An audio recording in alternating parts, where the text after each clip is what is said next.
It's the Mixed Martial Arts Hour with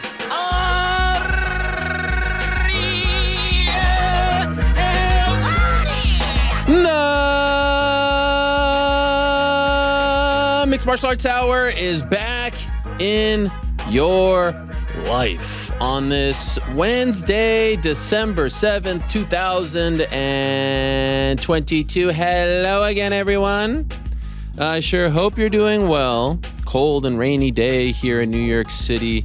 The year is wrapping up. It is a good time to be alive. We love Wednesdays on this show, as you know. We love to interact. We love to answer questions. We like to get things off our chests. And it's a big week in the world of mixed martial arts because we've got the final UFC pay-per-view of 2022 on Saturday, the vacant title fight headlining it all. A little something for everyone. Big Bellator card on Friday. A ton of boxing, and we'll get into that in a moment, this weekend as well. The MMA Awards on Thursday. Looking forward to that. So there's a lot to like as far as mixed martial arts and combat sports are concerned this week. But as always, you got to stop by with your friends here on the MMA Hour and break it all down. We've got a great show for all of you. Back into the show, we're going to be joined in studio by Teofimo Lopez. Yes, one of the brightest young stars in the sweet science. He's returning to action this Saturday on ESPN, and it's a spot that he is familiar with. He has fought on this post-Heisman broadcast spot before. He has had success in this spot before, now fighting at 140 pounds, potentially some big fights on the horizon. He returned for the first time in several months back in August after the somewhat shocking loss to George Kambosos. Return was successful, new weight class, now looking to go on a bit of a run. So he'll be joining us in studio. This fight happening at Madison Square Garden at the Hulu Theater. So stay tuned for that. He'll be in studio at about 3:20. Outspoken guy, doesn't mind, getting things off his chest, doesn't mind being a bit of a lightning rod, if you will. I'm looking forward to talking to him for the first time. That's at 3:20. At 3 o'clock, Cris Cyborg is going to join us. You may have heard she's fighting on the same card as the Terrence Crawford bout this weekend on the BLK Prime platform. She's fighting in her second boxing match in about 3 months. Still unclear. Is this her pro debut, not pro debut? Whatever the case, she appears to be all in on the sweet science. Talk to her about that. Talk to her about, obviously, Kayla Harrison and so much more. Cris Cyborg, one of the greatest female fighters of all time, will join us. As I mentioned, massive week for Bellator, the highly anticipated bantamweight Grand Prix semifinal match between Raufeon Stots and Danny Sabatello. They were in studio back in late August, if not early. No, I think it was August 31st or something like that. Anyway, you remember it. We were in the middle, had to flex our muscles. Good thing I wasn't working out as much back then as I am now, because it could have gone really ugly, but we broke it up all by ourselves. No thanks to anyone else. It was tremendous. And they'll be joining us not together, not at the same time, not in studio. We're giving them their own slot this time so that we can do this properly. And we'll be joined by Stots, and then prior to that, Sabatello. I'm looking forward to that fight very, very much, because it feels like we've been talking about it for 3 to 4 months. As always, we'll make our picks for this weekend as well. The Parlay Pals, Sans, Mysterious Frank are still rolling. Frank, you okay with that? Yeah. All right. It'll be fine. Yeah. And we'll make our picks and we'll do our thing. As always, speaking of which, we are brought to you by our good friends over at DraftKings Sportsbook. They are the official sports betting partner of the UFC and the MMA Hour. Download the DraftKings Sportsbook app today and use code the MMA Hour when you sign up. Anytime you sign up, you use that code, good things will happen. It's important to use it because that means they then know we sent you. All right? So please support them because they support us. We love Wednesdays. We love On the Nose. We love to answer questions. We love to do it in the first hour. And so without further ado, Frankie. It's time for a good old-fashioned Q&A, MMA fans. Yeah. Ladies and gentlemen, the moment has arrived to hear from the man himself, Ariel Helwani. That's me. Live from the Box Studios in beautiful New York City. It is beautiful. It's on the nose. I mean, look at this studio. And now, to answer your Oh, questions, get out of People your said we were seats and cutting on the your cameras feet too much, so we're now because doing here it he is. really slowly Hey. in order to not affect anyone's psyche. All that stuff. It feels like we cut out the clapping a little, like a smidge early there, Frank. No? Yeah. Why? It just closed itself. Are you unhappy with me right now? Actually, hold on. Wait, they're coming back in? Oh, there it is. Hey, guys. Hey. There we go. Yeah. Hey, we're on a show. I'm going to have to let you out. Oh, okay. That's nice. All right, cool. So let's answer some questions. Moderator Lewis has been working all night long, burning the midnight oil. He has sent us the questions, and I am looking forward to getting into them. All right. First up, Ross, hot tag.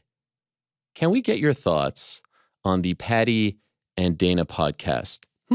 Specifically, his comments on you and the MMA media. Cheers. Wow.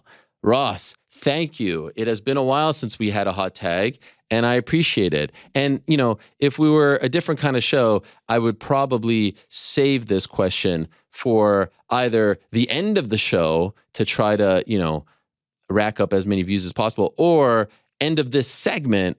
But, you know, why delay what you all want to hear about? Let's do it at the very top. Hot tag, off the top rope. I appreciate it, my friend. I'm holding the string out here, and you gave me the hot tag, and that is very kind of you. So let us get into it. Wow, what a morning. What a day. I will gladly answer this question. So earlier today, I'm just getting ready. I'm having a good day, good morning. Truth be told, both of my boys are sick. Actually, right before I went live, my son showed me a pretty gnarly allergic reaction on his back. So I'm a little bit sad about that, but they'll be all right. They're young, they're strong, they're defiant. But overall, a pretty good day. Getting ready to do the show. And my old friend Pete Carroll sends me a text, and he says, "Hey man, I'm really sorry about, you know, all the Paddy stuff."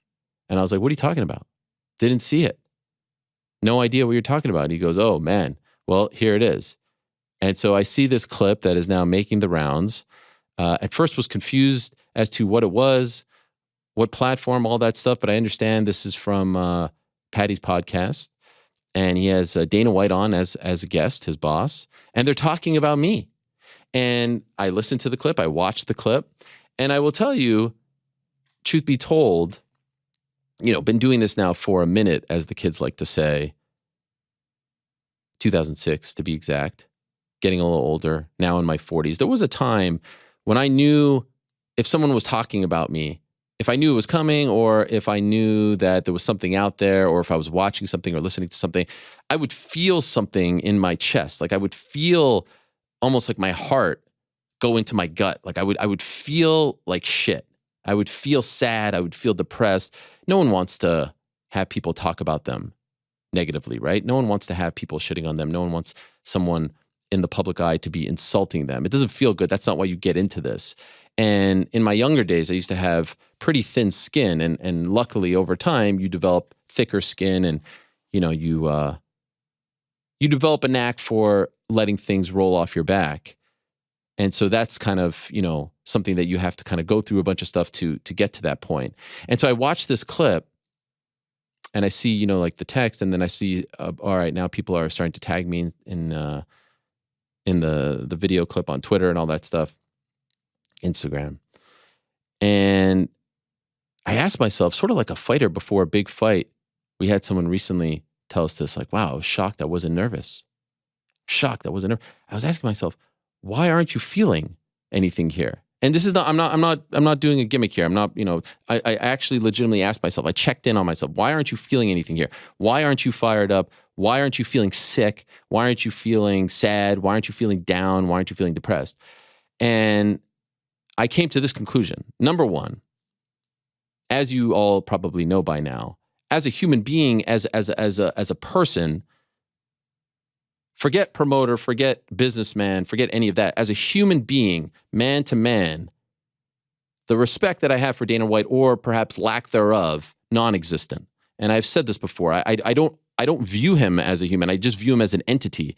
I view him as the face of the organization that we talk about ad nauseum on this show and other shows. So hearing him say the same old things about me, the same old insults with no substance, with nothing really backing in, no factual backup, it is so tired. I'm so immune to it that I don't feel anything anymore. It's, this is grade 5 stuff. This is, oh, wow, he called me a name.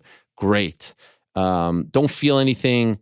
Don't feel fired up. Don't even get upset about it because I've heard it before and it's just the same old, same old. And for someone his age to be talking about anyone like that is, you could come up with your own conclusions there. But I honestly didn't feel anything from it.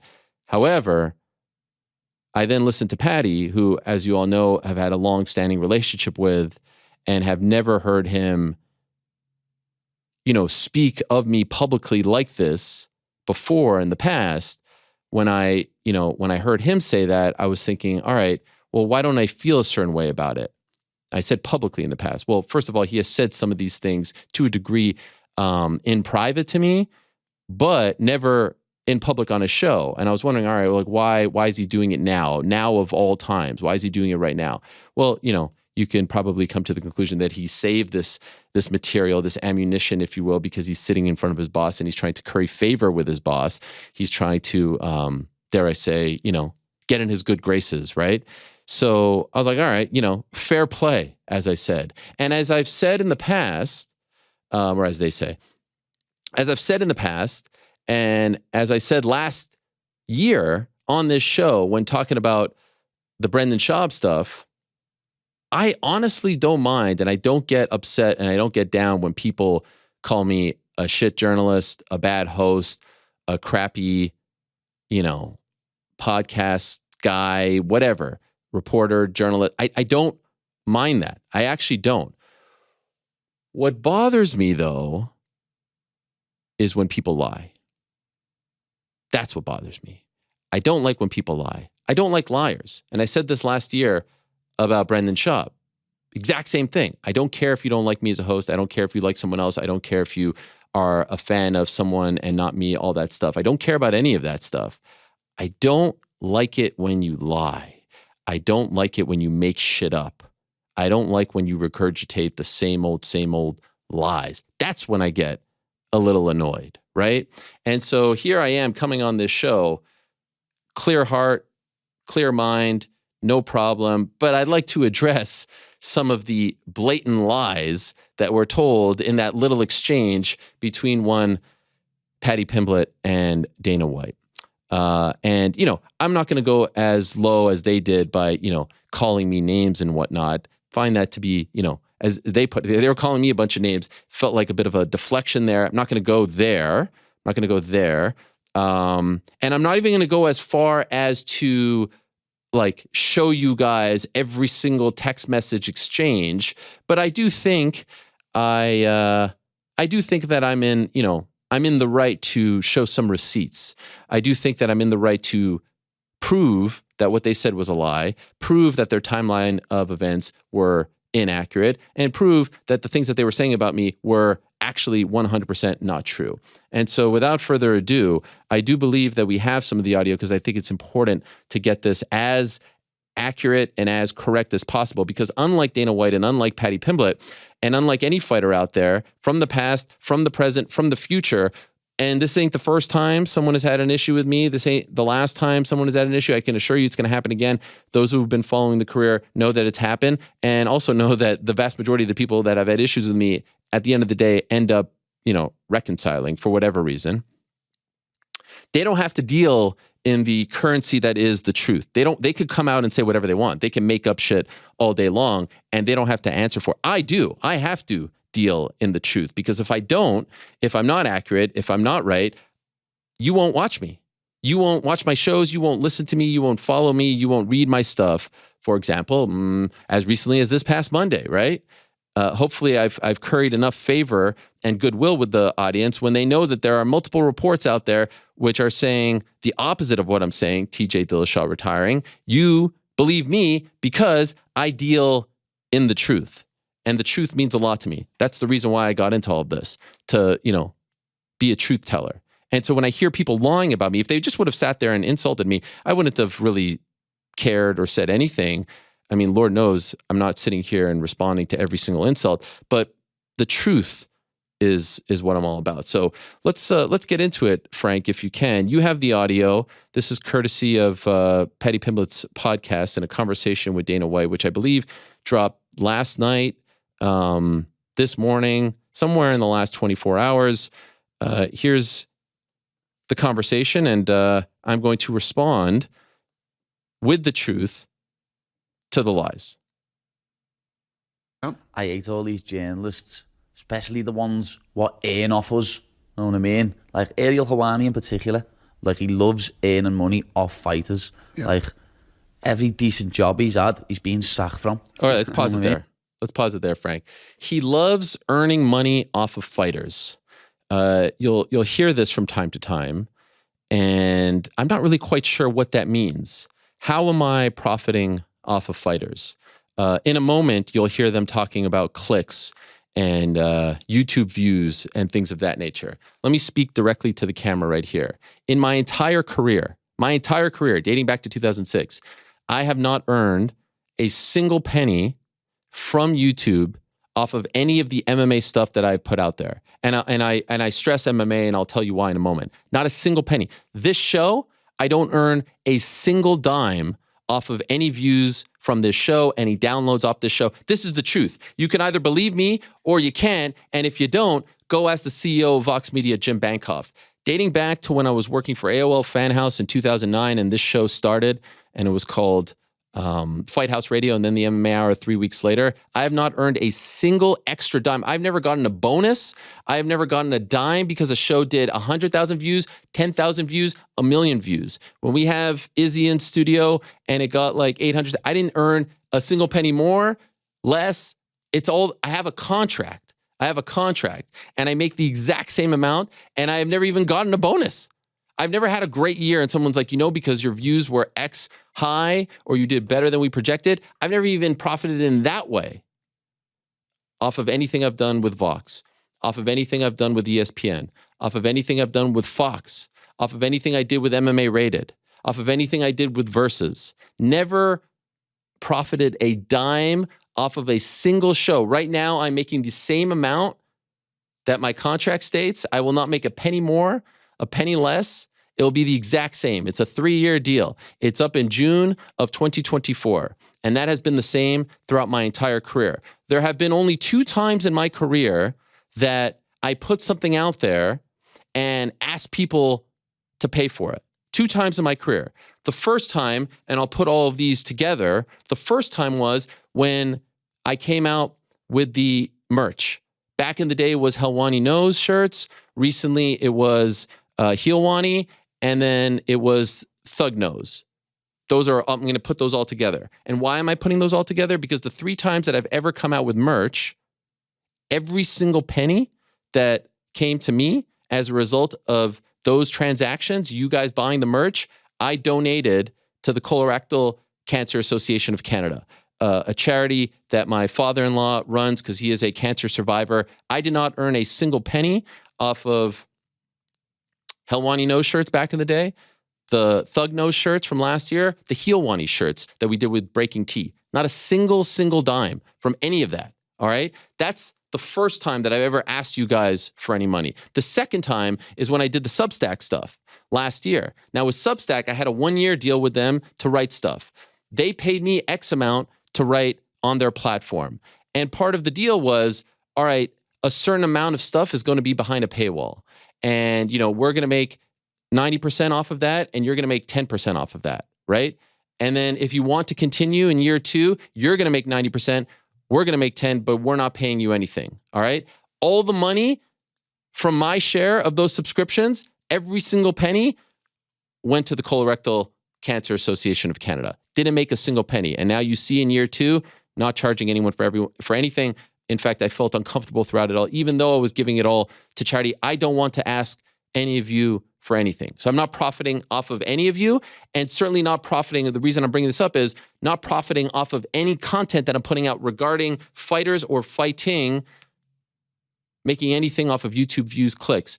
I do have my own YouTube channel that I resurrected last year. If you go to the content on there, all of it is non-MMA related. There's a few shorts that are up there. You can't monetize shorts. Everything is sports-related interviews. You can see the views aren't great. I'm doing it out of a labor of love. I'm talking to Kenny Mayne, Michelle Beadle, Brooke Burke, et cetera, right? So that's my own little YouTube thing. I can assure you I ain't making anything off of that. Just go look at the views. They ain't great. But as far as the MMA stuff, because he's saying profiting off of fighters, right? As far as the MMA stuff is concerned, don't make a single penny off of the MMA Hour doing X, Y, Z. Don't make a single penny off of any of my stuff in the past. That's a fact. And you can go reach out to any single person that I've ever worked with in the past and ask them, and they would tell you that's the case. Nothing in my contract. So again, another regurgitated old lie that I feel like, once again, I have to address, because I feel like this was sort of his, this was his big gripe, right? Oh, I'm making money off of fighters, and that's not cool, right? You're making money off of fighters, and how dare you talk about their pay? Why don't you pay them, right? We're going to get to that in a moment. Well, I'm not making any money off of fighters. Now, if you want to say, oh, I'm making money off of doing this show, yeah, of course.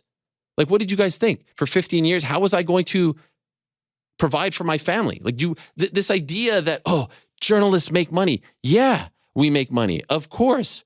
Well, I mean, isn't that the whole point?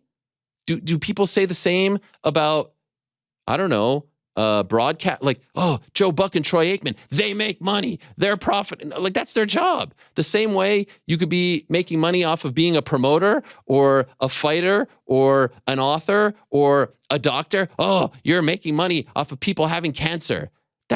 Everyone has a job. Everyone has a role. So yeah, of course, if this is some big revelation that I get paid to do the show, I mean, I don't know what world you live in. Of course, journalists make money. Of course, we get paid to show up and cover things and talk about things.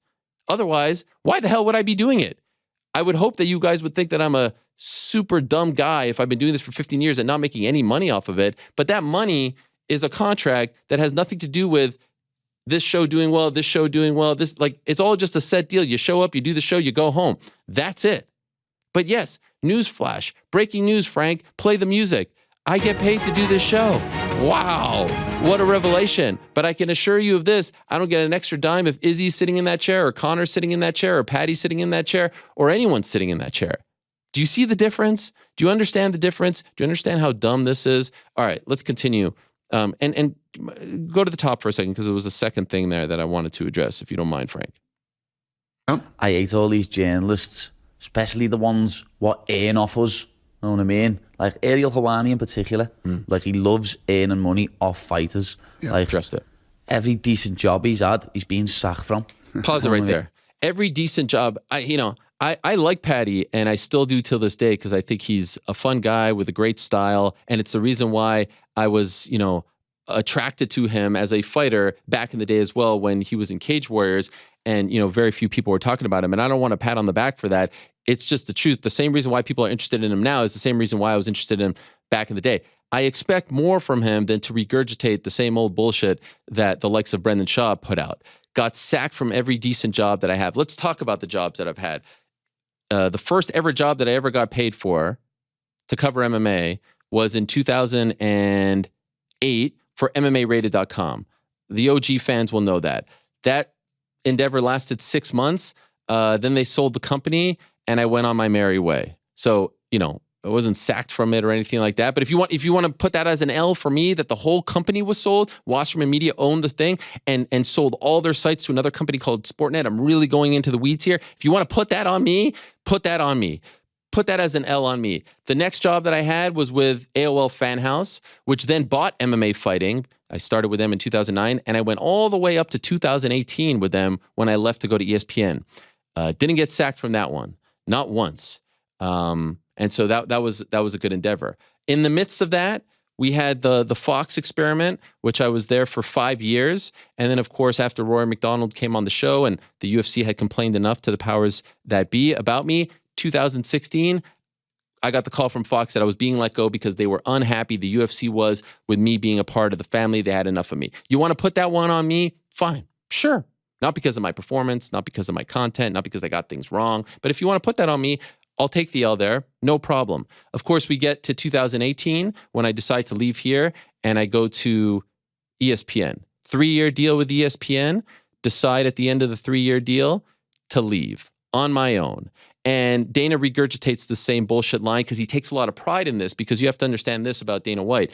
When I got hired by ESPN, when I signed, before the public knew about it, he knew about it. I signed with them in early April of 2018. He found out in around early May, and he freaked out. He freaked out. He went all the way to the top of the company and tried to get them to renege on the deal. That's the kind of person that he is. Tried to get them to end the deal before it started, before it even became public, because he didn't want me.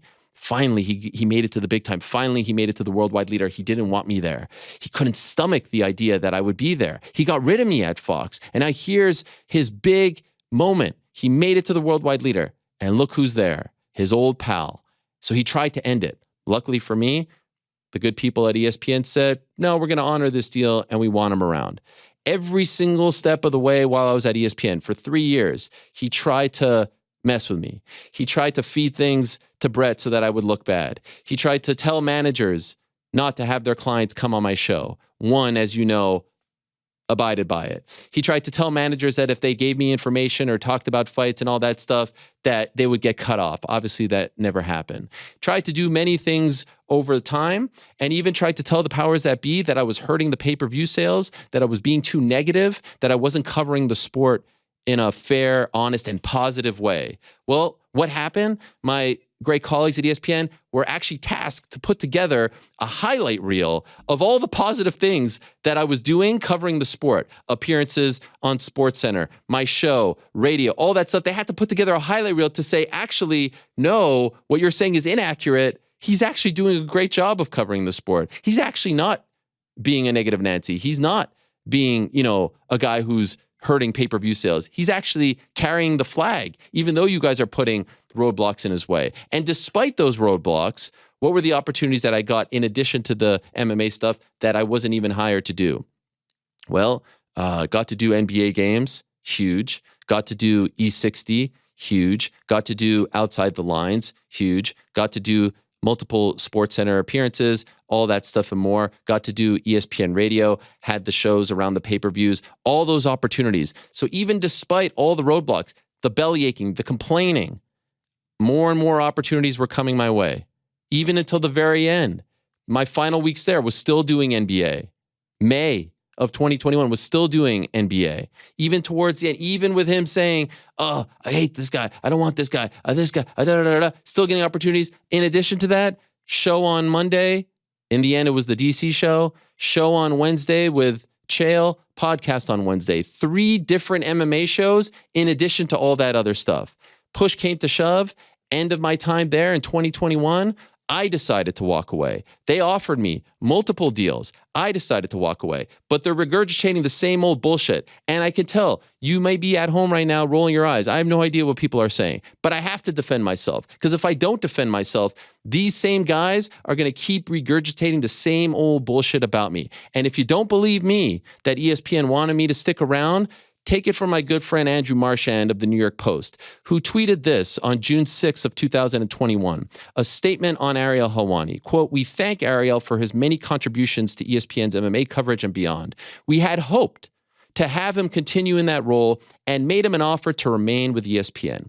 He chose to explore new opportunities and we wish him the best." End quote. So if you don't want to believe me, you may want to believe Andrew. And if you don't want to believe Andrew, you may want to believe ESPN. So it's the same old tired bullshit that they want to believe in. I could have easily taken that deal. And I'm pretty sure, without knowing everyone's business, I would have been the highest paid MMA journalist had I taken that deal. I didn't want to take that deal because I was miserable. Not so much because of the people there. I had no problems with them. And in fact, many, as I was leaving and told them that I wasn't sticking around, confided in me about how, awful it is to work with the UFC and how awful it is to work with Dana White. And they were sad to see me go because they felt like I was the one guy who, was doing things close to the right way, if you want to put it that way.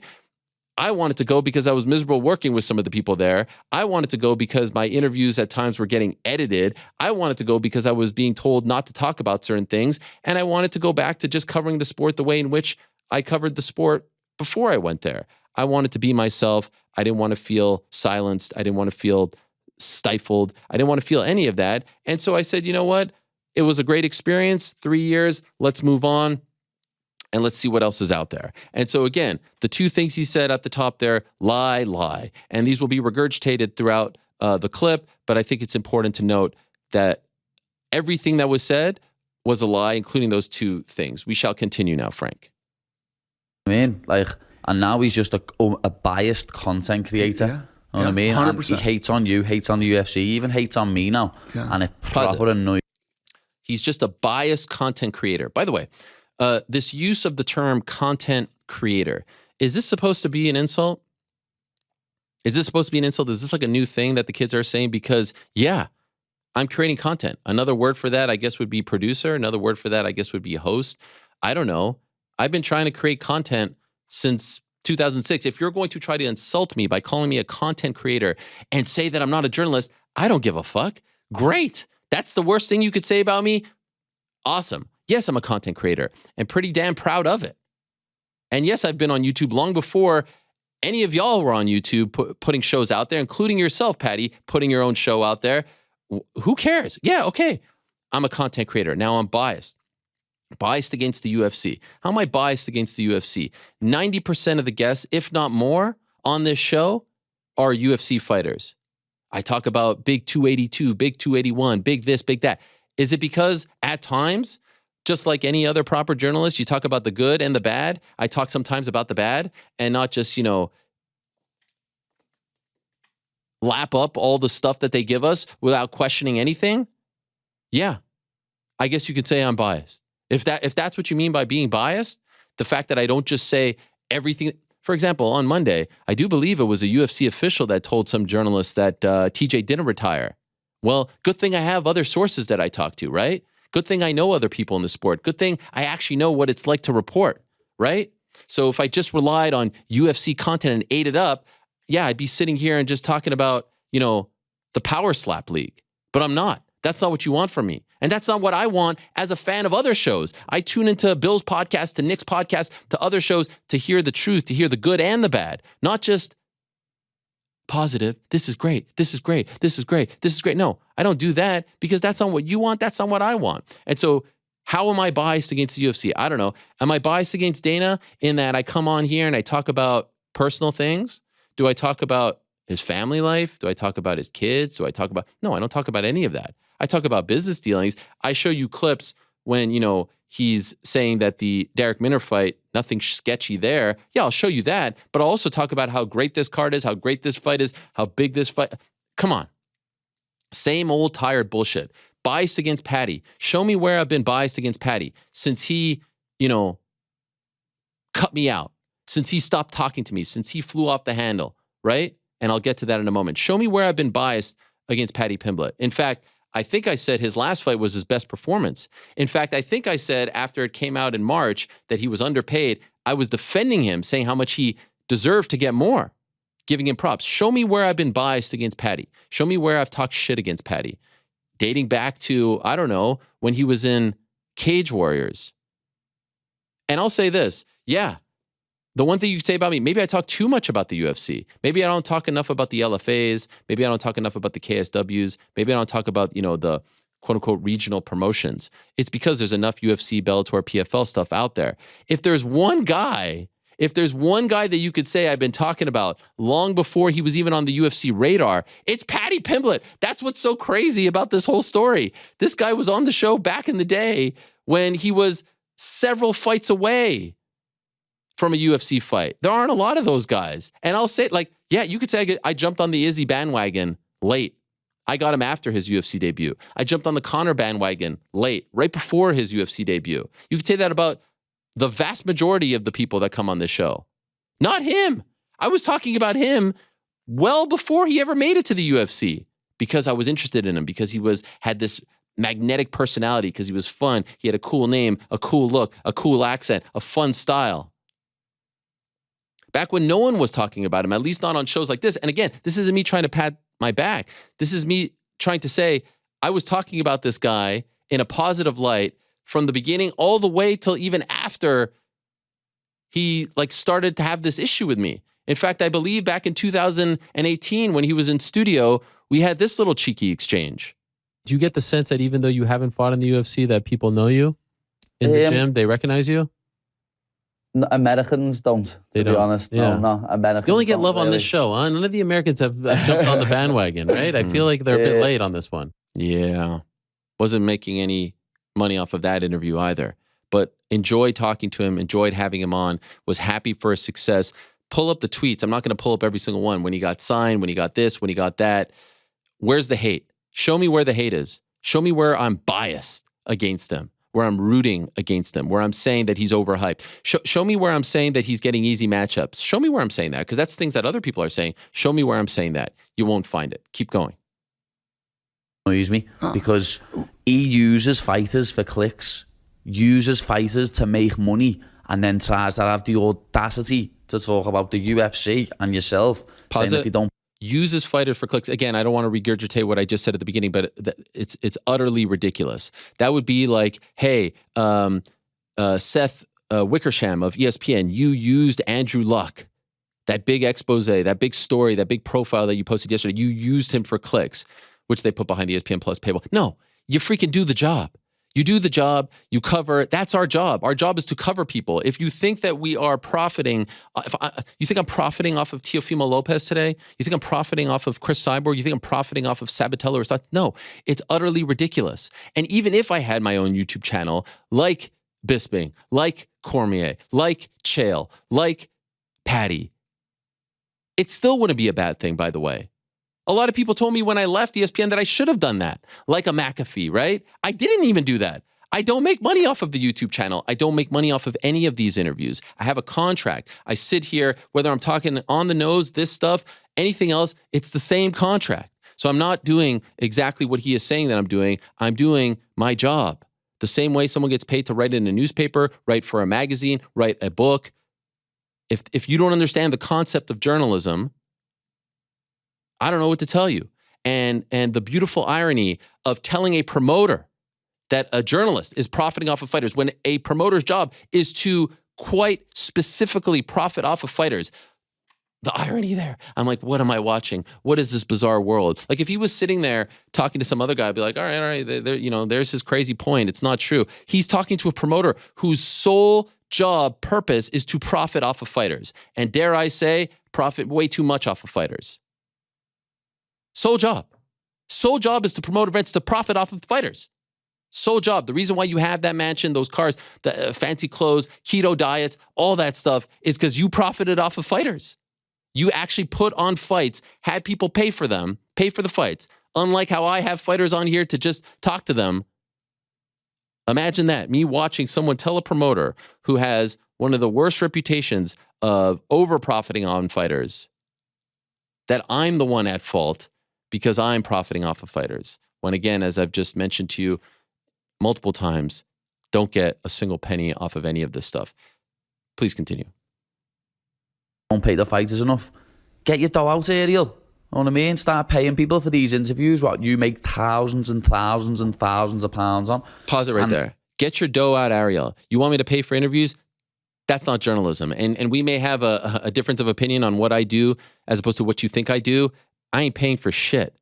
That's not how this works. You don't pay for coverage. That's not how this works. Does Joe Rogan pay his guests?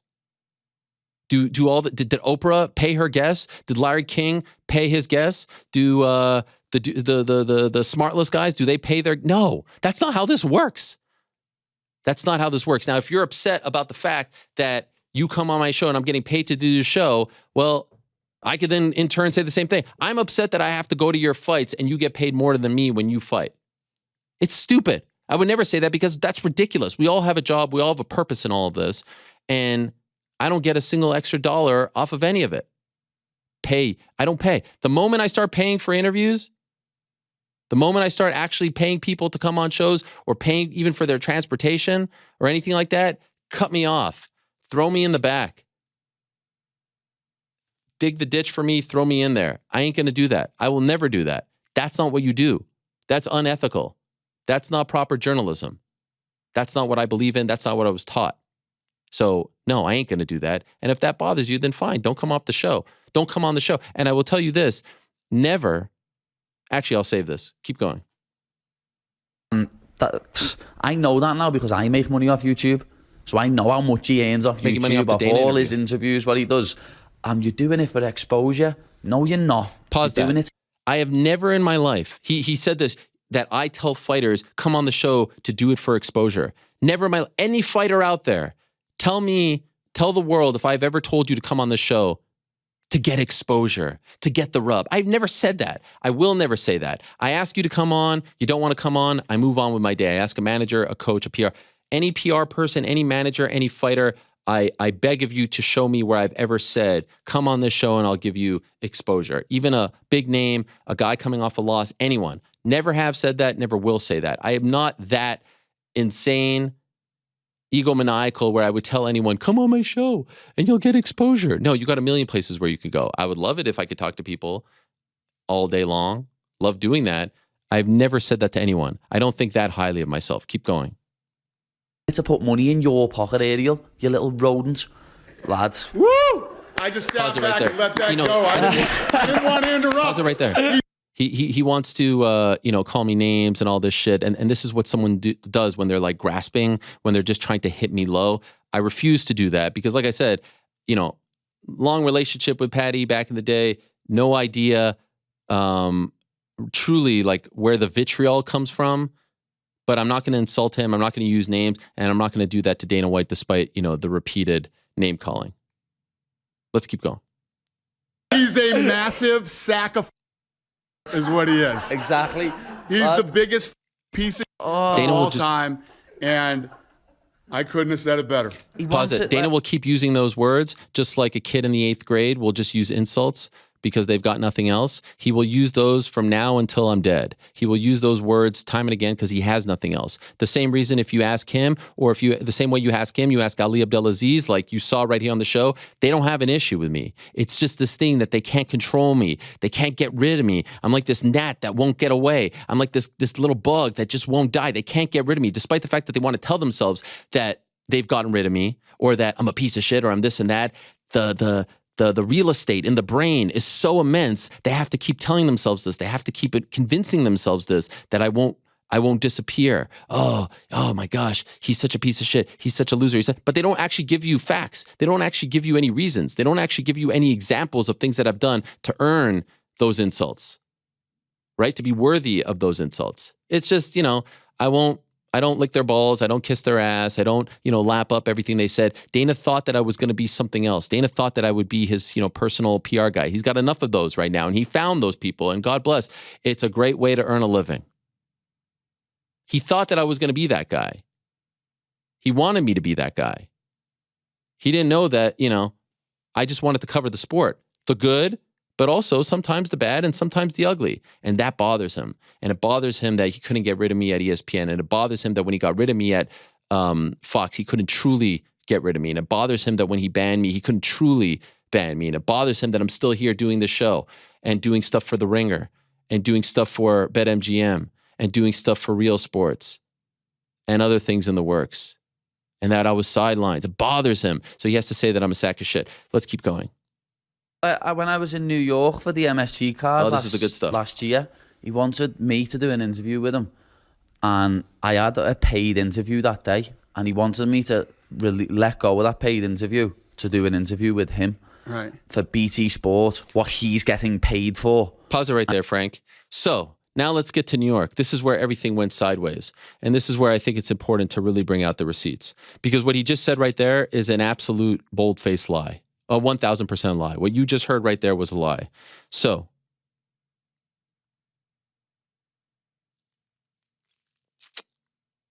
let it run just a little bit, Frank, because I don't want to talk about something and then it airs after. Let it run just another beat. And he said, "Oh no, that's me journalist integrity. You're not a journalist no more. Far from it. You're from it. You're a content creator, Ariel. You're not a journalist. Stop lying. You're very biased in what you do and what you say. Stop lying. I wish these dudes would take their own advice. All right. So Paddy Pimblett won his UFC debut in September of 2021. You recall it was a great scene at the Apex. On October 8th of 2021, he announced this deal with Barstool. Now you could say like, we saw, people talk, you're going to get paid to do media. You should be pissed off about that. You've been having Paddy on your show 2016. I remember having Paddy on, I think it was in 2019. I put him at the end of my audio podcast, and TST, my producer at the time, I'm sorry, TST, I don't mean to throw you under the bus. We're like, why are you having this Cage Warriors guy on? The downloads are going to go, the listenership is going to go. I was like, no, I like this guy. And he was coming off a loss and I wanted to, give him some shine. So again, talking about him, invested in him, backing him, reporting on him, all that stuff. So he gets a big deal from Barstool. I text him via WhatsApp, congrats on Barstool. That's amazing. Well played, fella. Speaking the lingo, trying to be cool. You would think maybe I'm upset about this, right? Oh, this is a bad sign of things to come. No, happy for the guy because he's getting paid by Barstool. Happy for any fighter who gets paid. Happy for any fighter that's earning extra money because Lord knows they all deserve it and then some. He writes back, thank you very much, big man. October 27th, 2021 is the next message right here. It's the next message, October 27, 2021. Paddy sends me a voice note. This is what the voice note said. Yo, the big fella. What's going down, Ariel? Just thought I'd let you know, lad, if you wanted to say hi or do anything with a man, I'll be in NYC in November. I think I'm going to be there from the 3rd to the 6th, and then I'll be coming back again on the 17th or the 18th, and then be coming back to Liverpool on the 23rd. So I'm about in New York, 2 separate occasions, just in case you want to see your mate. You know what I'm saying? October 27th. That's Paddy Pimblett sending me a voice note saying, hey, I'm going to be in New York if you want to do anything. I didn't reach out to him. I didn't ask him. He's saying, if you want to say hello or do anything together, right? I obviously understood that to be an interview or some sort of media thing. I write back, that would be amazing. I'd love to have you in studio on the show. Cool. I also asked them in here, are you vaccinated? That was a rule that we had back in the day. Sorry for asking. I just have to because of the NYC building policy.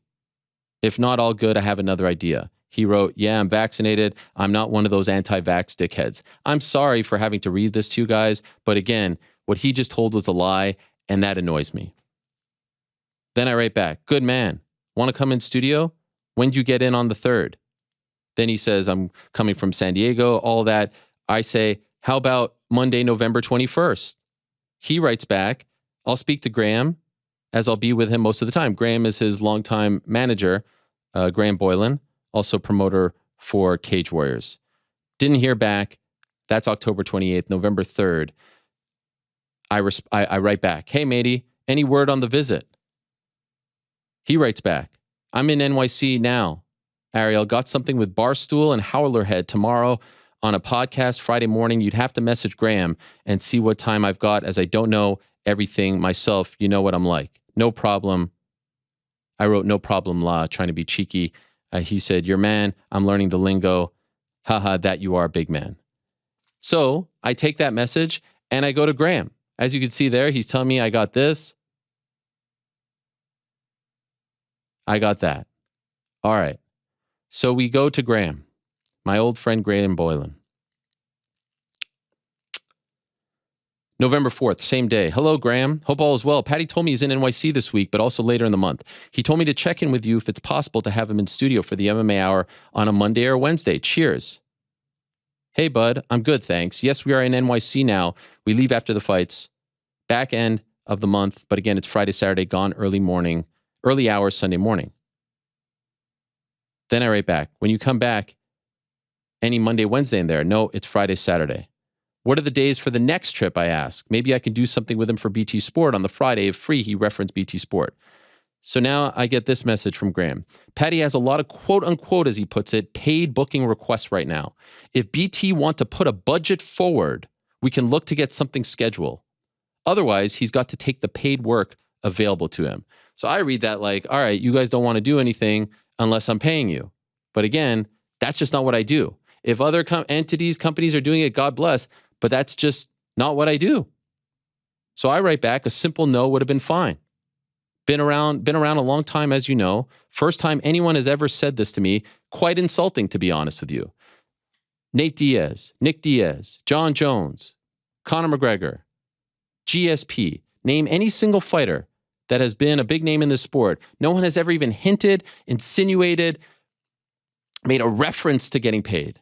At their peak, at their highest, at their apex, no one has even asked, joked, hinted, anything to getting paid. And now I'm getting this.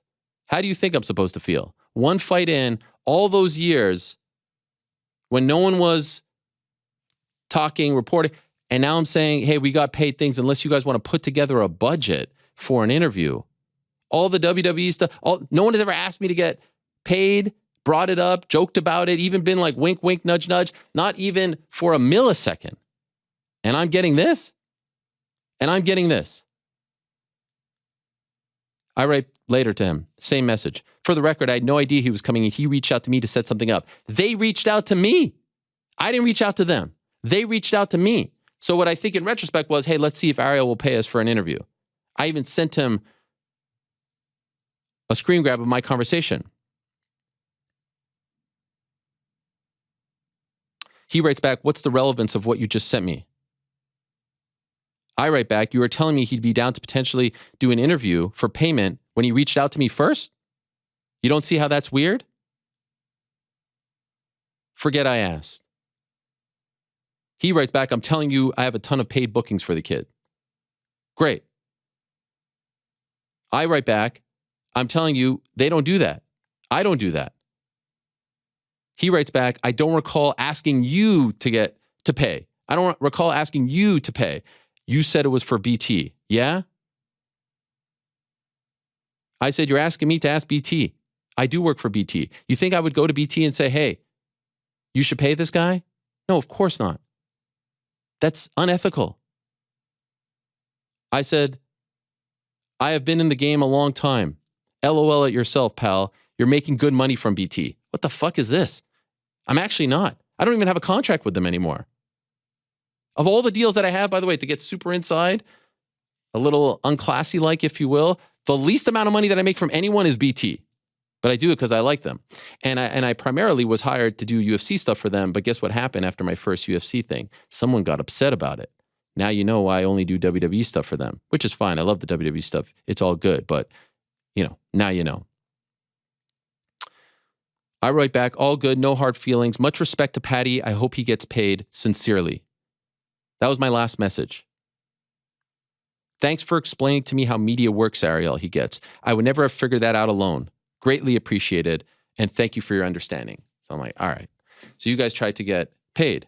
Go back to Paddy. And I tell him, I always shoot straight with you, my man. This is insulting to me.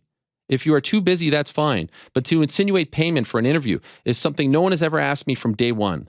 I send him all the screen grabs. Insulting, he writes back, what the fuck have I done? Graham books my shit now. I don't know what my schedule is. That's why I tell people to message Graham. Never did before, ever. Ever. Every interview I ever did was through Paddy himself. And with him, lad, I'm on the same page as him. No matter what, he's my manager. He gets me paid. All right, all good. So then I write back, so you don't do interviews now unless you get paid? Or is it just for this trip? I'm confused by that. No, not if Graham says so. As I said, I do as I'm told by him. He's never done me wrong. I'm very busy these next few days. Got Howlerhead tonight, Barstool podcast. All good, mate. No sweat, I write back. Again, they reached out to me.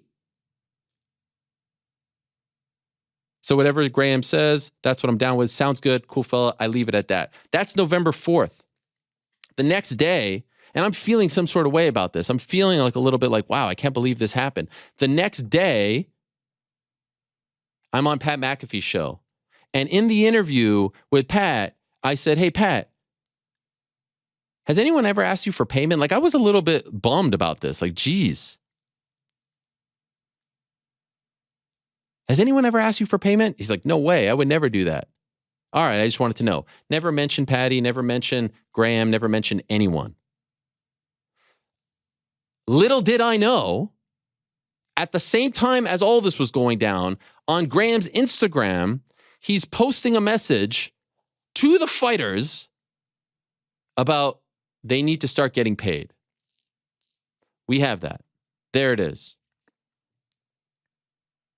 This happened at the same time. I didn't know that. You know why I don't know that? Because I don't follow him. But this happened at the same time on November 4th, almost simultaneously, almost to the minute. He posts this. Dear fighters, in today's digital world, one that has serious commercial value for hits, traffic, views, likes, you need to know your value. There's a time period in your career when you have to do all the podcasts and interview requests. It's part of your brand development. The exposure is required to help build your brand. The same stuff that they were making fun of me, that supposedly that I say to people, he's saying you need to go on shows for your exposure. All right. But he continues, there comes a time as you grow, develop your brand and following that you should request to get paid for your time when booked for any podcasts or interviews. He posts this at the same time. I didn't know that. All right, great. Way to incriminate yourself. People, being the smart ones that they are online, put two and two together. And when I said that on the very popular Pat McAfee show, they were like, oh, wait, Ariel's saying this about getting paid. Paddy's manager is talking about payment. Also that day on their story, they were kind of like hyping up, oh, this guy. They put two and two together. I never backed it. I never talked about it. I never confirmed it. Nothing like that. So it's the next day. It's November 5th. Weigh-ins. I get this message. This is the next message in the conversation. This is from Paddy. Lad, you're a cheeky cunt chatting shit about me like I asked you for money. Don't even ask me for an interview again, you piece of shit. Showed me your true colors. This is at 9:36 p.m. Eastern. Next day, November 5th. What? When did I say that? Got people chatting about me on Twitter because of something you've said, making me out to be some cunt. I write back, I never uttered your name. What are you talking about? Are you serious? Whatever, lad. I thought you were sound. This is a very bad sort of like reenactment of his. I don't want to do the voice. I write back, this is insanity. And I write back, yeah, I thought so too, referring to I thought I was sound. I've been sound since 2015. Go listen to what I said before you accuse me and call me names. Never said your name, never said Graham's name. Shame you'd believe people on Twitter over me. He writes back, I'll be honest, I haven't listened. I've just been tagged in plenty of tweets with people calling me this and that like I asked for money. People was mentioning it to me at the weigh-ins. So I say, you of all people should know they are liars trying to stir shit. Show me where I said your name. Now I can't, if you want to fault me for bringing this up to Pat, had you guys not put out that statement, no one would have ever known. But they put two and two together. Yeah. What do you want me to do about that? You guys put out the statement. I write back, I never said your name. That's a fact. I've been having you on my show since 2015. I am sound. I'm the same old guy. And you're going to attack me like this based off what? People on Twitter? Absolute insanity. Go ask those hacks to show you proof. I'll listen to it, but even if you haven't, everyone is on me saying, have you seen what Ariel said about you? Well, what the fuck do you want me to do about it? Everyone calls me a Zionist prick. You're going to believe, the people who call me a dirty rat Jew as well? Like, what all of a sudden, Mr. Anti-Social Media is going to believe what all these people on Twitter are going to say? I write back, either you believe me or not. All good if you don't want to. What I said was, for the first time in 15 years of doing this job, I was asked to pay for an interview. That's it. Never said a name. Never even hinted at who it came from. Never even commented on it. Left it at that. And that's true. That happened. And that's fine. But when the week settled, I was going to circle back with you about it because it really bummed me out. And now you attack me like this and call me names? For you to believe these asses before coming to me is absurd. You don't want to talk to me again, fine. I hope you get paid millions of dollars. You deserve it. But to talk to me like that when I didn't even do what you are accusing me of, that's pretty hurtful. He writes back, Graham never asked you to pay, Ariel. He said, get on BT about the budget, and you flew off the handlebars. Whether it came from me or someone else, you were asking to get paid, bros. And said you felt insulted. I have more of a right to be insulted when I have multiple people in weigh-ins today saying, do you see what Ariel has been saying about you? Again, you're going to believe the trolls with no backing, with no facts? All right. That convo you had with Graham was over text. Don't need to mention anything about it on any show. Well, now that we're airing things out there, I guess we are. I guess we are talking about things that happen behind the scenes. And then he adds, and it's not the first time you've been asked either. Come on, man. On my life, as I wrote here, on my kid's life, on my life, on my family's life, John Jones, Conor McGregor, Nate Diaz, Nick Diaz, anyone, name any single fighter, name any single name, I have never on my life, the big man up there, strike me down right now if I'm lying, have been asked to get paid. Hinted, insinuated, but you're going to put that there. Oh, it's not the first time, but I thought you guys didn't ask.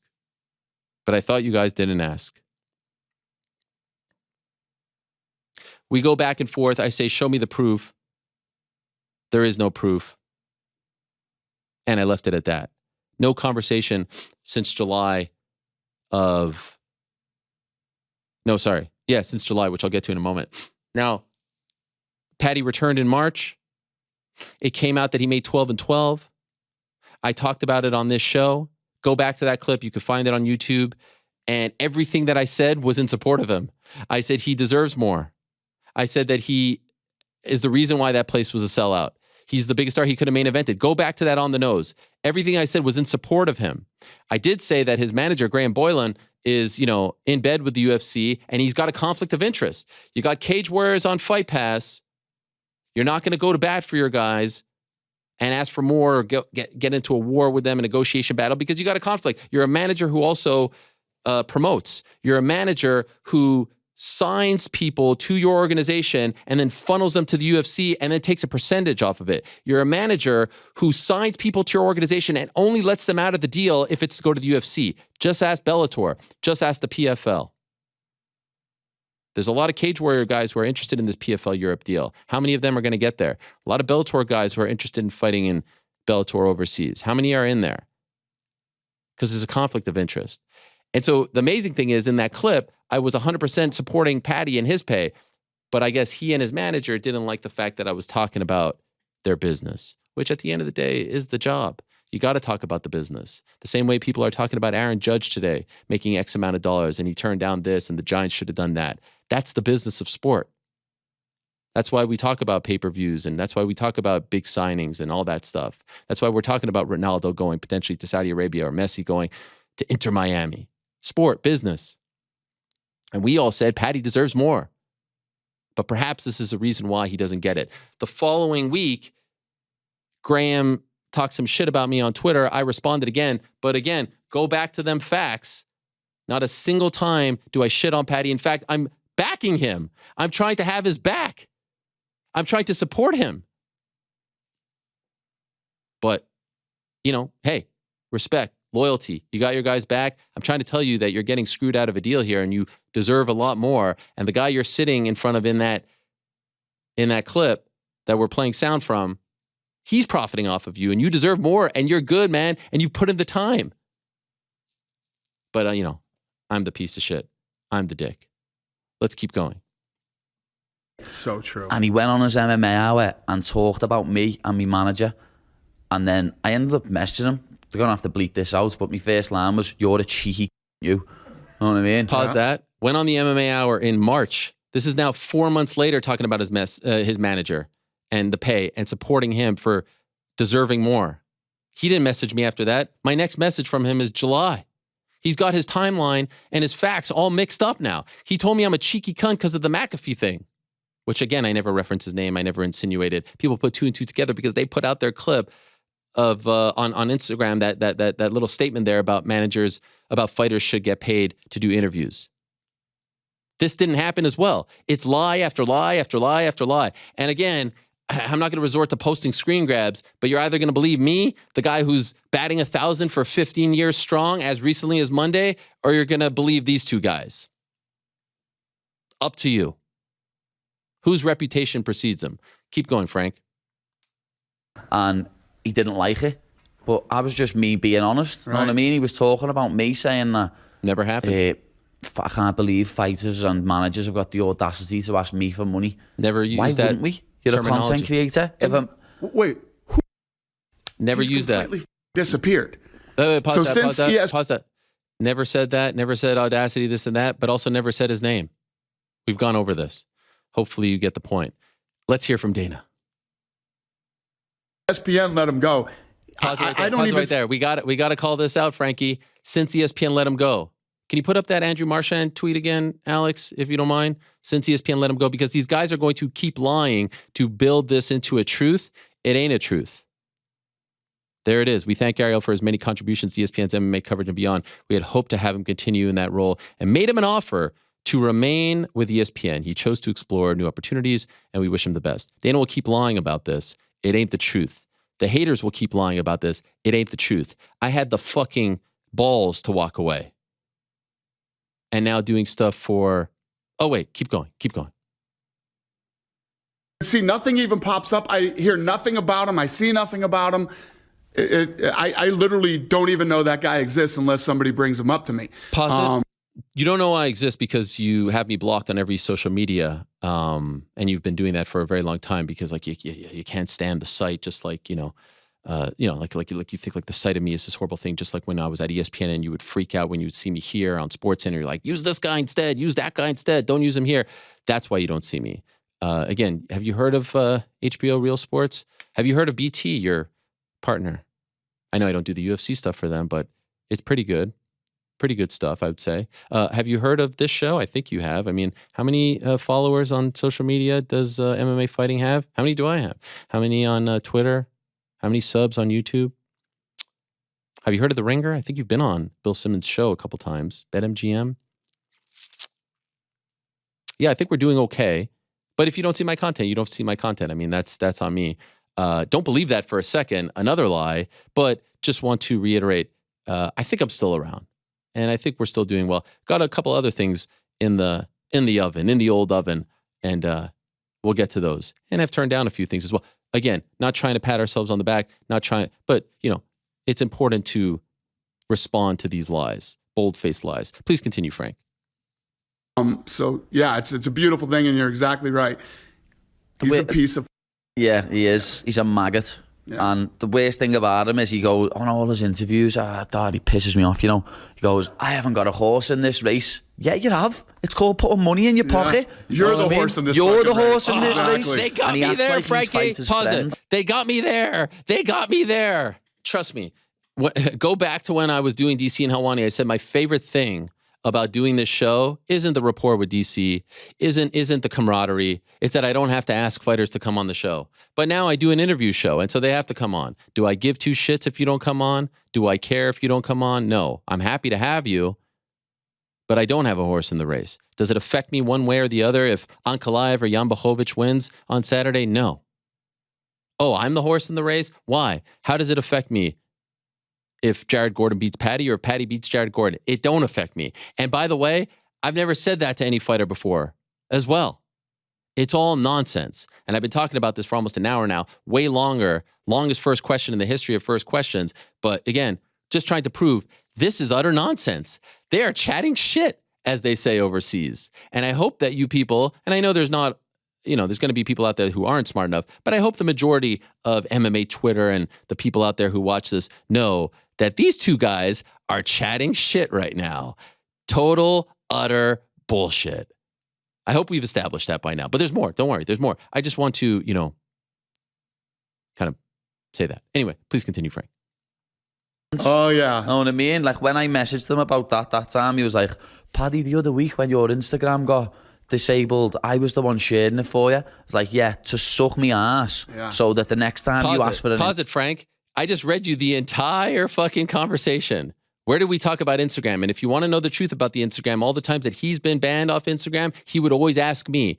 I don't know how to find old stories. I'm sure the smart people out there can, to give him a shout on Twitter, on stories, to get his followers back up. Did that because he asked me to, and I was like, yeah, sure. Go ahead.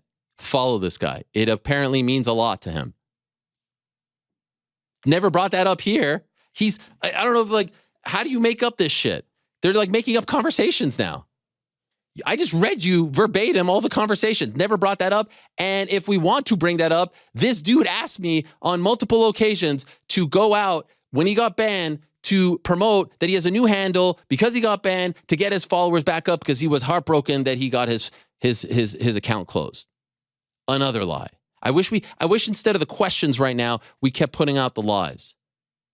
I wish instead of the questions right now, we kept putting out the lies. And I wish instead of the question counter, we kept putting up, when Dana White wants to talk about my failures, we talk about his failures. Because that clock, that number would go up as well.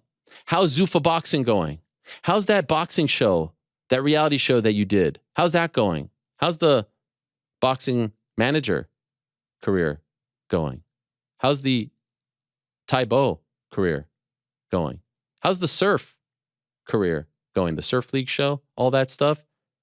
Talking about everything that I do is a failure. Talking about me getting sacked. Anything that this guy has done outside of the UFC.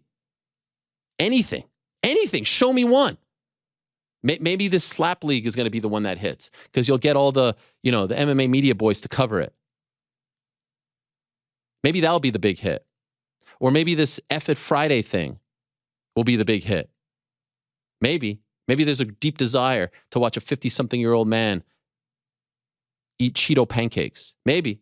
I don't know. But up until this point, if it ain't involving the Fertitas or Endeavor, it ain't a hit. I can assure you of that. Keep going, Frankie. Interview, I'd do it for you. 100%. Know what I mean? Like, it pisses me off that he pretends to be people's friends when he's not. He's a lizard. By the way, pause it.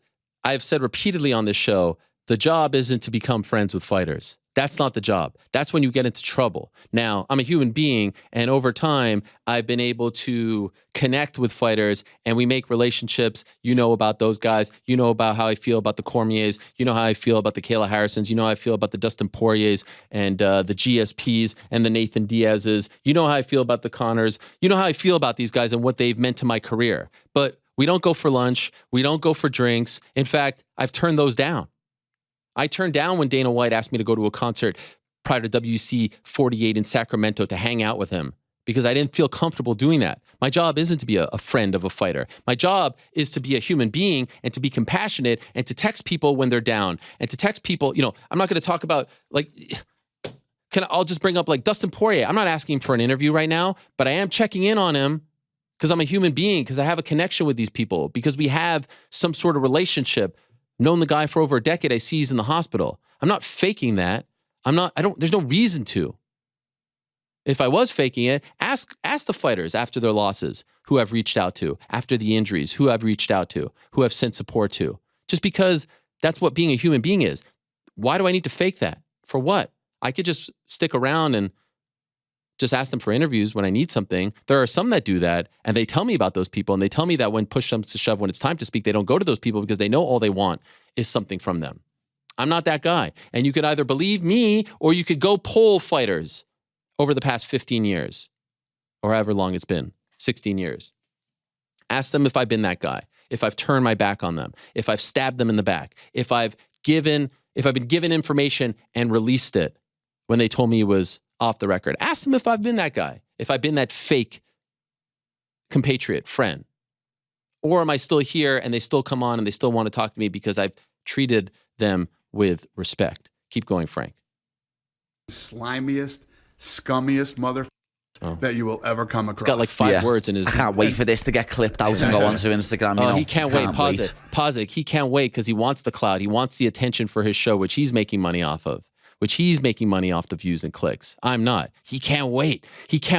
But you know what? Thank God I have 16 fucking years of doing this. Thank God I've been here all this time through all the ups and the downs. And thank God there is a fucking legion of people out there watching this right now, on Twitter right now, on Instagram right now, who have my fucking back, who have had my back since day one, who have voted me for 12 straight fucking journalists of the years.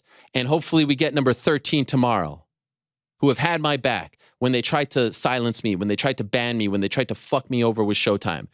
Those people have my back. And just go look at, the people clipping this off today and go look at the majority of the replies, the vast majority of the replies. Go see if there's support because they know what's real. They'll sniff you out in a second if you're not real, if you're inauthentic, if you're a liar, if you're a cheater.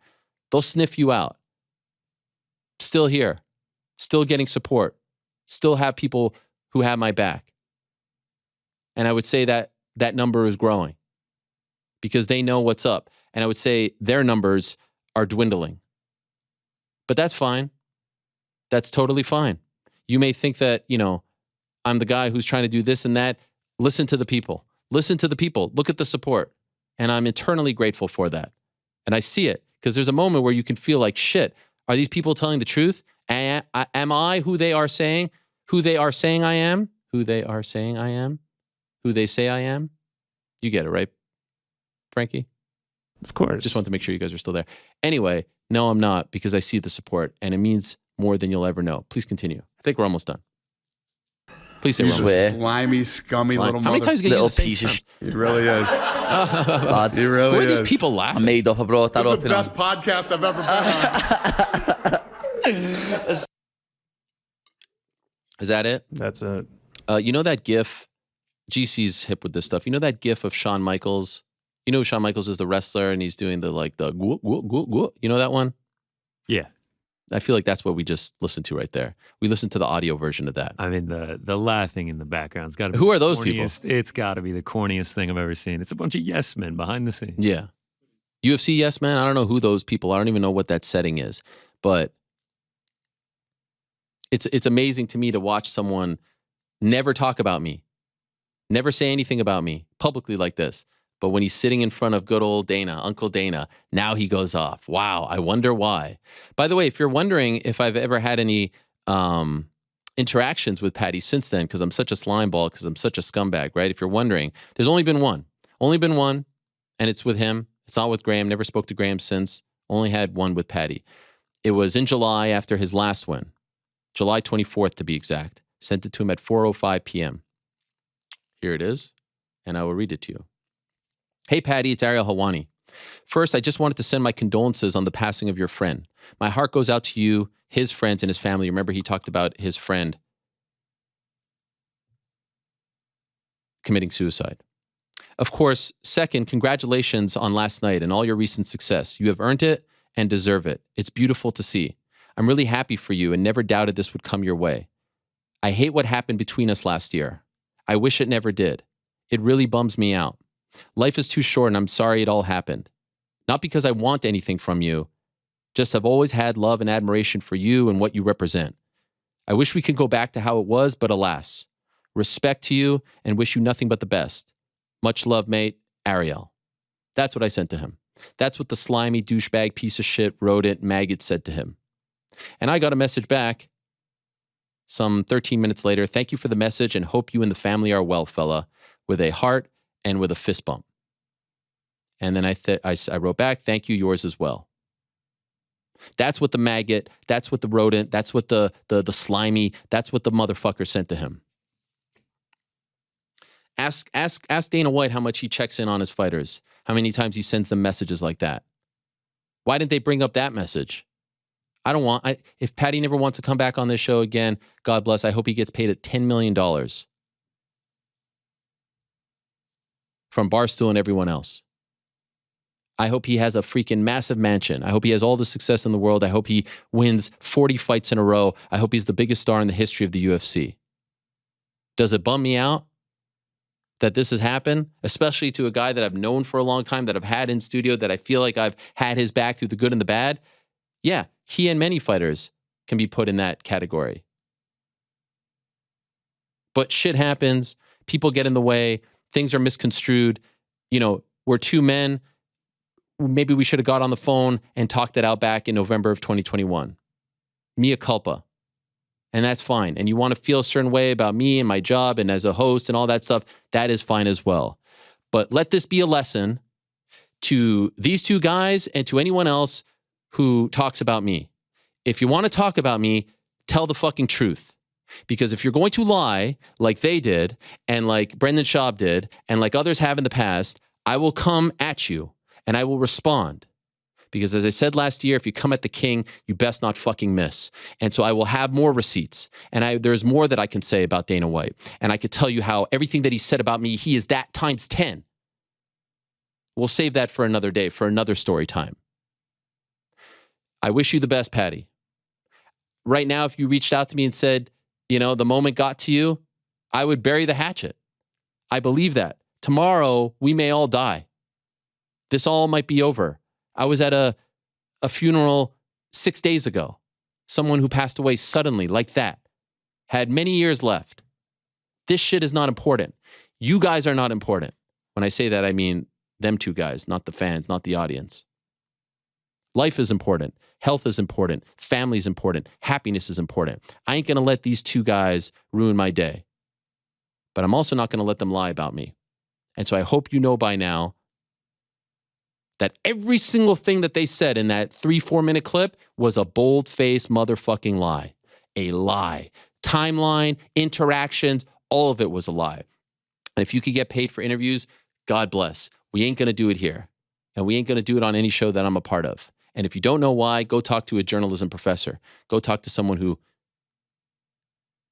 teaches on the ethics of journalism or what journalism is and what it all is about. And if you don't believe that I'm that guy, fine. Call me a fucking content creator. I'll wear that badge very proudly. There are worse things that you can be called. Don't lie. Enjoy your career. Be happy. Do your thing. You're a role model to a lot of people. You put out this thing today about anti-bullying. Some foundation, some charity. Feels to me like there was a little bullying going on in that clip, but I think that's tremendous. And I do actually believe that Paddy has a good heart.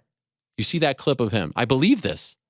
Again, I still won't say anything negative about him as a human being, as a person. I won't call him these names. I believe he actually has a good heart. And I believe he stands for a lot of great things. I also believe he's a little hot-headed and he lets his emotions get the best of him. And there's a lot going on in his life and there's a lot of people in his ear. And he's talking to people who didn't know who he was a year and a half ago. And, you know, he's getting all fired up. Won't be the first, won't be the last. But the reason why I spent an hour and change today on the program to talk about this in the longest first question of all time, and I'm sorry for belaboring the point, was because I don't like liars. I don't like people who make shit up. And they did. Every single minute of that clip, every second of that clip was a lie. And I hope that I have proved that point. Have I proved that point, Frank? I think so. Is there anything left to say about this? No. GC, have I proved the point? Yeah, I think you tied it up nicely there. Is there anything to say about this? I think you just about covered it, man. No follow-ups? No nothing? Did I forget anything? That was actually a direct question, not a rhetorical one. No, yeah. I would say you covered everything. Is Rick there? Can I ask him? Did I forget anything? Is there anything that I didn't say? Yeah, I think Rick is here. Rick, did I forget anything? Is there anything that I didn't say? No, I thought that was pretty thorough. Are we going to go to the judges' scorecards, or what are we going to do here? Wow. Okay, that's a good. I guess we have three people. That would be you, Frank, and GC. New York Rick, what would you say your scorecard is? Oof.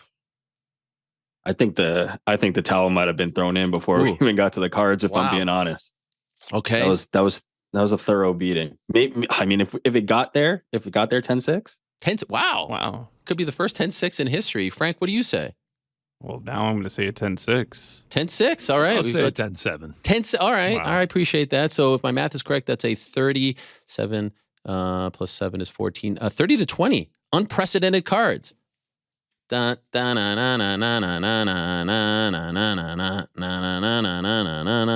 right, enough of that. More questions to come. I apologize for going so long. Massive fight this weekend. It's the Bellator main event. It's Danny Sabatello versus Raufeon Stots. They were in studio about 3 months ago, and we almost had to risk our lives to break them up. Now they're not in studio. Danny's joining us first. Stots in a moment. What's up, Danny? I'm sorry for keeping you waiting there. I just had to respond to a couple of haters. No, you're good, bro. I'm good. You were just jacking me up. And for the record, I'm Team Ariel all day. Let's go, Danny! Let's go, Danny! Yeah. Look, come on! Daddy the pussy. Come on. Appreciate that, Danny. The Italian gangster showing his support. We're finally here, my man. We are finally here, and I feel like, is there a part of you over the last few months that was like, golly, man, December feels so far away? Are you just giddy? Are you like a kid a couple of days before Christmas now? Because you guys have been promoting this for a freaking long time. Yeah, I mean, I've been very excited ever since I beat Higo. You know, obviously that was like 5-ish months ago. But you know what? I'm just very relieved that we're finally here. But I'm always excited. I'm an always fucking passionate, energetic guy. So I'm always going to be off my seat waiting for me to fight again next. Obviously, it's nice that we're here in a couple of days at the Mohegan Sun. I actually get to beat the fuck out of this guy. But throughout this whole time, I've just kind of been staying calm, just become a better fighter, not just planning to beat Raufeon Stots, but planning to beat everybody. This is a crazy fucking game. He could have got hurt and pulled out of the fight, and I could have had to fight anybody. So I need to be ready at any moment, anybody. I need to be able to beat everybody on the face of the planet because that's what I'm trying to do. I'm trying to become the best fighter on the planet. But for right now, it's going to be Raufeon Stots. And after I do beat Raufeon Stots, I think I will be recognized as the best fighter on the planet. Wow. Okay, that is a big statement, and I appreciate the confidence. Was there any part of you in the build-up to this, and even when you think about the fight itself, that is wondering, like, once I get in there with this guy, considering the bad blood, I will fight with too much emotion. As you know, when you fight with too much emotion, sometimes you stray from the game plan. Are you worried about that because it has gotten so personal between you two? Nah, I'm a cold-blooded killer. For me, I talk shit, and I go in there, and I fucking perform no matter what.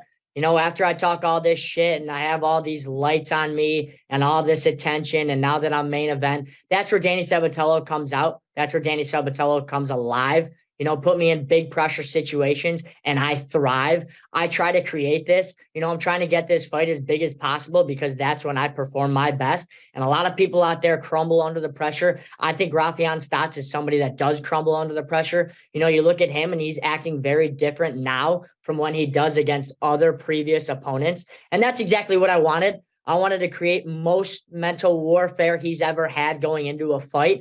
I want to have him rethink everything. When you fight Danny Sabatello, you change your ways, not only inside the cage and how you fight, but outside and how you carry yourself. This guy is talking shit all the time, 24/7 now. He's kind of more on edge now. And that's what I want. I want to change these guys. I want to make this a different fight. I want to have this motherfucker go in there and just want to rip my fucking head off simply because usually that's when you make your most mistakes, is when you're very emotional and you're putting so much power into every punch. You make a little slip up. That's what I'm going to capitalize off of.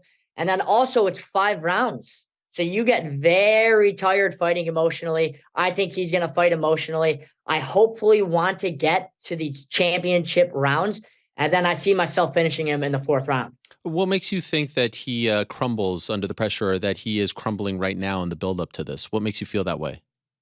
Yeah, the type of person that he is, he's a pussy. He's very different from me. He's very fake. Anytime I go on social media, I always see him giving a comment or some dumbass like to shit. He wants everyone to be his friend. He wants to be buddy. He wants to live in this fake fucking world and fake feelings and all this fucking bullshit. I'm the exact opposite. I don't give a fuck what you think about me. If you're not my family, friend, teammate, or coach, I could give 2 fucks. I got so many fucking haters out there, but it's awesome because a lot of successful people have a lot of haters. Look at anybody that has ever perfected their craft. They're going to have haters. And I got a fucking lot of them. And they're always all losers too. Successful people aren't on Instagram talking shit. When I talk all this shit and I could have possible repercussions, I think that's why everybody doesn't talk shit, is because they are afraid of the repercussions. They're afraid of people saying, oh, look what's happened in your life. But you know what's happened? If I lose a fucking fight, the only difference in my life is the comment section on my fucking Instagram, and I could give 2 fucks about that. My family and friends are going to treat me the exact same. They're going to love me the absolute same. So I'm always going to be talking shit. By the way, I feel like I should have used that line as well about, the haters and successful people. I feel like I could have used that when addressing the 2 haters earlier today. So thank you for that. I appreciate that, Danny, very much. Yeah, absolutely. But you're in a particular, very different case because you're dealing with Paddy the pussy, and he's a bitch, and he's starting the bullshit drama. So you got to maybe go a different route. Okay, fair enough. That's a good point. Thank you for that. By the way, I mentioned this after you guys did that little face-off in the cage with Big John. I feel like, and I don't know if Bellator does this sort of thing, I don't know if 2 people in Bellator in the last couple of years have promoted and sold the fight better than you two. Regardless of what you may think about each other or feel about each other, you guys have done a fantastic job of promoting a fight, when in reality, my one gripe with Bellator over the last year or so has been, I don't think that they are promoting fights well enough, if I'm being 100% honest. And I said, I hope that someone is giving you a bonus, win or lose, for everything that you've done. Is that in the works here? Is that being discussed? Because you guys deserve that, my man.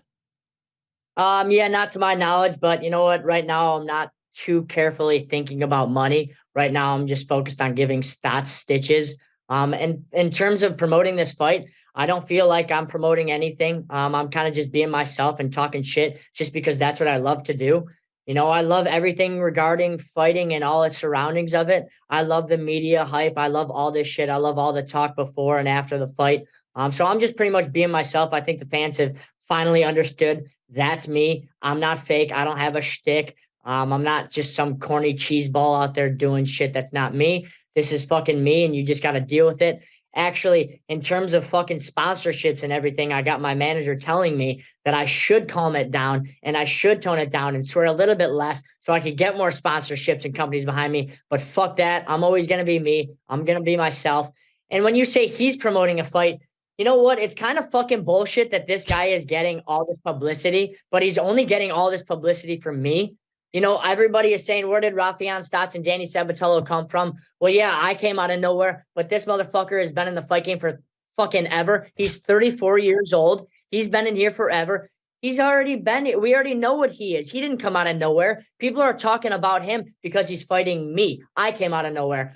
I am new to this fucking MMA game. I started MMA about 4-ish years ago. I got into Bellator about a year ago. So it's only going to fucking take off from here. Every fight of mine is going to be bigger. At any point in all these face-offs and all these media appearances that you guys did, any point did you think that it was going to get physical?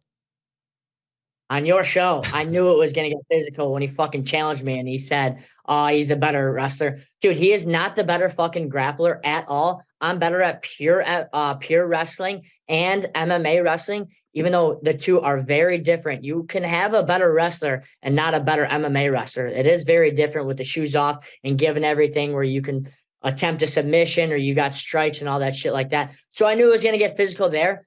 And lately, when we go get closer to the fight, I get a little bit more on edge and I want to see the guy less. So I've actually had to cancel a couple face-to-face interactions and interviews just because I want to make it to this fight and I want to beat the shit out of this guy in the cage. I'm afraid if I do see this guy and my fucking temper, which I kind of have been known to have one, might get the best of me and I hit him or he hits me or something like that and the fight gets canceled, that would be a nightmare because this is a massive fucking fight. This is the biggest Bellator fight of all time. I need to make it to December 9th at the Mohegan Sun in a couple of days and then showcase my skills and beat the fuck out of this motherfucker. By the way, how I didn't ask you this in the moment, but like, were you impressed by my strength in that moment where you guys almost, I mean, like it was pretty damn impressive. Would you not say? I thought Superman himself came down and shoved us away.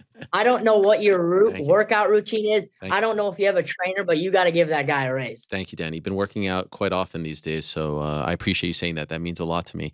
All right, so here we are. There's this big fight coming up. You say it's the biggest fight in Bellator history, certainly the biggest in a very long time. I'm wondering, is your friend Mark Zuckerberg going to be in attendance? I've seen you guys go back and forth. Is he going to be there on Friday night at Mohegan? I don't believe he is going to be there. I've been talking to him a lot lately. I'm trying to get him still go to one of my fights. I think it's only a matter of time before he goes to one of my fights. You know, he was at that UFC event. He is a big MMA fan. And he does do it himself as well. There's some videos out there of him actually like sparring and doing some technique. And for somebody, I don't care what anybody fucking says. Obviously, there's so many haters out there. For somebody that doesn't fucking do the sport, I think his technique looks perfectly fine to me. Mark Zuckerberg is a Danny Sabatello, the Italian gangster fan, and he will be going to one of my fights. I'm just not so sure he'll be at this one December 9th. By the way, how did this relationship come about? Dude, he actually DM'd me after one of my fights. And I didn't fucking even think anything of it. I thought it was a burner. And then after another one of my fights, I think it was against Jornel Lugo, which I absolutely dominated. He hit me up and was like, "Hey man, big fan. Again, congratulations. Keep it rolling." And I didn't think it was him. I thought it was some fucking bullshit burner. I showed my phone to Mike Brown, who was with me at the time when I was looking at it. And he's like, "Dude, you got to say something back. This is actually him." So I said something back, and then we've been going back and forth. So he reached out. He watches these Bellators. He watches the Danny Sabatello fights because obviously if you're a fight fan, you can't miss my fights. But yeah, he's the man. And anytime you can reach out to an audience like that who has nothing to do with MMA. It's just good for the sport in general. You know, we're trying to grow this sport. Bellator is trying to grow this sport. A good thing that Bellator is doing is this Grand Prix tournament, which is good for the sport. You know, we're trying to make these fucking fights just mainstream like NBA, NFL, and MLB. And how do you do that? You create a playoff like they do. So what has MMA done in Bellator? They created a playoff. They created this World Grand Prix. Listen, if you want to be the best, we're going to have you showcase it. You know, sometimes in MMA, you can cherry pick who gets a title shot, and you'll have dumbass fans saying, oh, well, they're not the champion because they didn't deserve the shot or whatever. No, with this World Grand Prix in the bantamweight Bellator division, you're going to see exactly who the best is. I love the fact that you left Mark Zuckerberg on scene. I mean, that is incredible. You didn't respond to him. That is a real flex, my friend. I eventually kind of fanboyed him, but you know, the world go around. Yeah, I had to respond eventually, and he'll be at one of my fights. I love it. You're also back at Mohegan. Last time you told us you got fined for swearing. Is there anything in place there to? I mean, they need to let you be. Like, what is this? What are we doing? Sesame Street here? What the hell is going on? Dude, it's crazy. I can go in there and maybe kill a guy or maybe paralyze a guy, have blood spew everywhere, but I can't say a 4-letter word. Fuck that. That's bullshit. I already know that they're going to have a talk with me. I've already been in talks with a couple of people. They're obviously going to try to tame me the best they can. But I kind of said that, you know what? I'm always going to be me, you know, no matter what. I understand it. If they have to find me, if they have to try to make an example out of me, so be it. But I'm going to be me. I mean, I'm going to do whatever it is. You know, I don't plan swearing or I don't plan any of this shit. But again, I could see myself getting fined again after this fight. It is what it is. I hope I don't, but we're going to have to find out. Bellator should pay for that fine if they fine you. I mean, that's crazy. This is cage fighting, for goodness sakes. You drop a couple of F-bombs. It's on Showtime. If you were on CBS, I could understand that. And by the way, I wish this fight was on CBS in February, but alas, you would have had to wait, 2 months more. That is crazy to me that they will fine you if you swear. That is absolutely absurd. And I think it's a Mohegan thing, right? I don't think it's like if this fight was happening in LA, you wouldn't be fined by the California State Athletic Commission, correct? Correct. It's not Bellator that's finding me. Yeah. Actually, Bellator loves me. You know, I have a great relationship with Scott Coker. He's the man. He's the best in the game. I love that guy. I hope I deal with him for the rest of my career. But it's the Connecticut Commission that's finding me. So it's all on them. You know, they say what goes, and maybe even after they did find me, they could pick it up or Bellator picks up the tab. There's a few ways to go about it. For now, I'm not too fucking worried about it. At the end of the day, it's just money. I'm not too worried about that. I'm just worried about becoming the best fucking bantamweight on the planet. Have you seen him at the hotel? Have you run into him at all? Nope, I haven't fucking run into him. And I wore a shirt the other day of me flicking him off in his face. So I kind of was hoping he would see it. I was kind of hoping we would run into each other. I want to see his nerves. I want to see how nervous he is and giddy he is. But it might not be the best idea for us to cross paths because the blood is boiling and it can come to a point, and it feels like it's kind of come to that point where if we do have an interaction, something might happen that's not so good. So it's probably best that we haven't seen each other, but no, I have not seen him. Okay. And by the way, who made that shirt? I did. I'm working with this company. It's called Millions. They made the shirt, but I gave them the idea. Then they absolutely killed it. I kind of had an idea, but they made it pop. But yeah, it's a fucking phenomenal shirt. And you're selling it as well? We're showing the shirt right now of you rocking it from your Instagram, Shock the World.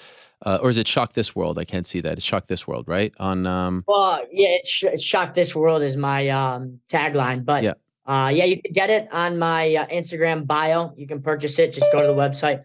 But yeah, my motto, Shock the World, Shock This World. It is, it's the same shit. But my username or whatever on Instagram is. So you're selling it? Yeah, that's great. Absolutely. I love it. There's a bunch of different other Italian gangster gear you could get. I love it. So you said fourth round. That's your prediction? Yeah, the prediction is fourth round. I want to have this a very violent fight. I want my war. I don't want to bring him to hell. I want to meet him in hell. I want to go to hell myself. I want to have this a very fucking bloody fight. I want to have this just a fight where I find out about myself. I think I am the baddest man in the world. But I guess I got to fucking show it. I got to fucking prove it. And what better than against Raufeon Stots, who has the belt, who is the champion, who is the actual champion. It's not fucking Sergio Pettis. Sergio Pettis is a little bitch. This fight coming up is for the title, not the interim title. I don't want to hear shit about that. And also, you just look at my skill set. You look at Raufeon's skill set. We're the best in Bellator. The other two pipsqueaks on the other side of the bracket, Magomed and Patchy, those guys suck. Okay. And Sergio Pettis, give me a break. That guy's got no skills. His ground game is atrocious. So this fight coming up, to me, this is an absolute title fight. When I get that Bellator belt wrapped around my waist in a couple days, that is actually for the belt. Who do you think wins that one, by the way? Like, who do you think you meet in the finals of this Grand Prix? Yeah, I don't know who wins between those two bitches. To be quite honest with you, I'm not going to watch it because if I do watch it, I feel like I might get a little worse watching. So if I were to make a prediction, I would say maybe Magomed. I'm not too confident in it. You know, he throws a lot of spinning attacks, which can be dangerous because we're wearing such small gloves and you always got to be careful. But his skill set isn't very tame. And then you look at Patchy and he's only really good when he has that body triangle on your back. But other than that, he doesn't have any great skills. But the bottom line is I'm so much better than both those guys. I don't care who I face in this final. But I am thinking maybe Magomed. But either way, I know both those guys through interviews have said that they are estimating that Stots wins this fight. You ask any other Bellator bantamweight, they're all going to take Stots because I've talked shit about all of them. You know what's funny, Ariel? All these guys are all fucking friends. I know Patchy and Stots are fucking friends. These guys over here, dude, behind the scenes and not in front of the camera, they're all fucking friends. Right now, I feel like I'm at a fucking friendship retreat. It's ridiculous. They're all fucking talking, and I hate all these guys. These guys are all the enemy to me. You know, I'm not in the friendship business. I'm in the face-breaking business. That's what I want to do to all the Bellator bantamweights. So I already know if you ask any of the other guys, they're all going to have Stots because they're all fucking buddy-buddy. They all hate me, but I run this whole fucking division. You mentioned that, you haven't seen him and you guys are fighting on Friday, and I can't wait. Tomorrow is the weigh-ins. You'll probably have a face up there. As you likely know, he's coming up next. He's on the show next. In fact, he's standing by. Do you want to say anything? We could bring him in. Do you want to say anything to him, or would you rather not interact with him? We could bring him in right now for a parting shot, or would you rather not? Bring him in. All right, let's bring in Raufeon. There he is. Mr. Stots is here now. I don't think you'll be able to see each other, but you can certainly hear him. He's here now. He's flexing. Danny, anything you want to say to Mr. Interim Champion Raufeon Stots?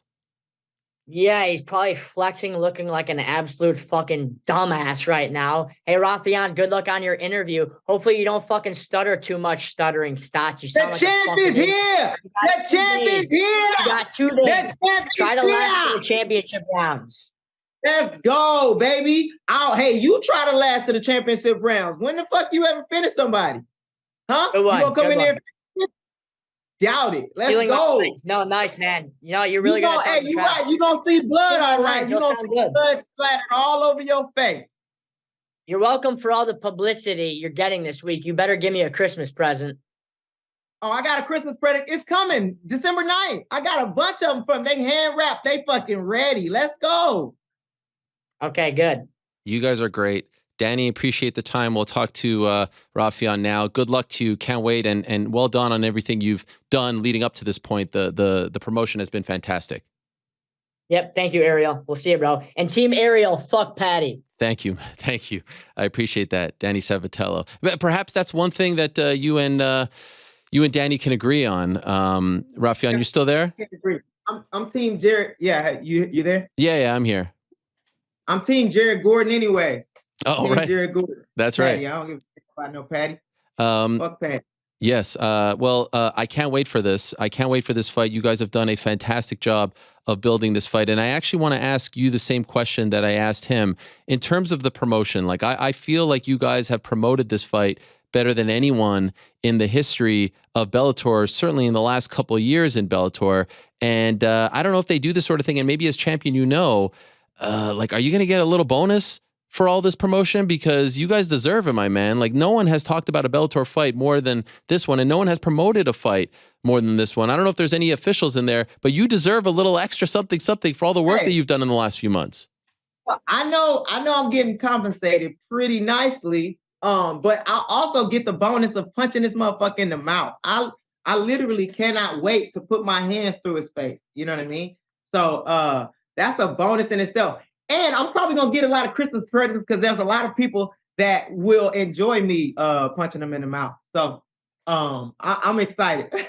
What about the fact that you've known that you're going to fight this guy for several months? And I mean, you guys were in studio here in late August. And I remember saying after that, I was like, damn, December feels like an eternity away. Have you felt at times like, man, this is like, I feel like I've never waited longer for a fight. Has it been hard to like kind of not peak too early just because you were so fired up for the fight?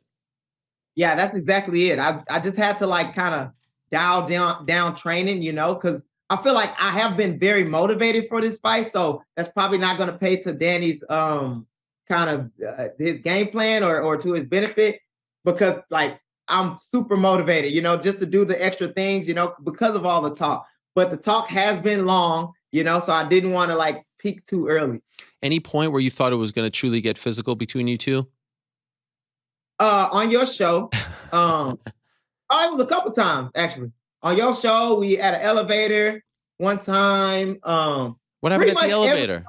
Every time you say what? What happened at the elevator? So after your show, I think the next morning, we were like waiting for another radio interview, and he was like standing there, and we was jawing back and forth. I said something about him being lanky or tall or something, and he was like, "I'm small," and I'm like, "You ain't that tall," or whatever. And then I like walked up on him or whatever, and then he had his coffee in his hand, and I pushed him. After he said something. And then when was another time? Did the coffee spill on him? Did it? Yeah, it did. Oh my dear God. Oh my gosh. About that. Yeah. But so pretty much every time we interacted, I was ready for something to pop off. Have you ever felt this way about an opponent going into a fight? I haven't had this magnitude, you know. Right. I've had some like contempt tour fighters before, but not to this magnitude. This is as close to personal as it can get. I never feel like any fight is like personal, because it's like we both fighting for a paycheck. But this is as close to, I mean, this is the most I've not liked nobody. This is the most I want to hurt somebody. You know what I'm saying? I don't feel like he's out, he ain't gonna do nothing to me outside of the cage. So I don't feel like it's personal, but this is the most I want to put holes through somebody's face. And you are older than him. Is there a part of you that's like, man, finally I'm getting, you know, some shine. I'm getting spotlight. Like there's a UFC pay-per-view this weekend, and I feel like just as many people are talking about this fight as any fight on that pay-per-view. And maybe, you know, maybe it's because I'm talking, like I am legit excited for this. I'm giddy for this. I would put this fight up there with any that's going on this weekend. And for you, like, is there a part of you that's like, man, finally I'm getting this type of attention?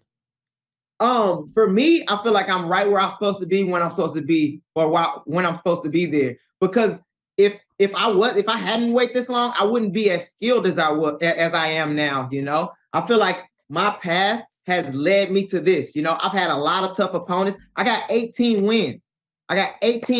Man. So I'm ready. I'm the Bellator champion. So I'm very prepared. For this. I've been here a bunch of times. I can't say the same for him. I can't say the same for, you know, what he's been tested through. You know what I mean? So for me, I feel like, yeah, it's been a long road, but this long road has prepared me for this moment. You know what I mean? So. He says that you crumbled under the pressure, that like when the going gets tough, you don't really, you know how to face the music. Why do you think he believes that? And do you think that's just like BS? Like, is there any time in your career where you feel like you've crumbled under pressure? Okay, so check this out, right? He's a wrestler, okay? He made it to the national tournament. He wasn't able to perform. He's a D1 qualifier. He got beat out at the tournament of wrestling. I'm a 2-time national champion, right? Throughout my fights, I've never shown any quit in me. I'm 18-1. The one fight, I admit I got caught. It was early in my career. The last fight, I'm also the Bellator champion. In the biggest moments of my life, I've been able to perform, you know? You also just got to look at the track record, you know? Also, you know, somebody could say arguably I was losing the fight against Juan Archuleta. I came out and I knocked him out at the end of the fight, you know? So there's never a question of whether I perform when it's time to perform. You know, when it's time to perform, I perform. We gonna get to see like what he has to do when he has to perform against somebody who's better than him. But there's no question on my performance. And considering the people that you have fought in the past, like would you Would you say he's your toughest matchup, or do you feel like even in this tournament you have fought tougher guys than him? Oh, he might be among the top 5 worst opponents that I faced. As far as his skill level, legit top 5 worst opponents that I faced. One guy I'll give. He fought me on a week notice, and he was like coming off a drinking bender. Like my first fight. So I know for a fact he's better than that guy. But top 5 worst opponents. Really? And so just because, so if you look at his game, he talks a big game. He loves to talk about how he's gonna bash somebody's face in, how he's gonna be a bloody fight. But all he do is he's a position artist. That's all he do. He a cap artist and a position artist. Like he's not gonna do anything other than try to hold me, you know? So there's one thing I gotta look out for. Literally one thing I gotta worry about. That's the easiest fight preparation I've had in my career.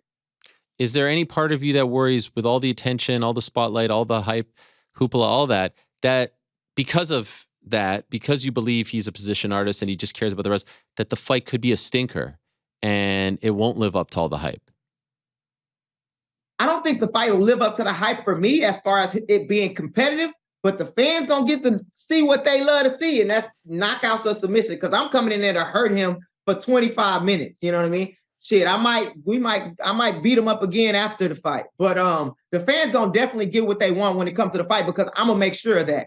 He ain't gonna make sure of that because he don't have exciting fights. But I know how to make I know how to make fights exciting, and I know how to fight. So there's nothing he can do about being in a position where he gonna have to take a lot of damage and people gonna be oohing and eyeing and blood gonna be splattering everywhere. There's nothing he can do to stop that. Any worry on your end about fighting too emotionally? Sometimes when you hate a guy, when it's somewhat personal, you fight emotionally and you stray from the game plan. Any worry about that? Have you guys talked about that? About not fight? You see him in the cage, he's going to flick you off. He's probably going to talk to you, right? How do you not fight emotionally? Yeah, and also too, like my demeanor about him, it's I laugh, like I'm making jokes about his chin, how he looks like Sid off of Disney Ice, you know what I mean, or Ice Age. I see this guy as a joke, so I don't necessarily like hate him, you know what I mean? Like I don't like him, but I don't like hate him. And as far as like the talk, like that's what I do on a daily, like in training, in my daily life, and freaking when I'm on Fortnite, you know what I'm saying? That's what I'm doing on a daily. So it's nothing like different. Like this is like literally another day in the office. I'm gonna go out here, I'm gonna talk shit. I'm a beat you. If you look at the Magomed fight, you know, me and Magomed talk shit, and I had a language barrier. You know what I mean? So it's nothing different than anything I'm used to. By the way, who do you think wins in the other semifinal fight? You got Patchy Mix, you got Magomed Magomedov, two tough guys. He doesn't think so. What do you think? Man, I definitely think they tough. Let me say this other thing. One more thing about Danny. All right. I figured Danny out. I figured him out. Okay. Right. What he's a curmudgeon, that he's like a Scrooge that knows everybody's gonna hate him, so he try to hate them first. Like one of the biggest things he hates about me is that I go and I like people's shit, right? I like people. Listen, so he's one of those guys that's like looking on people's pages, but not liking shit just because he like, oh, he probably don't like me, so fuck you. He don't like me, so fuck you. You know what I mean? He want to say fuck you first. So that's probably why he's talking shit about everybody. But as far as the fight with Patchy Mix and Magomed, I keep going back and forth. I'm leaning toward Patchy Mix. I want Patchy Mix to win just because I haven't faced Patchy Mix. I'd like to close the gap in his mouth with my fist. But other than that, you know, I feel like Magomed has a bigger skill set. You know what I mean? And I think that's a tough fight. But I'm kind of leaning Patchy Mix. I think it's a great fight. I think it could go either way, but I'm leaning Patchy Mix. By the way, I don't know if this is asking for too much, and you might say that I'm crazy, but you know they got this big CBS show on February 4th? Yeah. Hey, listen, I can fight February 4th. This ain't gonna do nothing but hug my leg. So I'll be ready to fight February 4th. I know that for a fact. I'm gonna come out here unscathed. He gonna, you know what I'm saying? I'm gonna have a couple cuddle bruises. I'll have a couple cuddle bruises on my legs, but other than that, I'll be fine to fight. Well, you took the idea out of my mouth. I feel like, the 2 fights on the card, there's 3 fights on the CBS card, I'm told. And you've got the legends, Fyodor, you've got Ryan Bader. All right, fine. Then you've got a homegrown guy, Vadim Nemkov, who can't really sell the fight, unfortunately, because he didn't speak English, going up against Yoel Romero, who's doing great, but a little bit up there. I would strongly advise Bellator, for whatever it's worth, if you are healthy and you win, of course. And yeah, I know you don't want to hear this, but even if Danny wins, and then if Patchy and Magomed winner is okay, you got to be that 3rd fight on CBS on February 4th. And you're saying that's not too quick of a turnaround, right? That's a big platform. We need some fresh blood in there. I would love that opportunity. I would love that opportunity. Okay, good. By the way, what do you think of his shirt? Did you see his shirt that he was rocking? I seen his shirt. I thought that was creative. Okay. I thought it was a creative shirt, to commemorate, when he got the opportunity to fight me, you know what I mean? I think that was a good moment for him. He says... Also, I would like to say, as far as like the trash talk, I feel like I won. Okay. Technically, I won. Because what happened was, I think he mentioned it. He forfeited the opportunity to come on a show or a couple different opportunities to like see me face to face. But I take that as a loss. Like, you got tired. You couldn't take the heat no more. Wow. You couldn't take me talking to you no more. So you already lost the first fight. Let's see if you win another fight with the weigh-in. And then we got this fight on Saturday or this Friday that I know you're going to lose. You know what I mean? So you were down to do those appearances, and you're saying that... I was down. I'm always down. That's the thing. I'm doing this shit every day, bro. I'm talking shit. Yes, I know. Day long. Like, I can do this shit all day. And when I'm you... out there with jitsu, and we can do this shit all day long. And when you heard about this, you took this as sort of like a moral victory, like, he didn't show up. Yeah, he didn't show up. He a forfeit. If you were a wrestling match, we had a wrestling match. Yeah. You didn't show up to the match. You forfeit, bro. It's a forfeit. You think you're in his head, under his skin? Oh, I know I'm in his head. Okay, so I'm gonna let y'all know something. Let the crowd know something. There was this one interview, and I just completely made up, right? I was like, hey, I'm wrestling with somebody who he's been wrestling with for years, and I just totally made this shit up, bro. I said, yeah, I'm wrestling with somebody he's been wrestling with. And it got back to somebody that they're doing like work with that like, why are you telling information, or who is telling information? Pretty much trying to, so somebody from their team was trying to figure out who the fuck I was training with, what the fuck I was doing. You know what I mean? So I'm definitely in their head. I know that for. He says 4th round finish. What do you predict? Oh no, it's gonna finish way earlier than that. This is what I think. I think once he realizes that I'm the better grappler and he ain't got no options when it comes to the grappling, and then we're forced to fight on our feet, or he's forced to be in positions he's not comfortable being, it's gonna get old fast. We're gonna definitely test his heart. I don't think it's there. And so I think it's gonna finish like 2nd or 3rd. Wow. Well, I can't wait, man. Again, you guys, are there any Bellator officials in that room right now? Is there anyone? Yeah, we got Mike Fitch in here. We got Eve Edwards in here. Oh, Eve Edwards? Yeah, Eve Edwards. Yeah, he no Bellator official. He's a freaking legend. There he is. What's up, Eve? Mr. Thug Jitsu himself. You're the man. Yeah, always. This man right here, he's always like this. Always like this. Always talking shit. And Danny Sabatello is going to get it. Let's go. I love it. I love it. Great to see you, Eve, an absolute legend, an OG of the game. And great to see you as well, Raufeon. I wish you the best. Good luck to you on Friday. Man, kudos to you. Kudos to him on what you guys have done. You have done a phenomenal job. And obviously, it has to deliver on Friday. But leading up to this point, man, it has been a pleasure watching you guys do work. So well done and good luck on Friday. Can't wait to see it. Thank you, guys. Appreciate all the support, man. All right, there he is, the one and only Mr. Interim Champion, Raufeon Stots. And by the way, I will be in Las Vegas as of tomorrow, going to the awards. So that should be fun. That's awesome. Yeah.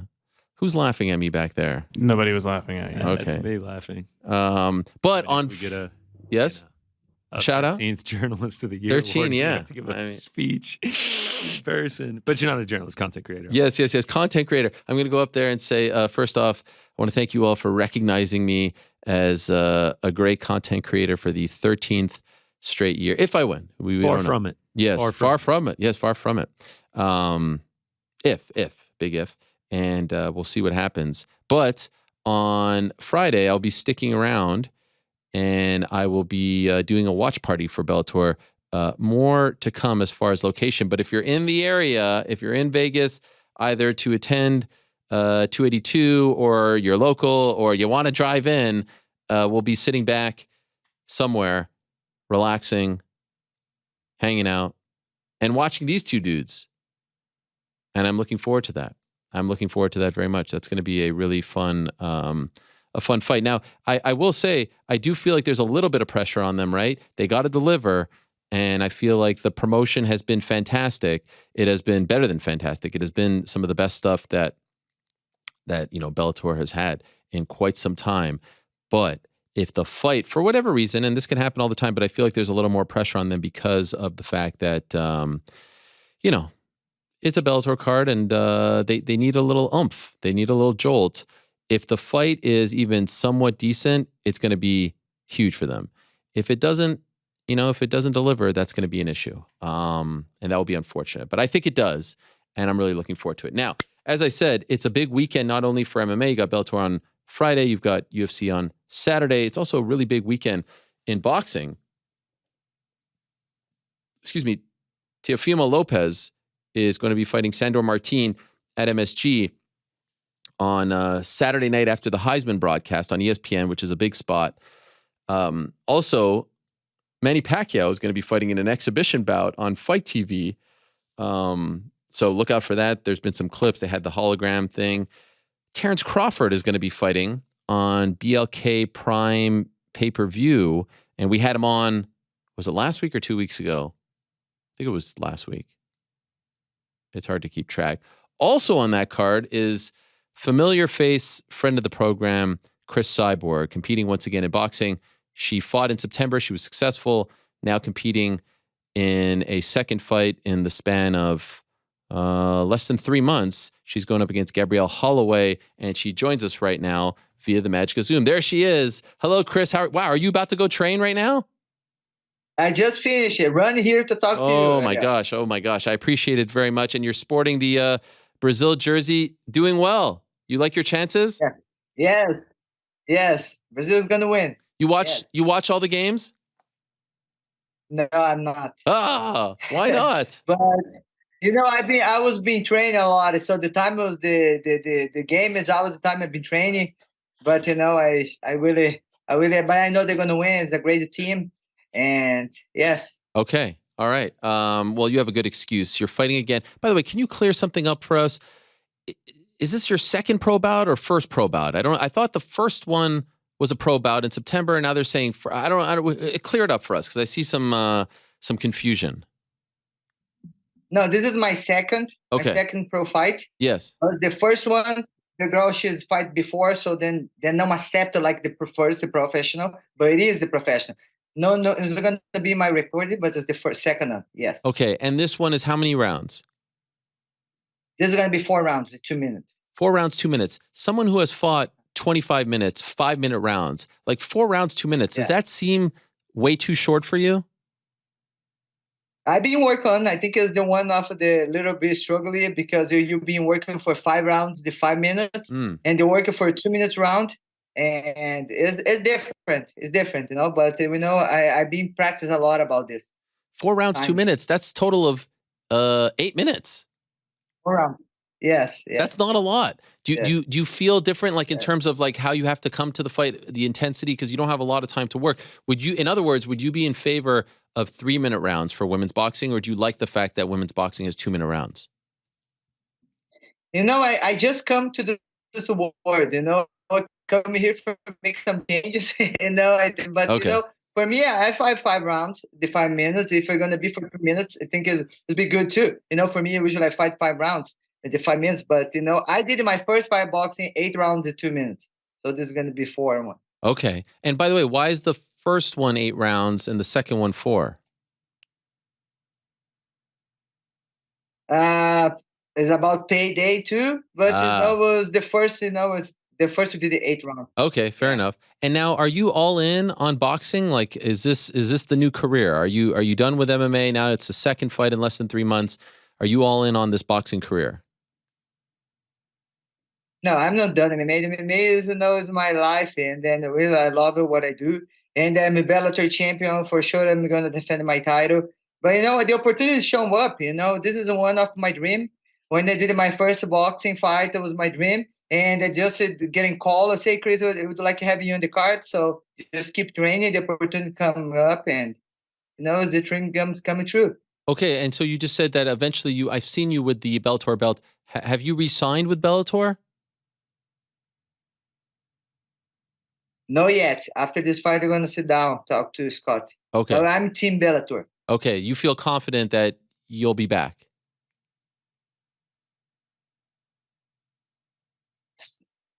Oh, yes. Yes, you said yes. Sorry, the internet went out. You said yes? Internet. Yes. Okay. Yes, All right. Yes. And so how did you end up on this particular card? Terrence Crawford, in many people's eyes, #1 pound for pound. This is a big deal for him. He's kind of going out on his own. He tried to get the Errol Spence fight done, couldn't get it done. So now he's doing this with BLK Prime. How did you end up on this card?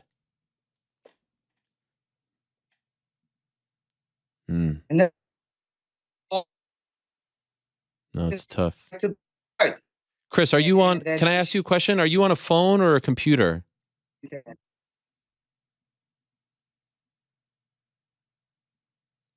No, we lost her. Oh, maybe ask her, guys, if she wants to go off Wi-Fi, if she's on a phone or something like that. Stand by. We'll get back to Cris in a moment. But yes, she is returning this Saturday. It's in Omaha. And I think there's interest. There's interest in seeing how far she can go. There is definite interest. Interesting that this second fight is 4 rounds, and the first fight was 8. That is interesting, right? But she is fighting someone named Gabrielle Holloway, who has actually had multiple MMA fights. Trying to pull up. Oh, here it is. Well, I had it. Where are my friends at Tapology? There they are. The best. Gabrielle Holloway. And by the way, her first fight she won via unanimous decision. But Gabrielle Holloway, 6-6 as a pro MMA fighter. Very recently lost to Kat Zingano back in 2020. She lost via unanimous decision. Prior to that, beat Alexis Dufresne. Second round, ground and pound. And was kind of jumping back and forth between MMA and boxing. Lost to Amanda Bell. Fought Raquel Miller. Lost to her. And just has been jumping around. One suspects that, Cris is doing this to build up her resume. Get some fights under her belt. And of course, we've reported extensively on, talks with Eddie Hearn, the Katie Taylor stuff, who still doesn't have an opponent, still doesn't have a date locked in for Ireland, at least not that we know of. Any sign of Cris Cyborg? There is sign right now. Oh, yes. Frank is... He's efforting? He's efforting. Wow. He's certainly efforting right now. Thank you, Frank. By the way, what are the odds in this fight, this Cyborg Holloway fight? Yeah, last I saw it was Cyborg minus 4,000. Come on. Yeah, no props available. 4,000? And what is Holloway? Plus, sorry, I made a mistake. On DraftKings, she's minus 5,000. The comeback for Gabrielle Holloway, only 1,200. Wow. Yeah, that's how the book wins. Only 1,200. Wow. Yeah, no props. I would imagine inside the distance, shoot. Damn. Pretty low there, too. I mean, 4 rounds is tough. It's an 8-minute fight. The last time, that's insane for someone like Cyborg. Unbettable. Just sit back and enjoy. So does that mean I can't I can't Add pick Cyborg to the parlay. No. No. No. All right. No, unfortunately. Oh, she's back. Cyborg, you there? Chris? Yes, I'm here. Okay. I hear you talk about me. Yes. Only good things, no? Yes, good things. Well, I'm saying like it's hard to bet on you because you're such a big favorite. Mine is 4,000. Oh, this is good. That is good. That speaks to the confidence in you. By the way, don't bet on yourself, all right? I just want to let you know that's frowned upon. Yeah. Okay, good. I'm not. I never bet. Good. The question I was asking was, how did you end up on a Terrence Crawford card? How did this happen? No, the team. And then calling my team, and ask if I'd like to be in the card.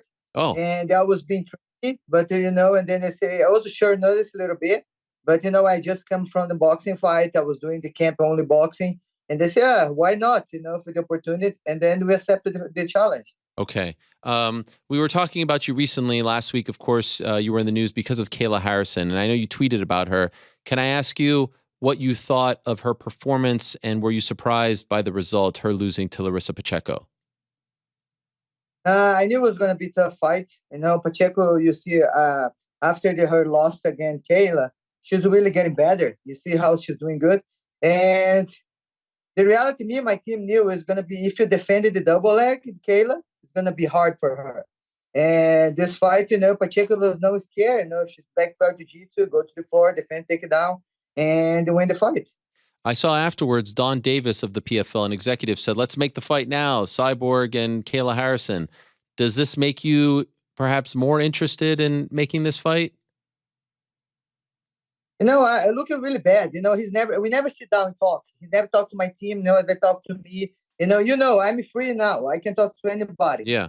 So, and then he just put it on Twitter. And this is bad. This is bad how we do because, I'm from Brazil. It's dangerous what he's doing. But he can really sit down, talk to me if he want to really do the fight.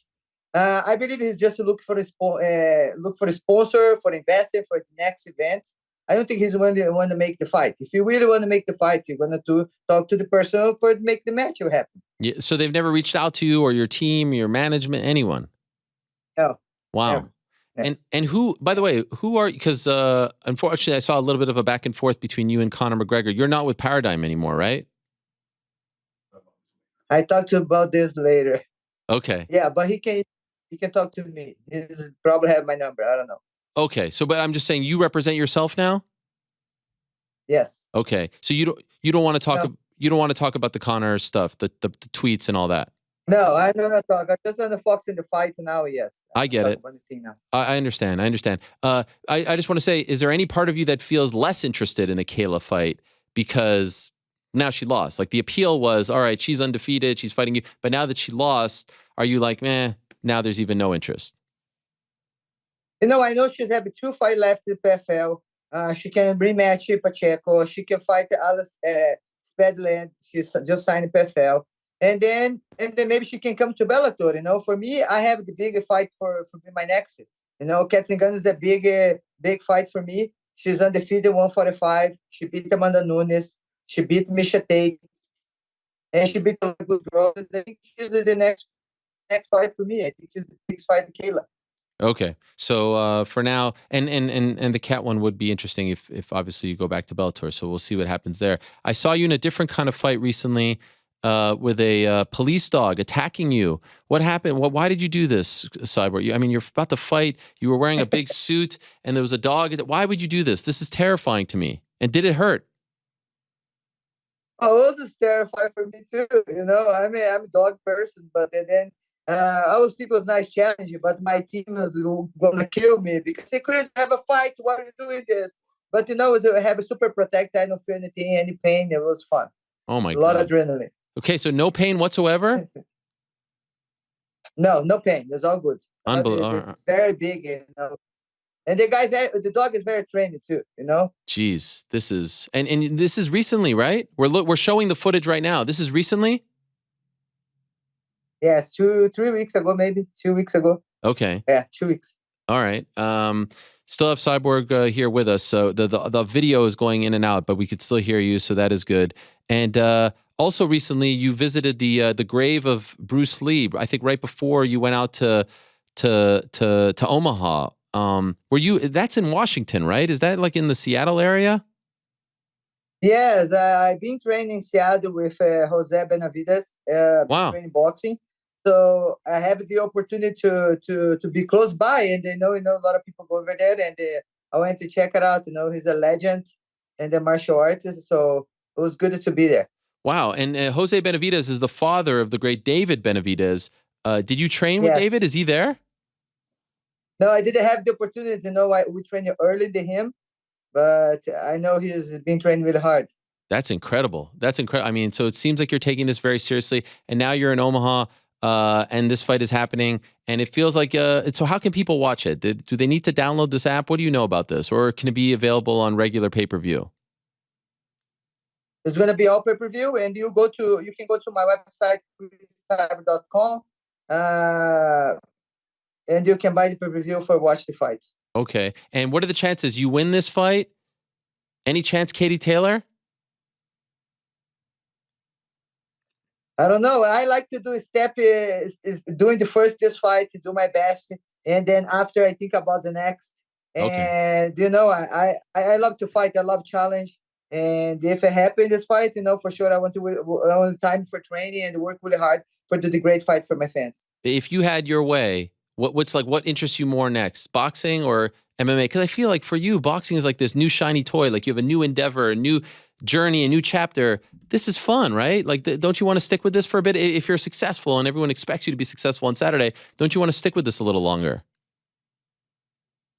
We never know what's the God's plan. But, when they invite this for this card, I'll say, I'm training, the opportunity coming, the God open one door for you. You have to do. So let's see, let's see what the door going to open next. And once the door open, I'm going to be ready. Better chance of happening in 2023, you versus Kayla or you versus Katie Taylor? Zingun. Yeah. All right. There it is. There it is. Well, first things first, it's Gabriel Holloway this Saturday in Omaha. Best of luck to you, Chris. Appreciate your time as always. Looking forward to seeing you fight for the second time in boxing and seeing what you do out there.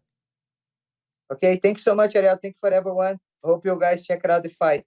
There she is, Cris Cyborg, fighting this Saturday. A lot going on right now in the world of boxing.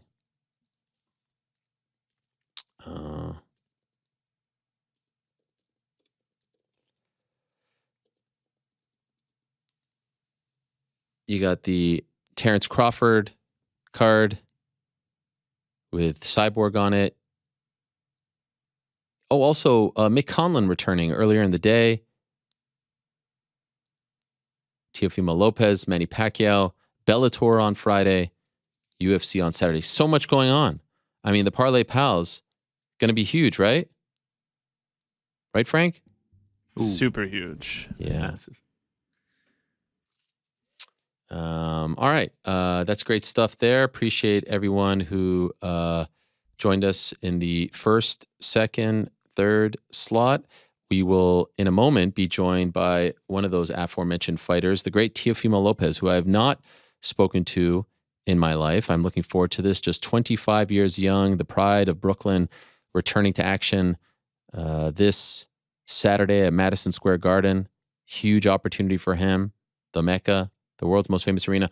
And in case you're wondering, still to come, we have a lot of questions to answer. Do you think that's the longest first question in the history of On the Nose? I think they're all about that long. Mm-hmm. Great question, though. It was very, you know what? There's something to be learned there. Short, to the point, concise, hot tag, right? Something to be learned. Excuse me.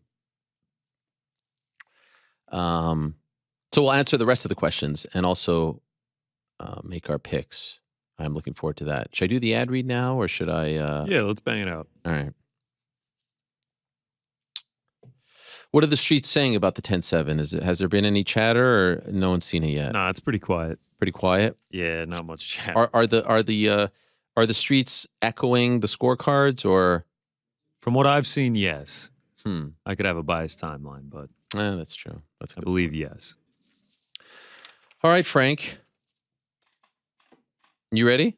Oh, Oh, so maybe we're not going to do this now. He's doing a miking up. I didn't think that through there. Yeah, so we'll skip it. We'll do it later. I mean, we only need, it's just music, right?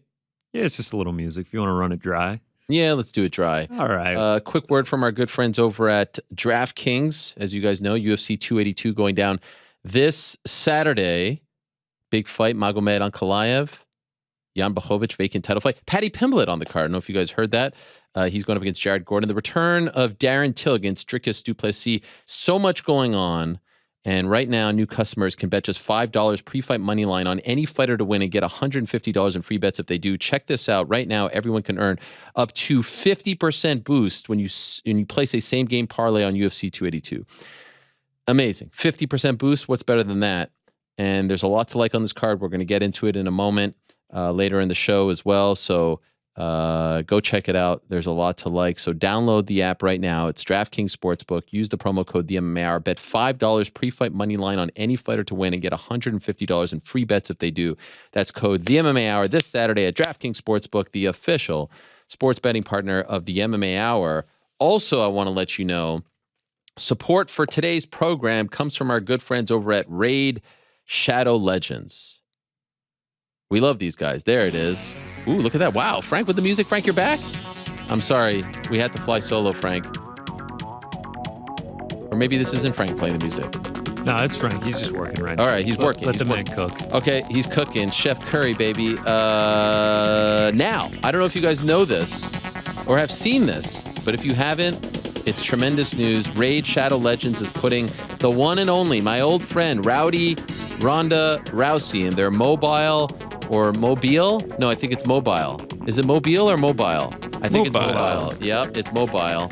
Mobile will be Alabama, right? RPG is her own playable champion, and she is as powerful as ever. Search Raid Shadow Legends in the Apple app or Google Play Store, or download on desktop with Clarion Play to get your very own free Ronda Rousey champion. Use promo code MMA Hour, just MMA Hour, for new items to help kickstart your gameplay.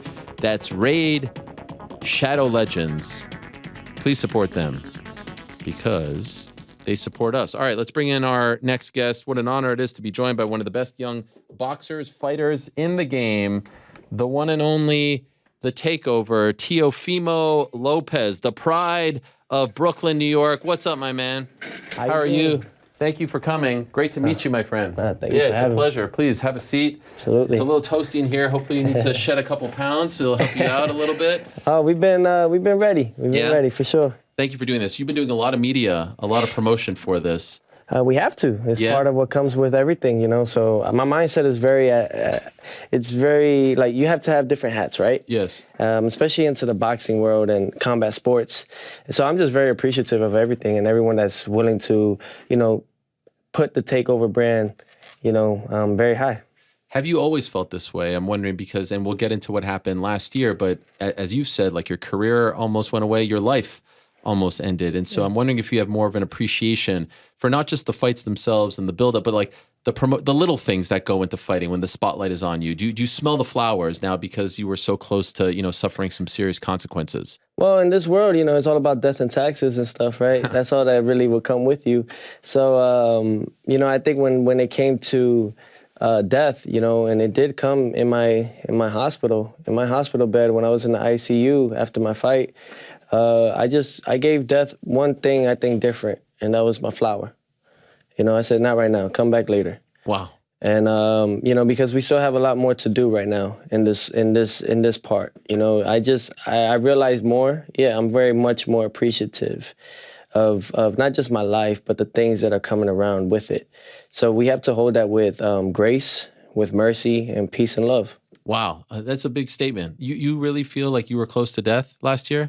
Man, anybody that would have done that would have died immediately. You think so? Wow, they've told you this. The doctor said, like, even with the conditions I had going into the fight, I already was dealing with the torn, my esophagus torn and my chest already torn.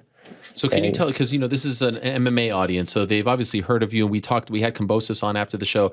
What were you doing? What do we got here? Dreidel? What is this? Yeah, that's a Santa Claus dreidel. Yeah. I like this, bridging the gap between the Jews and the Christians. That's very nice. Peace and love, brother. Peace and love, my man. I love it. you were the champ. You fought. You beat Lomachenko. It was an incredible performance, and then you had the Kambosos fight, and then you find out afterwards that you're dealing with this serious issue. What was the issue?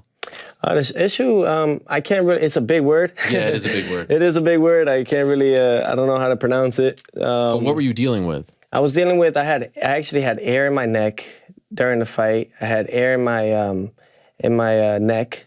I had air in my. I had air actually going through my heart during the fight. Okay. So from the first round.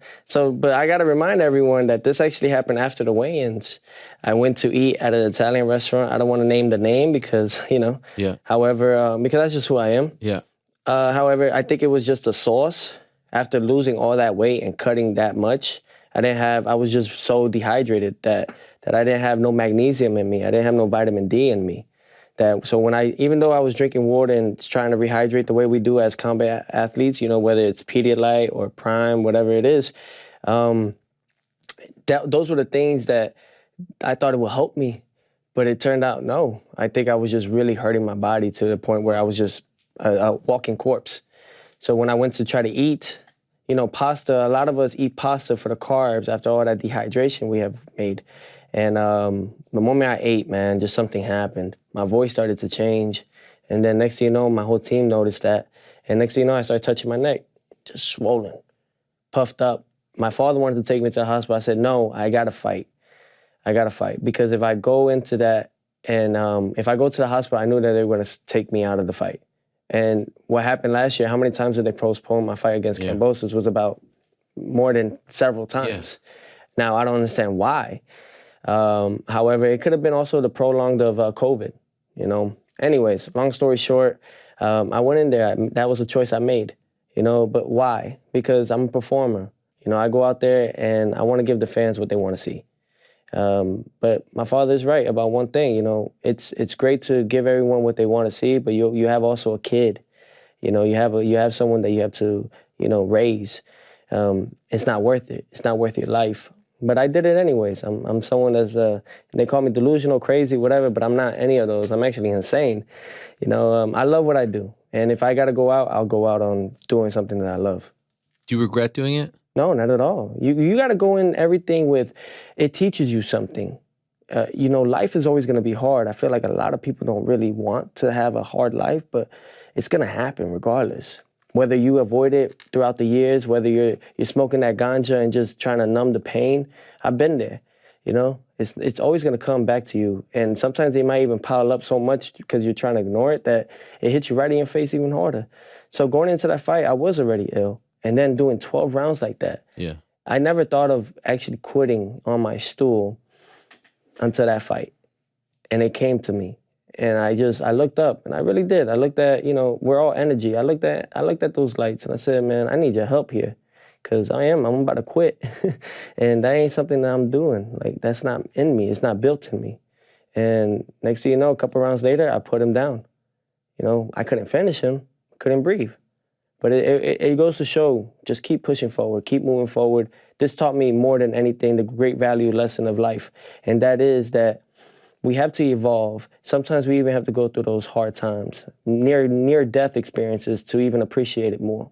And do you remember how early in the fight were you starting to feel like, holy crap? The first round. Oh, it was that bad, huh? Because I had asthma. I'm an asthmatic kid. I've been having asthma since I was 6 years old. When my father moved us from New York, from Brooklyn to South Florida.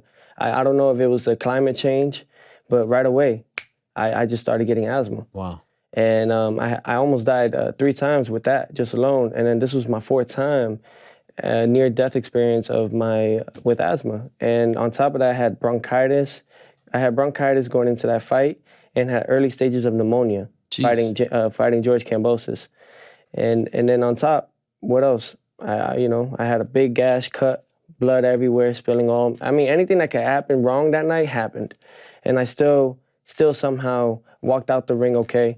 Yeah, I did a backflip. I mean, I'm performing.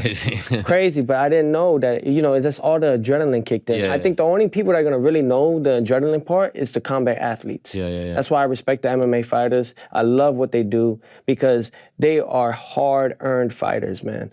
These guys work their butt off. They don't care, blood, sweat, or tears. And the thing is that when you see them in person, though, they're not like that. very humble. The humility that they carry is so, I idolize that a lot. And so when you walk out, how long after are you going to the hospital? It's like right away? Did you collapse? Right away.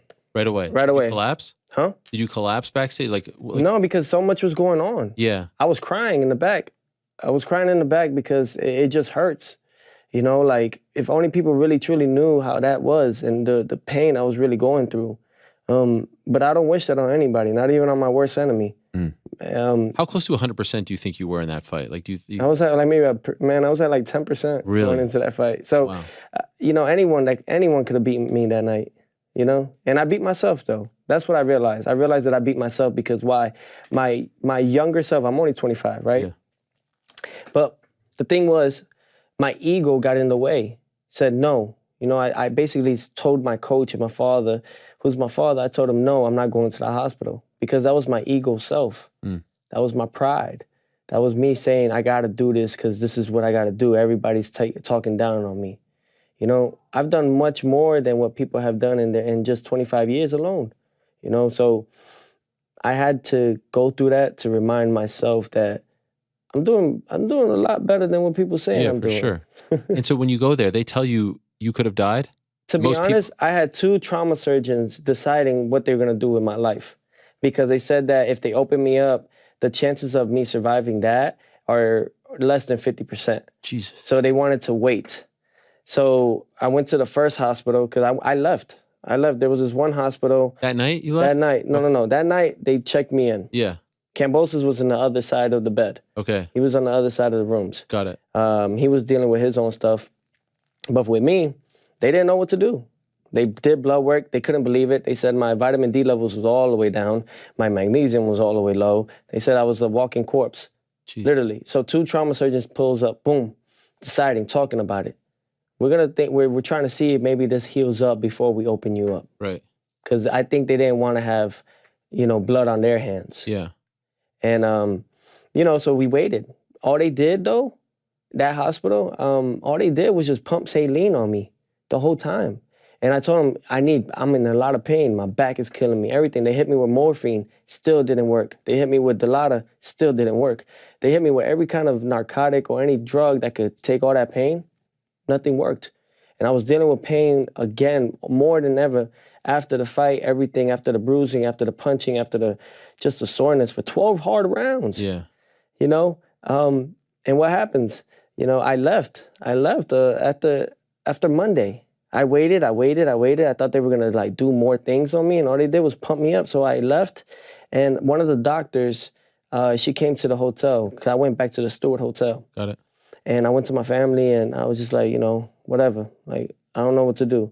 She checks my report, and she says, she looked like she saw a ghost. And she tells me, she says, I don't know how you're still here right now. She says, from what I'm reading, you shouldn't even be alive.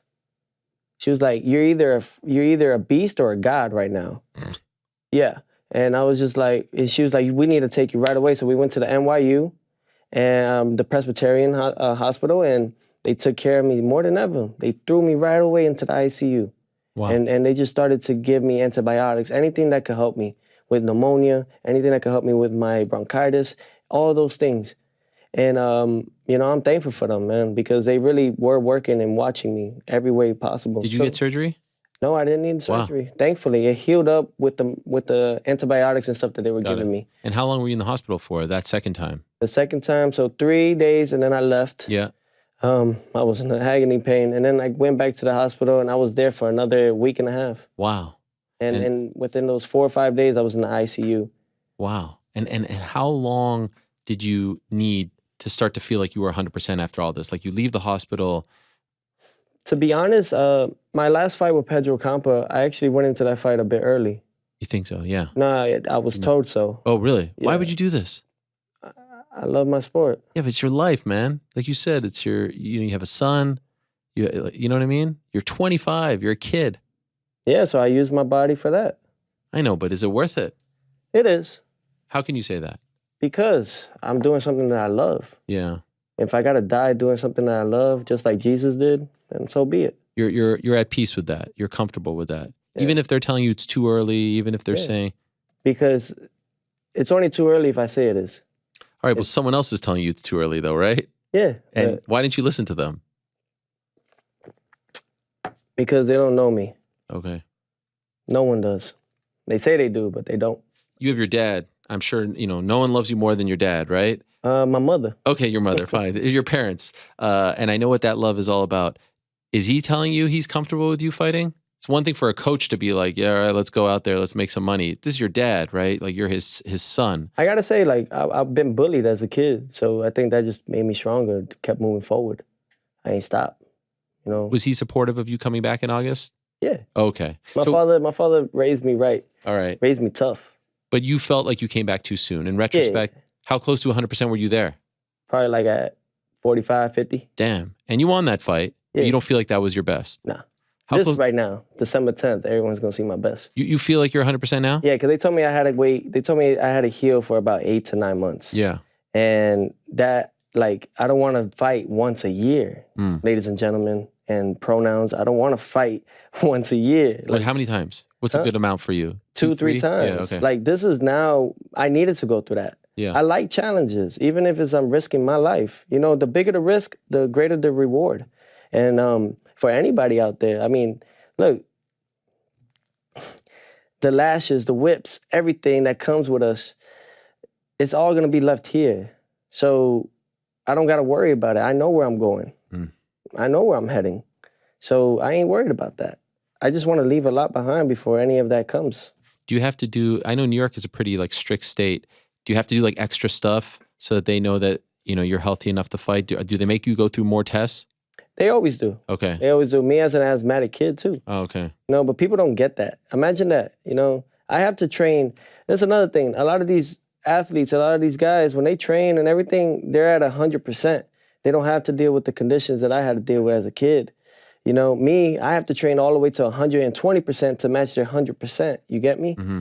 So that's why when they talk all this and everything, I know that they're soft.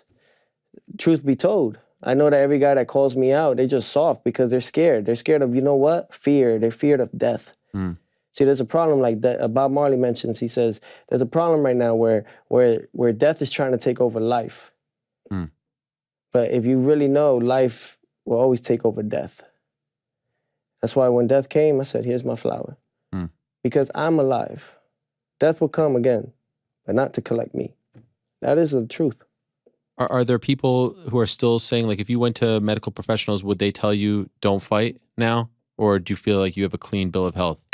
No, they would have told me no fighting no more. Really? Yeah, if the New York State Athletic Commission, they even said if I had what they said I had, there was another word that's almost equivalent to it. Okay. They said if I had that, then I wouldn't be fighting no more. Damn, okay. They would have to suspend my whole license and everything, and I wouldn't be able even to go to the UFC. They would cancel everything because they do not want to have, I suppose, blood on their hands as well. Sure. Okay. And as far as your cardio is concerned and all that stuff, like, do you feel any different after going through this? Blessed. Blessed. Okay. All right. More than ever. I am truly blessed. You know why? Because I thank the universe. I thank God. I thank Jesus for the Son of God for everything that He brings to my life. This is to teach me more. You don't stop. Don't ever stop. Even when people are saying, don't do it no more. It's going to happen regardless. It's going to happen. What the heck everybody fearful of? Something is like, I've been to hell twice. Came back a third time. What was the first time? First time? Good question. That's for me to know. For everybody else. I thought you were an open book. That's what everyone tells me. You keep it. I always keep everything open. You don't want to talk about this one? Yeah. Okay. Is this a long time ago? Nah, it was all in that same year. Same year? Yeah, last year. Okay. I died twice, man. Came back a third time, and I'm here. Was it boxing related? No. Personal related. Okay. Do you mean like your spirit died, or do you mean like physically you died? Physically, man. Really? Yeah. And you don't want to talk about it? Nah. Okay. That one right there it has to be kept secret. Okay. Because for the jury of the eyes and everyone here, it's considered guilty. Okay. But for me, well, not for me, but from the other jury, from judgment, I'm plead not guilty. Okay. So with that being said, I'll just rest my case there. That is quite the tease right there. I mean, I've never heard someone describe it like that, but fair enough. I will respect you don't want to talk about it. Appreciate that. In June, I'm wondering, like when you saw Kambosos fight Haney in front of like 50,000 people, what did you feel when you saw that? Because that's I was actually, I rented one of the city bikes. I was here in New York City, and I was just riding my bike, listening to music, because you know why? You didn't watch it? I didn't watch it. Why? Because I don't need to add more of my positivity. I don't need to inflict it on negative. Okay. You know what I mean? Everything is planned. Everything's already coordinated. My sport, along with combat sports, how is it that my brother's here, my guy's here, right? Yeah. Why are they risking everything that they have, getting paid less than what the guy up on the table, getting more from them? Yeah, I agree. This is Mandingo fighting all over again. Okay. And people don't talk about it. But I will, because I have the right to. If anything, it needs to be known that we risk our lives. We should be, it's not about the money. This is the thing that people don't get. It's just this, is that we risking our lives. We're taking the punches. We got to go back, and our kids got to see us like this. Mm-hmm. So at least reward us with our gifts. I agree. Reward us with our earnings. How the heck is someone that's just watching you, seeing you just get beat up and torn down and making more than you? Not only is it making more than you, making billions of dollars off of you. And what they give us? Pennies. Do you feel like you're underpaid? Everybody's underpaid. Do you feel like boxers get paid more than MMA fighters? Yeah. And these guys deserve to get paid more than these boxers of this era. You think so? I know so. Why do you believe that? Because this is a big topic of discussion on this show. Because of the corruption, man. Everybody's on a chain like a dog. I'm sorry, but it's true. We had some... Everyone's like a chain on a dog right now. And those people that run this, they tell them what to do. Do you see the breakdown of what the UFC I know makes? what the breakdown is. Man, I won the U.S. Olympic trials. People don't know this. I'm gonna speak these facts right now. And I appreciate you asking these questions. Of course. Now listen, I won the U.S. Olympic trials back in 2015 to represent USA in the 2016 Olympic Games for Rio de Janeiro. Yep. I earned that spot. I won that spot. And what they did, they gave it to somebody else under the table. Really? Yeah. Because why? It's all about money. It's not about what the professions or what we do. That's why you don't see, that's why in 2028, the IOC has declared that boxing will not be in the Olympic Games because it's too much corruption. Yeah. 2016 Olympic Games, you know what that was? An auction. Who wants the medal? How much you want? How much is this? France got it. Russia had got it. You know, everybody had got different ones. I mean this with respect, man. We risking our lives. We taking a lot of, I've done 21 years of blood, sweat, and tears. Blood, sweat, and tears. When nobody wanted to stand up to face Vasily Lomachenko, who did? I did. And I got underpaid on that fight too. But it wasn't about that. I knew the rewards that were going to come with it, which was what? The truth, essence of everything that Muhammad Ali mentions. Becoming the greatest of all times. You know, becoming the best. So what was it for me? Becoming undisputed. Now they want to dispute my undisputed. You know what I mean? So it's okay. This just makes me let it be known what I'm doing is right. Or, you know, and I just got to keep moving to 140. Let it be known I can't do this again. Why did you move to 140? Because you can make a case that 35. I did everything I could at 35. Even though there's still some names there that would be big fights, you versus them. Those guys are man-made. Teofimo is self-made. Okay. You know, do you see any of them? Listen, man, like the 10 and 7. And this is also a thing that I need to be careful with because people are so insensitive. They're very insensitive now. I love my guys, man. Everyone. Combat sports. Everyone that's willing to fight. Truth be told, though, man, we still living in shackles. Not just the fighters. Everyone. The only thing is that they bedazzled the shackles. You know? They did. And you have to be woke. You have to be awakened to really see that. So I just try to leave my peace, man. I don't try to fight with nobody. You know, I don't try to, because I'm not the big tough guy. I ain't trying to be a tough guy. Trust me, I'm only a tough guy in the ring, man. So whoever they put in front of me, I'll beat them. You got a problem with me? I'm not going to give it to you. I'm going to give it to you in the ring. You know, and everybody's going to see that come December 10th. I know that this world is a lot bigger than what it looks like. So I got to be careful with my tongue, too, because it's very powerful. I love a lot. And I need to figure out how do I do it better for the new generation, because they don't know what they're getting into. You know, the youth, the kids, you know, they are our future. I realize as I keep getting older and I'm getting older and older, I realize that 25 right now, the irony, 25 now, you know, how do I want to see our world, our life when I'm like 70? You know, it's up to us. It really is. That's why it's called genius. There's an I, and it's up to the generation of us. I never heard that one. Because this is all God's plan, not mine. Are you, and I'm just wondering, just to be clear, like, are you upset or disappointed or feeling some sort of way about things outside of boxing? This is good. Like, when you talk about the shackles, what are you referring to? Are you referring to promoters? The mind. Okay. The mind. Take care of your mental. Don't let anyone. You know, I've seen a lot of people. Man, they post a lot of luxurious things, but they don't even own them. You know, I post luxurious things I don't even own. You know what I'm saying? I don't own them. And I do it from time to time, but it doesn't mean that I'm happy with it. You know, it's just an illusion that I throw into everybody else. Did you at all in the past year, like post Kambosos leading up to the return, you know, you lose, there was a big spotlight on you. I know you think you won, but I did. Yes. Any sort of like, just, I've talked to a lot of fighters who've talked about the depression afterwards, when the music stops, when people aren't talking about you, when they think that you lost to this guy that you think you won. Like, did you deal with any of that? No, because that's why we have amateurs, even for MMA fighters, how you know, the UFC and everything, there's levels to it, right? And you have to earn it. That's why we have Bellator, and that's why you have all these other things, PFL, everything like that. So and you know your MMA.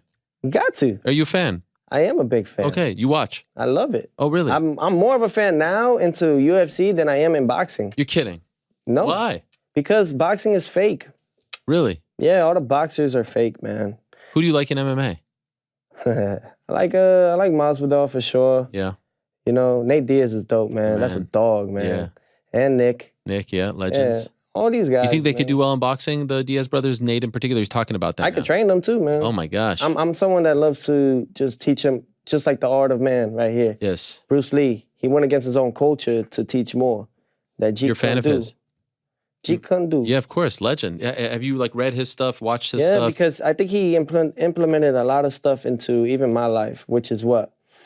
That's our canvas, right? That's our art. And it's what we do with it, right? You want the world to see what? What do you want the world to see? I think that's really what the true essence was. So for me, it's just, what I want to really show for my creative side is growth. That's why I have a crooked smile. Yeah. You know, I don't need to be perfect. I already am perfect in God's eyes. I'm imperfectly perfect. Okay. And I need to stay it that way. Whether people on that other side of the screen are doubting me or talking reckless of me right now, they're over there for a reason, and I'm here talking with you. So who's really losing? You know, I didn't lose in that fight. If anything, I gained more because I've always learned from my losses than I did with my successes. You only truly lose, and I'll tell you this for everyone, Ariel, I'll tell you, you only truly lose when you quit or when you take a knee and you bow yourself down to someone that thinks they're a god. That's the only time you really fail and lose. Other than that, no matter how many failures, look how many times Michael Jordan has failed. Look, he even got denied in high school. You know what I'm saying? And I bet you they regret that more than ever. Yeah. But what did I do? He went from high school, he said, okay, I'm not there, then I'm gonna go to the NBA. Boom, same thing for Kobe. You know, all these guys, do your research. You know, Martin Luther King Jr., this is for all my brothers and sisters. Out of a mountain of despair, a stone of hope. That was his words. Those were his words. The dream still lives on. And what a lot of people don't understand, 2600 BC, united we stand, divided we fall. Where is that? We're all falling. But I'm not. I'll be damned. You mentioned boxing is fake. You like MMA more these days. Would you ever consider going to MMA? I look forward to helping the MMA. Okay. You don't want to fight yourself. That's not your thing. Man, I don't know. I mean, I may ask him, teach me a little thing, just in case there's ever a reckless guy thinking that he can take me one-on-one in the streets. But when you say like helping the MMA guys, what do you mean by that? They all want to learn how to stand up. Because how do you start in every fight? Yeah. You stand up. Yeah. They know how to do the grappling. Yeah. They know how to do all that. It takes a couple years to learn that. What do you think of all this stuff with Jake Paul fighting the MMA guys and beating them? Hey, so by all means, do what you got to do, brother. Do it. If you want to make your money like that and make it easy, I mean, that's what they're doing in my sport anyways. What do you mean by that? Like easy fights? Yeah. It's all an illusion, man. I face these fighters. When Lomachenko said that I don't want to fight Teofimo until he gives me something to fight for, we fought Richard Comey, who had the IBF world title back in 2019. And I won my first world title there. I earned that. So what happened? We cornered that little man right where we needed him, and we put him down in front of everyone. 4.3 million views. Yeah. That's viewerships, though. Yeah. You know, that's only one television. Yeah. So it's actually bigger than that. Yeah, yeah. You know, I'm just thankful. I'm grateful, man. I don't want, you know, I've been rich. You know why? Because I love. And that's the richest that you can ever have. And do you have any, I know you're at 40 now, but like, do you want to revisit Kambosos at some point? Like, do you want to get that one back, right that wrong? For everyone, just tune in December 10th. You never know. Okay. Well, you have something you want to say? Always. I always have something to say but it's not about what I say. It's about you. That'd be a big fight though, right? Or do you think that him losing twice kind of messed it up? Like I said, you know, I'm looking forward to, you know, those world titles. Okay. I'm looking forward to becoming a 2-time undisputed world champion. You know, I'm following actually Clarissa Shields. Yeah. You know, she's a GOAT for a reason. Yeah. She's made, you know, shout out to the woman empowerment too. You know, I'm following her. She's leading by example, at least in the sport of boxing, at least in my sport, which is what? She goes and finds other ways. 2-time Olympic gold medalist, now a 3 different divisional undisputed world champion. The girl don't stop. Even tried MMA. She even did MMA. Yeah. Now what's her record? 1-1? 1-1, yeah. Okay, but it's okay. She tried it, something. yeah. So as you can see, she will always try and challenge herself. I like that. I like that a lot because, like, thank goodness I have someone to really idolize in that sense. Now I need to become the only male to win two undisputeds in 2 different divisions. Can you go back to 35 or can you can't make that weight, right? No, not at all, man. No. If I go there, it's just me asking to commit suicide. Right. How high do you think you'll go in your career? Like 40? Like what's the heaviest? I think 54, 60. Okay, really? Yeah, you know, I'm still 25. I'm just growing. A lot of things people don't even know. The doctors, when they used to check some people are late bloomers. I'm one of them. You know, I am. You know, even if my knowledge is up to tack to compete with others, my body isn't yet. Which is what? Like, when I was 18, my bones were still like this. Doctor was like, how old are you? I'm 18. He said, you still got kid bones. Literally. Wow. He says, you're not where you need to be. You need to be here already. And little by little, I already feel it. I'm starting to get there. The power is still there. The strength is still there. But the maturity side is kicking in now. You know, and I noticed that going into camp this time around. My father noticed it too. Where I'm more mature ring generalship inside now. Mm-hmm. And it took me 21 years to even get better on that part. You gotta learn how to accept to be a student, to be a tremendous teacher. A lot of people just want to be a teacher, but then when they become that teacher, they don't know how to express it.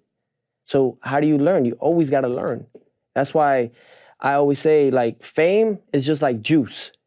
It don't last long.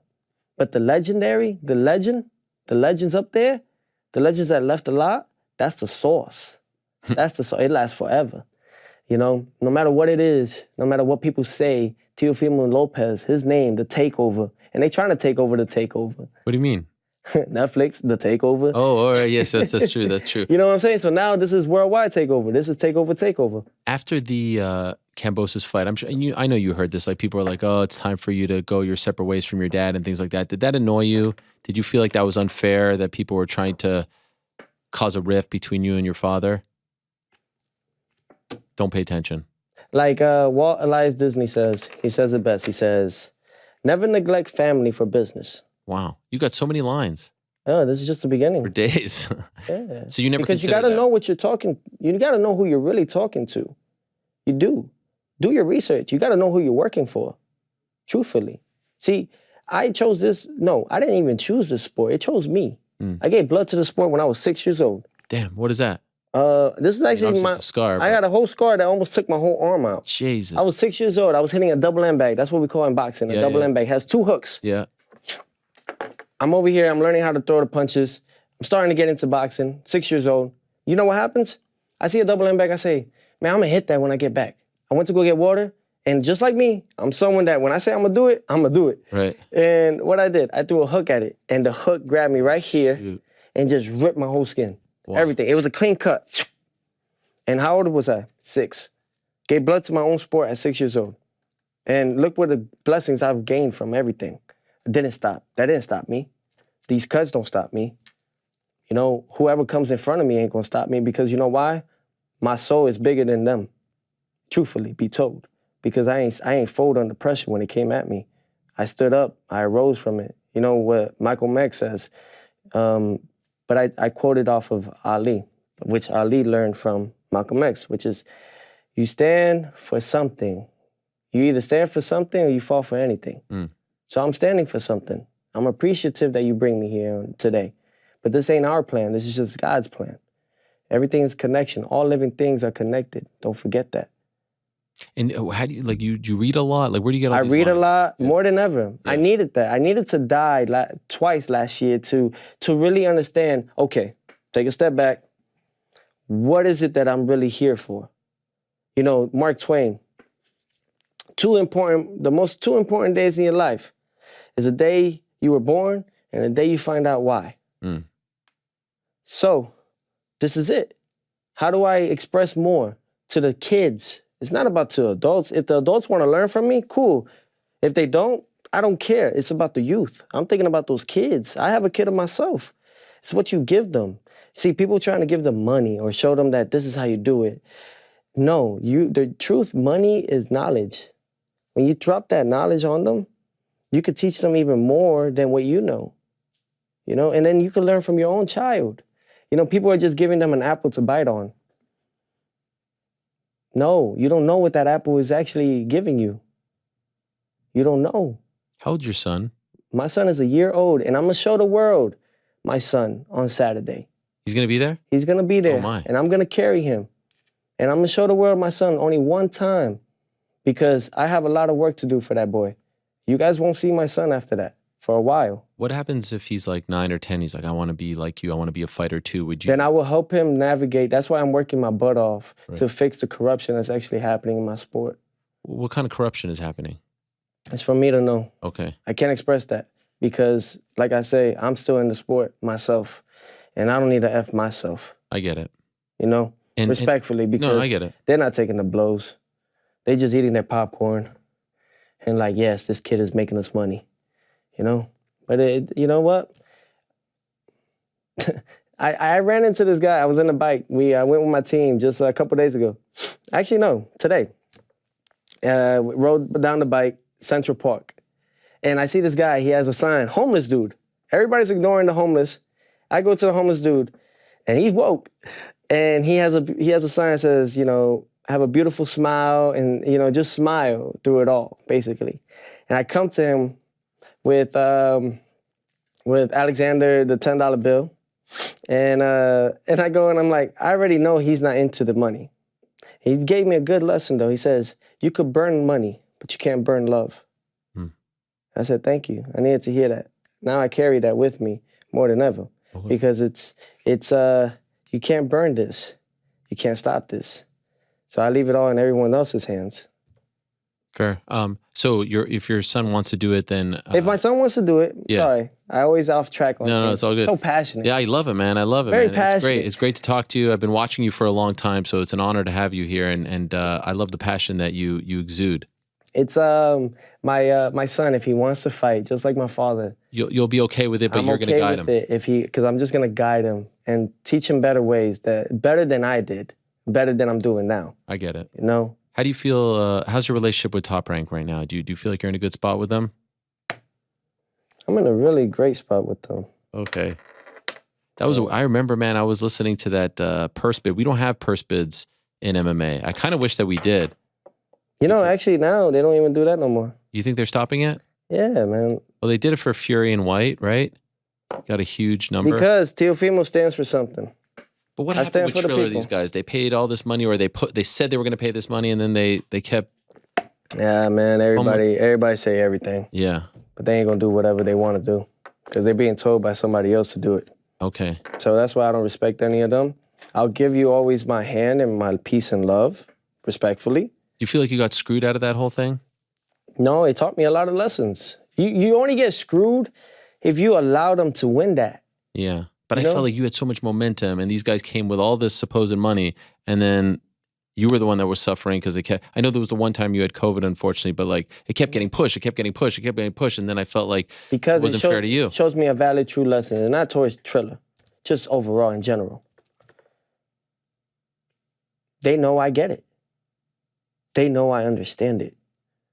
They know that table got bigger. And with that being told, it breaks my heart. Truthfully, it breaks my heart. Somebody got to stand up for not just the people of combat sports, but just in general, man. Why did we have these gifts? You know, God giveth, God taketh. Blessed be the name of the Lord, right? So if he gave us all this, it's not just for us to keep for our own sake haven. We got to give it back. See, there's two types of people as well. There's givers and takers. The givers, they sleep better. The takers, they eat better. See, I'm a giver, man. That's why I can sleep better. I'm a giver. I'm always going to give. I'd rather give more. Right now, I spent $90,000 of my own hard-earned money, right? Only for 350 tickets. So I could give to those kids, to their parents, because the holidays is near. You see, short-term loss for a long-term gain. Yeah. My thing now, and I'm dropping gems for everyone out there, use your platform for a better image. Why are we giving them this thought of process that you got to be rich in this way or show jewelry and look rich? You know, I idolize a lot of the billionaires because you wouldn't even know they were a billionaire. Right. You know why? Because they don't show it. They do it. That's what Bruce Lee meant. He says, you must not just act, you must do. And now I'm doing, because what I know here, nothing in this world could ever buy that, ever. What does that tattoo say on your arm? Be aware? Be water. Be water. Oh, that's Bruce Lee. Yeah, be water, my friend. So you're... Sometimes I like to rock the boat, though. I like that. I know we have to let you go in a moment. You've got a lot of media. I think you're going to see Dr. Mike. Yeah. You saw that guy? You saw his boxing pro debut? He did pretty well, right? For a doctor, not bad. I can't wait to talk to him because I know he likes to know about the body. Take care of your body. Your body's your temple. That conversation is going to be fascinating because you guys could talk about this. I don't know any of this stuff. Your body's your temple. Your mind is your power. You know, if you take care of your body, then you will generate power. Yeah. You know, now it's what you do with it. That's why I don't respect the 1% club. You know why I don't respect them? Why? Because from all the books, and this is the irony that I like. This is my last thing, and then we could... Okay. The irony is this. For all the knowledge or quote-unquote books that they've read, they still judge a book by its cover. Yeah. So so I've been in those rooms with the 1% club. And I just looked at them and I said, man, this ain't for me. Right. Because y'all judge me before you even know me. Right. So I need to figure out somewhere else. No, now it's the 0% club, the only club. All goes well on Saturday, and you've shined. All will go well. All will go well. You've shined on Heisman night. Are you going to rock the? Caleb Williams. He's the favorite, but I don't know. I feel like they might switch it on me. Oh, really? Yeah, so I got to stay aware. Because in the past, you've gotten the winner. You've rocked the jersey, Joe Burrow, right? So, okay, we'll see. I gotta, you know what I'm saying? I gotta always be. Oh, so are you gonna have multiple jerseys based on who wins? You'll rock that one this time around, yes. Okay, I appreciate. But I gotta that. also, I always add a little flavor into it. I always add a little bit of the Teofimo in us. You know, there's only one Teofimo. That's right. There's a photo of you rocking the Joe Burrow back in the day. And we've had a lot of interesting fights this year. I think the end of the year in boxing been a little disappointing with some of these big fights. I mean, just this weekend that you're fighting on, Terrence Crawford's fighting not against Errol Spence. Last weekend, Tyson Fury fought. Because why? You know why? Tell us. Because they only care about money. Right. Truth be told. Who's they? The fighters, man. The fighters or the promoters? Oh, man, everybody. Shouldn't the fighters care about money, though? I mean, the window is so short. shouldn't you try to get as much as possible? Here's another quote. When you chase the money, it'll always run faster. That's right. Jeez, you are like an I'm only unbelievable wealth 25, of knowledge. man. Yes, you're way smarter than me. I'm It's not, 40. no, we're not way smarter than anyone. Sure. It's just some tend to lean on the sleep rather than the awaken. Okay. And you just have to just do your research. All is there. Why we have these computers and everything, technology is for research, not for social. I mean, I got a platform. Truthfully, I have a platform, right? I have to keep that. True.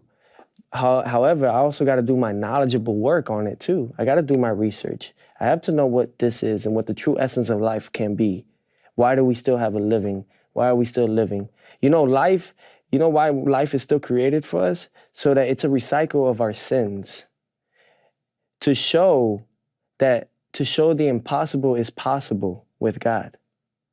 So it will keep recycling, even if it's after me, even if anything, it's always gonna recycle because I know there's one kid at least out of this group listening right now and like, thank you, I needed to hear something like that. Is Regis Prograis next? Man, all them boys could get it. All of them, to be real. What's the big one? What's the big one for you in Josh 2023? Taylor in the UK. Oh, that'd be fun, It could man. be here in New York. It could be in the UK would be UK. fun. I think it would be nice to fight him in front of all his UK fans and everyone like that from Europe. I think that would be nice, you know? And I think that's definitely something on my list, probably in the summer of next year. Okay. Well, first things first, it's this Saturday, December 10th, after the Heisman broadcast at Madison Square Garden, the Mecca. Teofimo Lopez, you're the man. This was a lot of fun. I really enjoyed it. Thank you for dropping knowledge. Thank you for stopping by. Thank you for making me feel smarter about life. And I really do wish you the best as far as your health is concerned and your career is concerned. For everyone, man, it's not hard. Just treat the same person. There's no title. That's why it's called entitled, because it's in them. However, the CEO, you should treat just as much as you see the janitor, because the janitor keeps that CEO business clean. Yeah, he does. So you gotta treat everyone the same because we all gotta go back home to somebody, right? Yeah. We all have a family, you know, and I don't wanna risk what I do to hurt everyone. I don't. Well, I'm excited to see you at 100%, like you say, first time in a while. Only the ones that are in the ring though. Right. And great face-off yesterday with Sandor Martin. It got a little tense there, a little touchy. So I'm well, no, you gotta let it be known. I like it. I'm here. I like it. I am here. Yes. And I'm here to take over. I'm here to just show everyone, truthfully, what it be told. Everything that they thought you wanted to make me an example. Well, here I am. Here he is. All right, December 10th. We're gonna take a quick break, say goodbye, reconfigure, reset, and then we'll answer questions.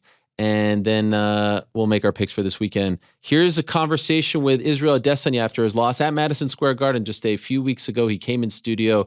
It was a riveting chat. Take a look at this. We'll be back in a minute. Woo! Let us say hello to the man himself, a man of his word. There he is, Israel Adesanya coming in. What's like Jeff Jarrett? Double J? What's up, man? Ric Flair, how are you? What's up, brother? Great to see you. Thank you so much for coming in. I really appreciate it. Having me. Much love to you. I was Told just you I saying. was around. I get around. I know, but you know how it is. Easy. It's one of those things where you're not sure if you're.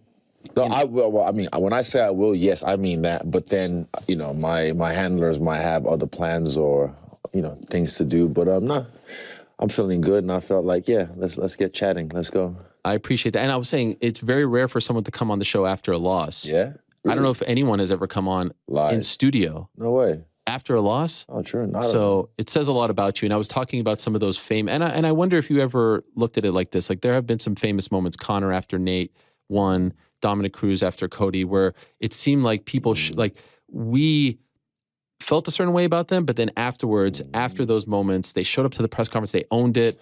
Dominic when he was standing up. Yes. Yep, our best classic. Yeah. And you reminded me of that on Saturday. You showed up, you know, like you didn't have to show up to the press conference. You certainly don't have to be here, and yet you're owning it. And I'm wondering if you ever watched those guys and been like, you know, if I ever have to deal with something like that, I'm going to deal with it like this. Probably definitely, you know, left an impression in my mind. Definitely. I remember Dominic, he was suited up, glasses on. Yep. And he was like, why wouldn't I be here? And someone, I think, even said, take a seat. And he's like, why would I sit down? I'm comfortable right now. And yeah, he just stood in his own, you know, 10 toes deep. And yeah, I'll do the same. How are you doing? Good. Great, actually. You're okay? Yeah, I'm And this great. isn't one of those where you're saying you're good, but inside... like I'm surprised though. That's the thing. I woke up and I'm surprised the amount of, because I think people are taking it harder than me. The people that ride for me. Okay. You know, even talking to your good friend Schultz and other people as well, like in my life, I think they see me the way I am and the way I'm feeling makes them okay. And yeah, I felt that. Yeah. Are you surprised at how well you're doing? Yeah. Oh, no. I knew I was going to be fine. It wasn't like, I'm not, I've had worse things in my life happen to me. But yeah, I'm surprised how much people care and how much they take it to heart. People are like, they're the people who really care about you, who love you. But once they see you're doing fine and you're just, I think maybe the leg was sore after the fight. I went home chill, but the next day I was able to walk around and shit, and then the nerve came back because, the perineal nerve got damaged from him. But yeah, so once that healed up, I was fine. I was just trotting away. And physically, how are you feeling? How is your... Good, just my leg. Like, yeah, I damaged his leg, but he got me as well. Really? Yeah, his one, I damaged his leg, but he damaged me in the sense that, it compromised my feet, my footwork. My leg became biscotti. And that moment there in the 5th round where he checks the kick and you fall backwards.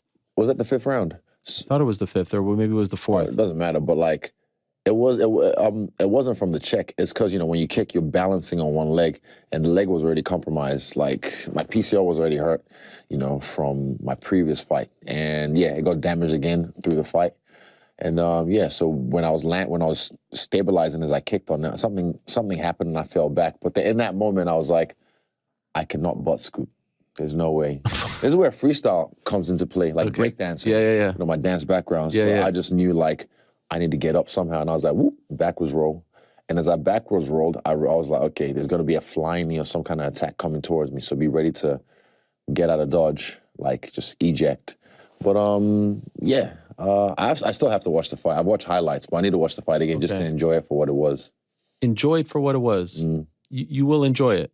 I think so. I think I'll enjoy this fight watching it back. Really? Yeah. This is fascinating to me. I showed, different facets of my game, and it was a back and forth war. It was a good contest, a crazy contest I was winning until I wasn't. Okay, so could we start at the beginning? The week. Let's roll it back. Yes. Yeah. How was the week? Because I always love talking to a fighter before, but then afterwards, when they can tell you the truth. Like, it was good. It was a good week. Having everyone around, that was the thing. We're in there ourselves. Even at the press conference, when he said, like, they're not going to fight for you, I'm like, of course not. I'm in there with you. It's you and me. But they're with me. Like, the strength I get from my people is crazy, man. And it fills me up with so much gusto, so much pride, so much just vibes from the close people in my circle and a lot of certain people in my team as well. Like, I'll be getting love from them that not that I wouldn't expect, but it just made me feel a type of way, in a good way. But yeah, the whole crowd, I don't know if you saw my episode 3, when Eugene, even brought up Tojo to give a speech before our dinner. That got me in my feels so much. And shit like that, vulnerability is strength. It gives me power. So when I see, Tojo giving a speech like that, talking about, when we started this, all we wanted was an Auckland title. And then Eugene giving his speech, he gets emotional. You see Mike in the background getting emotional.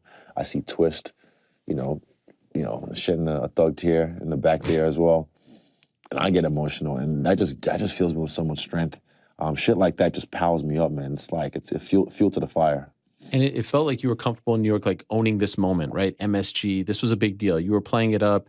The clips were great. Everything was great. So were there nerves? Did you feel any different? Course. It's part of it. Nerves are always going to be part of this shit. More than usual? No. Okay, just not more than usual, just regular. But I'm able to regulate myself. I'm able to regulate, how much I allow in, and then just feel it. I let it pass through me. So you can't hold on to it. You feel it, don't run away from it either, because it'll fuck you up later. So you feel it and let it pass through. The press conference, facing off with him, seeing him again, like this familiar face. How did you internalize that? Because the first time? Yeah. First press conference, it was just, he said, look at me. I'm like, I am looking at you. I'm here. And he said something else, and I didn't really understand. And I just thought, this is a wasted energy. So all I knew was I was kind of sick of talking from maybe Tuesday. I was like, I just want to fight.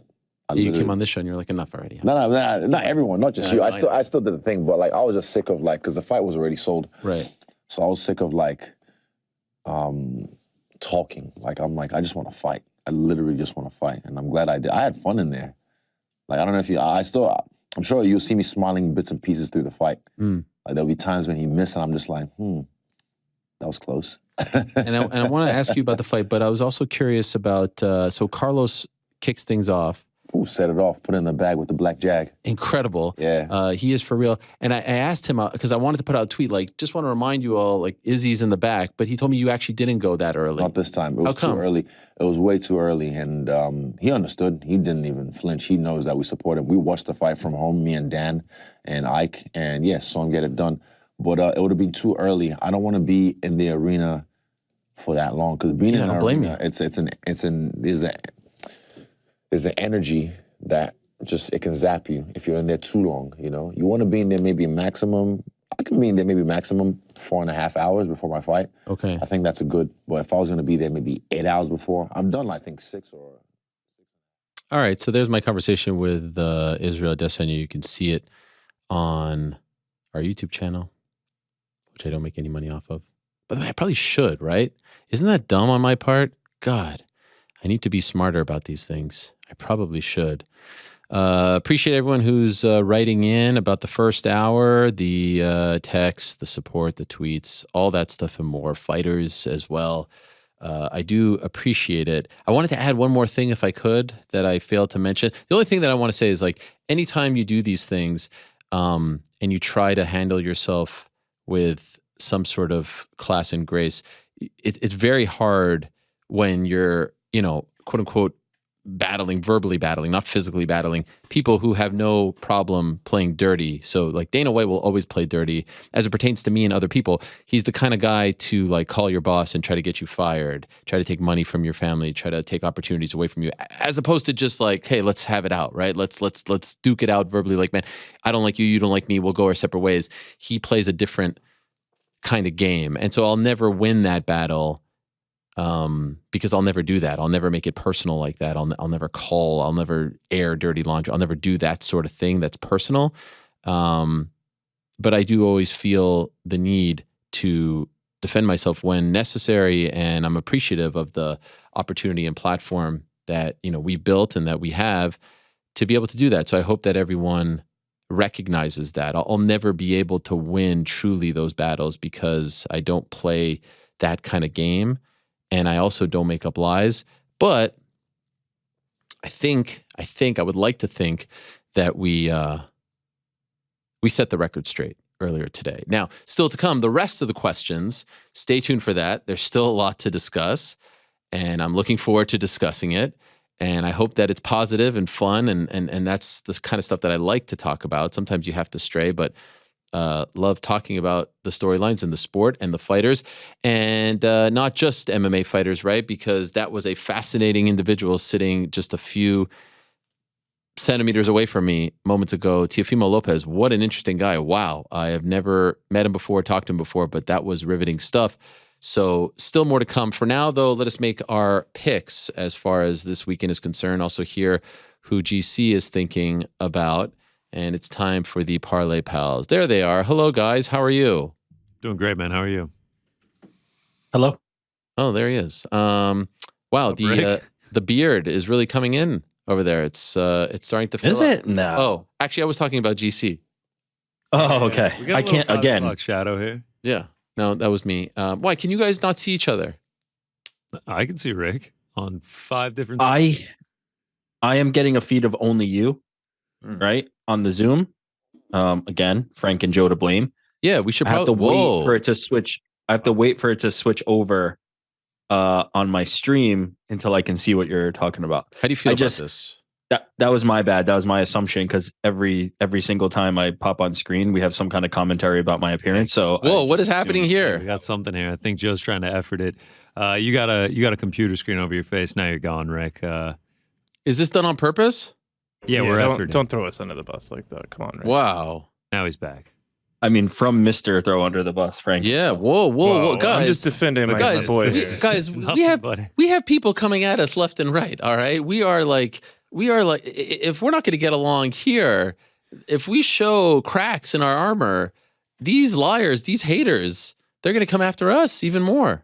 We need to fix this. It's a fair point. It's a fair point. Okay. That's it. Still Frank, love you, who do you have on the parlay? Wow. Come on. What is going on? Jeez Louise. It's a lot. Wow. It is a good question, though. It is a good question. We're picking. Frank, who do you have guys on the parlay? can't have me not be on the Parlay Pals and then still ask me to come over. Yeah, it's true. It's true. We don't need to pick for us. We're just wondering. Yeah, I just think it's a silly question. It's a silly question. In the crew. All right. Well, let us make our picks. It's just the three of us for now. And we have a lot to choose from. We've got Bellator. Oh, am I first? Did this happen? No, I was about to randomize the order. Okay. Wow, I got excited. We've got Bellator. We've got UFC. We even have some boxing, but definitely no Cyborg. Definitely no Cyborg. Teofimo Lopez is at a playable price. Yeah, what is he at? I think he's like minus 700. By the way, what about that interview? Jeez Louise. I mean, he has like it's like he has a book of sayings. Yeah, I did know this. I did know the sauce one was coming though. You did? Yeah. You never seen the video of the guy in the Best Buy, and he's like, "Oh, when you got the juice in the fridge, that goes quickly, that goes bad, but then the sauce stays forever." Oh, I'm sorry, I'm not familiar. Yeah. Oh, I knew where he was going with it. Did you know he was this riveting, Rick? I mean, yes, but I think that he's been different at different points in his career. Does that make sense? Like sometimes he hasn't been this and sometimes he has. But yeah, he definitely had some interesting sound bites this week. I'm not gonna lie to you. I was actually a few years ago, I was on him decently heavy for the Lomachenko fight. Oh, that was huge. Yeah, it was that was massive. Underdog. All right, let's randomize the order. Pick the yep. All right, let's see. Let's see if I go last again. Nice team player, Frank. Oh, in the middle, Rick will lead us off. I will go second. Ariel going last this week. How we feeling, Thank Rick? you, Frank. What do you think? Yeah, I mean, there's some plays to like here. I'm gonna go with the main event. Oh, I'm gonna take Magomed Ankalaev money line. Wow. I am the world's biggest Magomed Ankalaev fan this weekend. Yeah, you've got a lot at stake here. Magomed Ankalaev, according to DraftKings, is minus 280. Jan Blachowicz plus 235. So it's a straight money line play on Rick. Money line. All right. I do think he likely gets it done. For me, I will head to my favorite place on the DraftKings Sportsbook, and that is the alternate total rounds page. I will head to Vinicius Salvador versus Daniel Da Silva, and I will take the under 2.5. Okay. Minus 525. 33 professional fights for the guys. 32 have gone under the 2.5. Wow. All right. So 2 UFC plays. 2 UFC plays. No Bellator. Leaving it up to you. I think I see where this is going. We're at minus 164 right now. And what is the threshold that I can pass in terms of favorite? Minus 1,000. Yeah, can't take a minus 1,000. Okay, I just wanted to know. I just wanted to. So Keyshawn Davis. By the way, a lot of young, great fighters on that. Keyshawn Davis. Yeah, That's MSG. boxing? Yeah, boxing. Yeah. Speaking of boxing, and speaking of the takeover, let's go with Teofimo Lopez. I mean, let's go. You got me all fired up. You're coming off of it. He's minus 700 right now. That's What is he? What is he? I see 850. No, I'm looking at it right now. DraftKings Sportsbook minus 700. Wow, has it gone down? Maybe. Well, Trying to stop the takeover. Yeah, I'm going with Teofimo Lopez over Sandor Martin money line, just straight up. And by the way, you can't bet on the Manny Pacquiao DKU fight, right? No. I see one place on boxing odds is they might have some. I mean, man, these boxing lines. They're That's crazy. one thing you could ask them. They are blown out. Yeah. Minus 2,500, minus 2,000, minus 5,000, minus 8,000. There's 2 minus 8,000s going this weekend in boxing. Mm. Well, there you have it. So there are 3. So what do we? So that gives us Mangabet Ankalaev moneyline -280, Salvador de Silva under 2.5 -525, and Teofimo Lopez moneyline -700. 3-pick parlay -119. Go ahead and say the line, Frank. Can't beat that. Wow. Oh, I thought it was going to be minus money parlays or. Yeah, you explained it to me. You know, I was wrong. No, again. No, it's cool. How do you feel about this, Rick? You feel good about it? I mean, now that Frank's not in, I feel good every week. Wow. Jesus. Where's Rick. this animosity coming from? Yeah. Jeez Louise. He takes a sip of his tea. I love it. Yeah. Oh, man. I'm in a mood today. I don't know. Why? Is it I don't because know. of you I'm saw feeling some type of way? You saw the podcast too? You saw the clips? I'm fired up. Did you wake up to it as well? That was my alarm clock this morning. That's how you woke up? I'm sorry. Was not even out of my bed yet. What time do you wake up? I don't know. 6:45 this morning. When did that come out? I don't know. Last night? 6:42. I got it at like 9 o'clock. It started out as a YouTube video that like wasn't listed, but someone had the YouTube link to it. Weird. Like I tried searching it later and I couldn't find it, and then when I went through the YouTube link, it said it wasn't listed. Was there anything actually good in this interview? Like, was there any news broken, or is it just like I only one big? watched the 7 minutes or so. Well, are we going to see like an MMA fighting quote graphic from it soon? I mean, I think we covered. Dana said something about Yuri, so I think we covered that. I have a question for you. Yes. I have a question for you. You mentioned PT sending it to you. Yes. And alerting you of its existence. The patron saint. Yes. I didn't do that. Yes. But intentionally so, because anytime I've ever sent you something like that, yeah, you've always said to me, "What is the? You know, what the f is this?" And been a little bit prickly whenever towards you. Yeah, if I send you something related to that. No, I don't. So my question to you is it better to send or not send? Is it better to alert you and take the wrath and take the messenger consequences? Now I'm being slandered again. What wrath? When have I ever shown you any wrath? Wrath.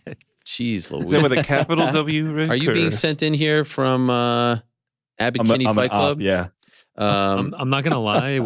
So I woke up, I watched it, and then I got in the shower. You know, I was kind of thinking on it a little bit, and like for a little bit, I was like, I wonder if I'll have seen it by the time I get into the office. By the way, no one even like I sent it to you guys. I was like, oh, can we get the audio or video from this? I didn't really get, we have a text thread. I didn't get oh man, that's fucked up, man. Like I got your back. Well, here's like it was actually pulling kind back of the curtain. Criticates from you guys. I was like, yeah, I shit. think it's sort of implied. No, I mean, nice. I think pulling back the curtain, we had already processed this. We had already gone when I through sent this, it to you, right? It was 2 minutes. This is old news already. Oh wow. No, I guess you I'd could seen say it. so. In the moment, I was like, "Oh, gee, thanks, PT." Like, I didn't know if it would be like a whole big thing. Maybe the play that I would have done was, "Hey, have you seen this clip about these dudes talking about you?" And then I'll say no, and then maybe you'll say like, "Do you want to see it? Do you care?" So these dudes. Okay. Like Here we go. This is what I wanted to know. Or he sent it to me, and I love PT to death. He sent it to me almost like, "I'm sorry, I hope you're okay." And I think everything about it was genuine. Yeah. No, it wasn't that. It was 1,000% genuine. But I legit didn't know. So I guess he assumed that I had already seen it, like you guys. Maybe I was late to it. By the way, maybe my taking a break from Twitter less and less is starting to pay off. Maybe so. It's a lot of soccer tweets these days, so I'm not really into the MMA world yet. Had to be him. Yeah, I felt the wrath of the Cristiano fans yesterday. Jeez Louise. And I thought the Khabib fans were the irrational ones. This is a whole new level. Portugal looked good without him. They certainly did. But no, since we're in the mood of talking receipts, please show me, Rick, where I've given you, heel one. I don't want to do. I don't want to do this to you. I'm just gonna accept defeat. I don't want to get. I don't listen. I don't want that beef. I don't want that smoke. I'll take my 10-7. I don't want it. But yeah, I was curious about that. Actually. Yeah, no, it's an interesting thing. But I did notice. I was like, wow. No one's like, hey man, you cool? You want to talk about this? Are you upset? Yeah. I'm only speaking for me. I assumed you'd seen it, and I had already hours ago internally debated what I just said, whether to send it or not. And this is not me doing the whole like, I'm fine. But really, I'm actually blown away by how much it didn't bother me. Because I will freely admit, like, look, I'm open book, man. I'm the guy who cried. I'm all that. I will tell you when things bother me. Brendan bothered me. Like like a year ago, I was in quarantine because we were in Canada, and I saw the clip of him saying, 1 million people say this and that. And I was like, man, fuck this guy. And I wanted to say something. This time, ask PT. I was like, well, I'm glad it's Wednesday. At least I can respond to it and move on. And then that's it. So, yeah. I think posting these the two things are very highly. The hit him up picture was just it's almost like the bat signal. It's the bat signal. It just made it clear on where he stood on it. I think this social media break is there's a high correlation here. I think your mental health is in I'm getting better. Place. I could be better. Oh, yeah. I could do better. I mean, there's a lot of there's a lot of crap out there, but trying my best. Also trying to practice what I preach, because one really dangerous thing lately is YouTube Shorts. So my kids don't have Instagram or TikTok, but they're on YouTube quite a bit, and they've discovered YouTube Shorts. And as you know, Rick, YouTube Shorts performs pretty much like TikTok or Reels. And so I see them on their iPad just going through these freaking shorts. And look, I love YouTube. Like, it's done great for me, but I don't think 8-year-old, 10-year-old kids should be on there just going, brr, brr, brr, brr. Their attention span is just dwindling. And so I'm trying to practice what I preach. I'm trying to put the phone away. Am I successful all the time? No. And it's hard, but, trying. Yeah. You can get into a doom scroll, Oh, Jesus.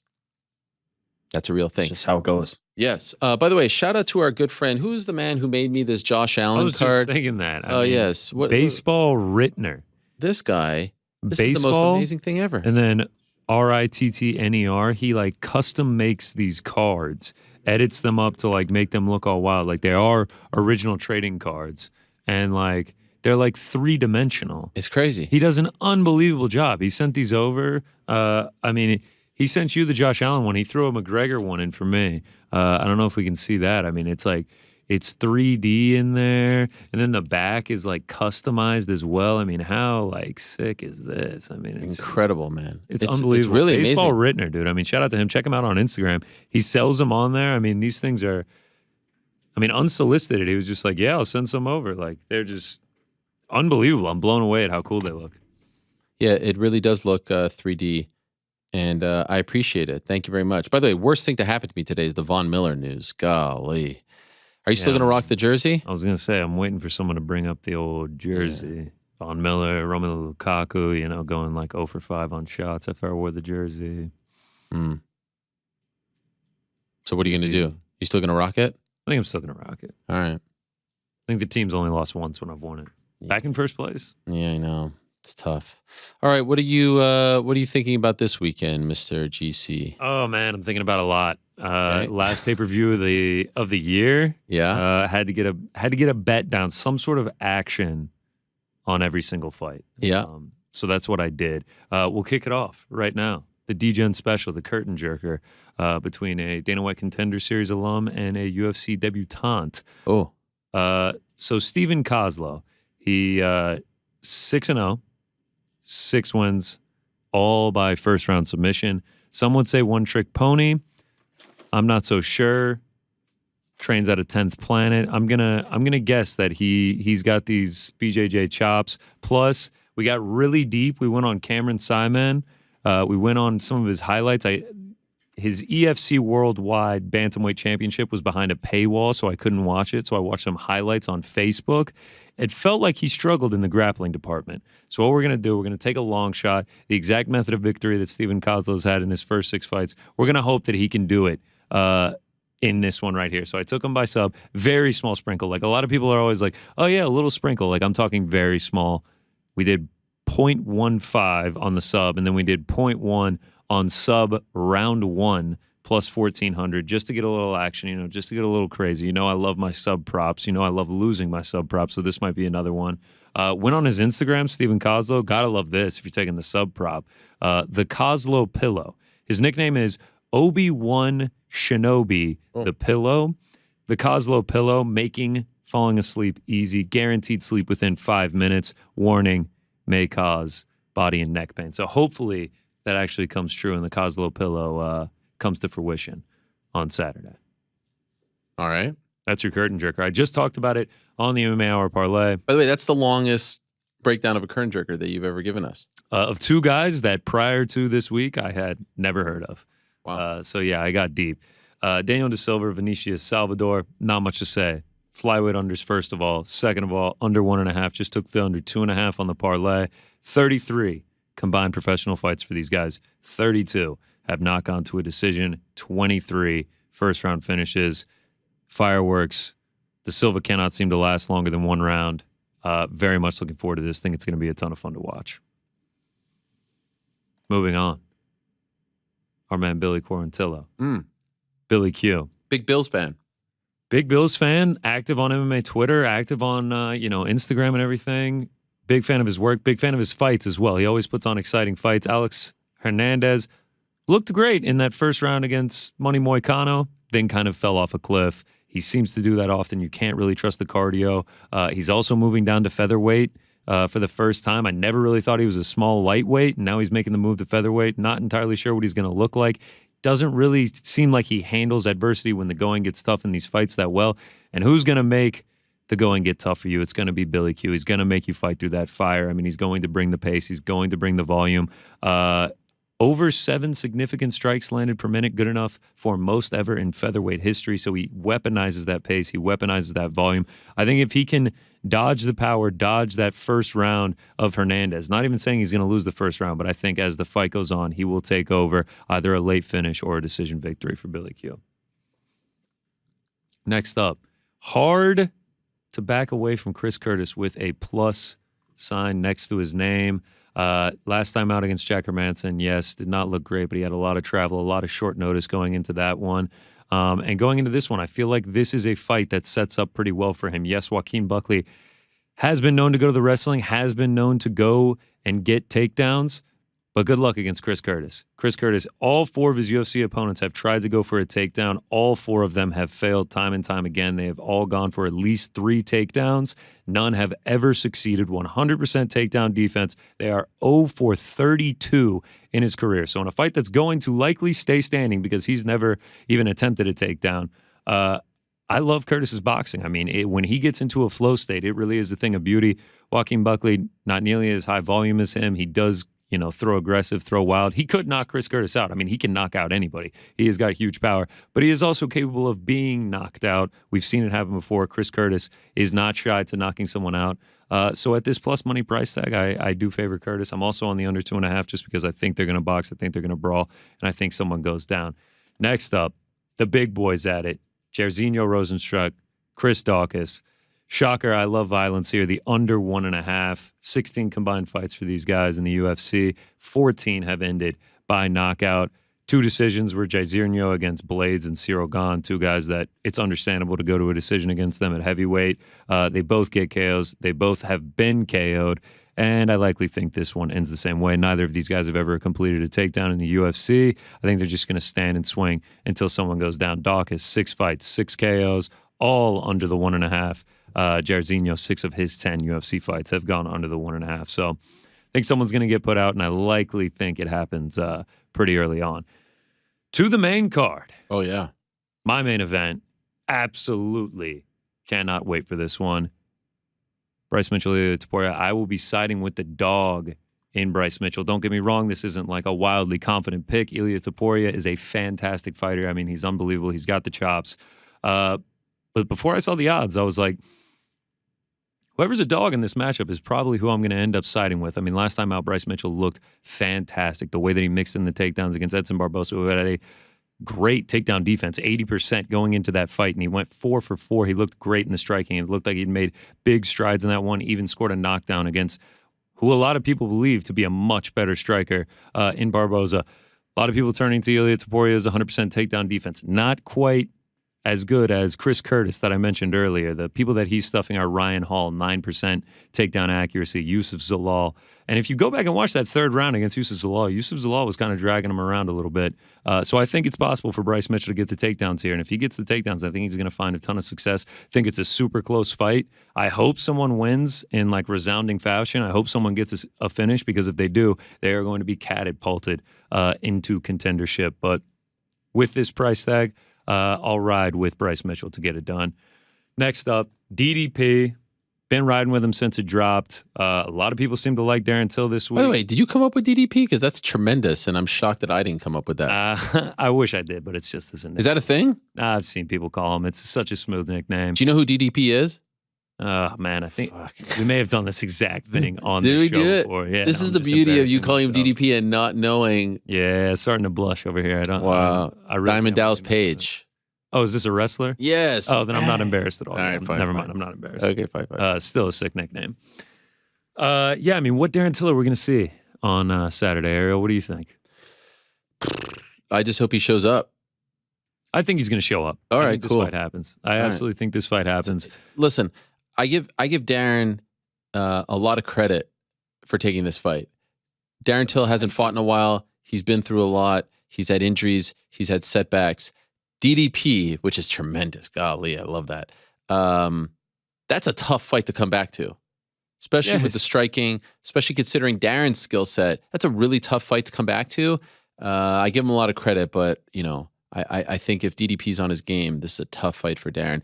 And maybe he's 100% healthy, and maybe he's, you know, back mentally, physically, all that stuff. But I would have been okay with him fighting an unranked guy, a top 30 guy, just to get back in the mix, right? To get his mojo back. He's not doing that. So it's hard not to respect the move to take this fight. Yeah, I mean, Darren Till, like, he is pretty low volume, whether he's healthy or not. He's never landed 50 significant strikes in a UFC fight. I feel confident that DDP is going to bring this fight to him. He is going to force him to engage. Yes, my one concern would be the fact that Dricus du Plessis, you know, he does get wild. He does leave that chin out there. Yes, he did get knocked down by Brad Tavares last fight, and that could happen against Darren Till. But with the question surrounding Darren Till, the way that Dricus du Plessis has looked in his first few UFC fights, I feel confident in playing with this. The number's getting pretty wide on it, but I like him to get this one done. We'll continue with the next one. I will go with this fight not going to a decision. I think du Plessis either brings the fight to him, because before that Brad Tavares fight, in the 17 fights prior, he had never been to a decision before. That was his first decision, and it looked like many times that fight was going to get ended.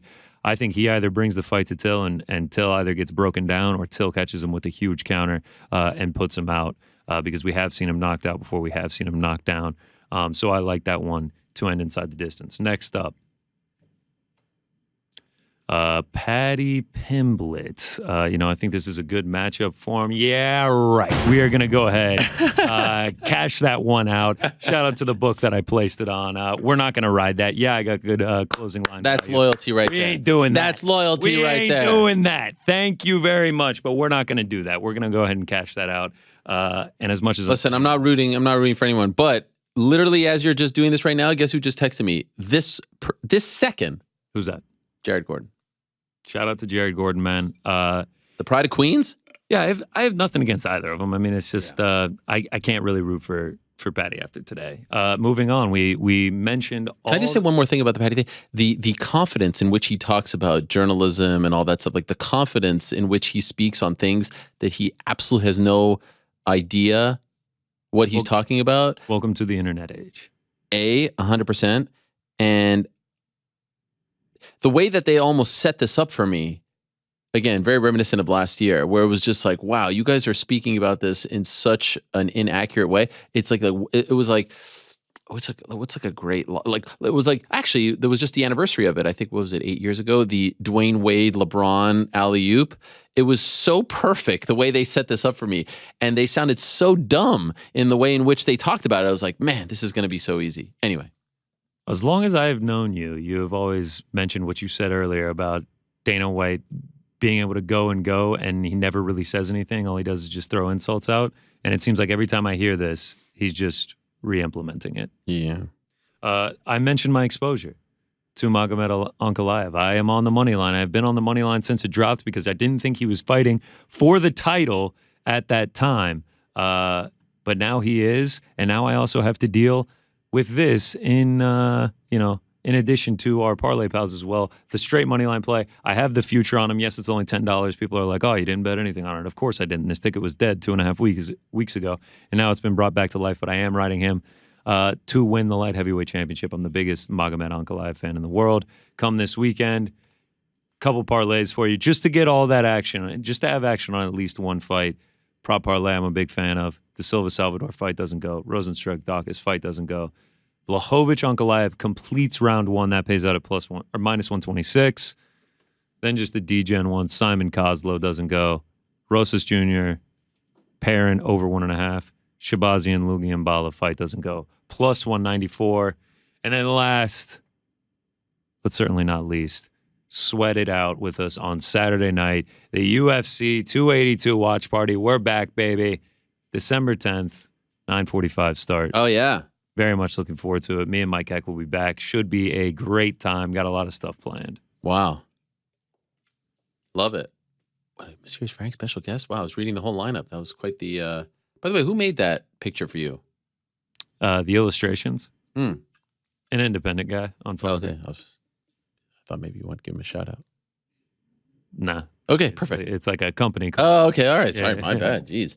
All right, great stuff. I still have a lot of questions to answer, so let's get to these because, please. Unfortunately, the first one took a little too long. So let's get back to the questions, shall we? Put a 1 on the board. All right, here we go. Okay, number 2. Big money. Hi, Ariel. Any truth to the rumor that Frankie Flakes has committed to jumping through a folding table when the Bills win the Super Bowl? With his loyalty in question, I think this would be a big step towards redemption. Also, I find it very interesting that the week he quote-unquote retires from the Parlay Pals, the team starts winning again. Coincidence? Or was it all an inside job? Lastly, with the announcement of TJ's retirement, I've been seeing a lot of negative comments/jokes. Do you think there's any funny business going on, or is this a legitimate retirement? Thanks. Wow. Mr. Frank, do you want to respond to any of these allegations? I'll jump through a table. Are you saying right here now, breaking news, Mysterious Frank, if the Bills win the Super Bowl led by this great man, Joshua Allen, that you will jump through a table on this show? Maybe you'll wear a luchador mask like the one I was wearing yesterday, courtesy of my good friends over at Root to Fight, and you will jump through a table if they win. Is that what you're saying? We have a folding table. We used it. Absolutely. Should we all jump through a table if they win? Yes, together. I think we should do that. Holding hands? Or one at a time? You said holding hands, but yeah, we can do that. Lock One at a arms time? and dive. Well, the thing, we'd have to move this table. I'll tell you what, I'll sign up if GC's in. Oh, I think GC was already agreed. First of all, I think I was the only one that was going to do a preseason. Second of all, my biggest concern is I jump onto the table and it doesn't break, and I just really get embarrassed. Third of all, Ronaldo Matadine on Twitter confirmed that we've had that exact DDP conversation before on the air. All right, well, there you go. I'm jumping through a table right here and now. I will say it. If the Bills win the Super Bowl in February, I will jump through a table, as will Mysterious Frank, as will GC. Lastly, the retirement of one TJ Dillashaw. Yeah, we were leaving on Monday, and I see the, what's that website? What is it called again? The one where the fighter removed? The Twitter account. UFC Fighter Watch? Is that what it's called? I am guessing. You know better than me. I think so. I feel like GC knows it. Anyway, by the way, how do they get this? Rick's not still here, right? He jumped off. How do they know this? I think there's just like a database, and The fighters getting watching the Yeah. database. Yeah, I have no idea. And it's like the go-to, like it's like the Bible. Like it tweets it out and everyone reacts to it. Very strange. Saw that, called his manager, Tiki Gosen. He told me, in fact, he was removed because he retired. And I broke it all down in what has become somewhat of a thing now. I feel like my car updates are very well liked. I feel like I need to, like, if there's ever breaking news, I just need to go in my car and people will respond. Anyway, maybe I could get more money off of those views, you know? Don't get money off the Instagram views either, for freaking sake. But now that I know everyone's making money off it, maybe I should. Anyway,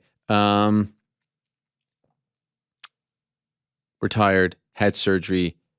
Surgeon said long road ahead, a lot of rehab, might need another surgery, had enough, retired. Different from what he said just a few weeks ago on the show after the Aljo fight.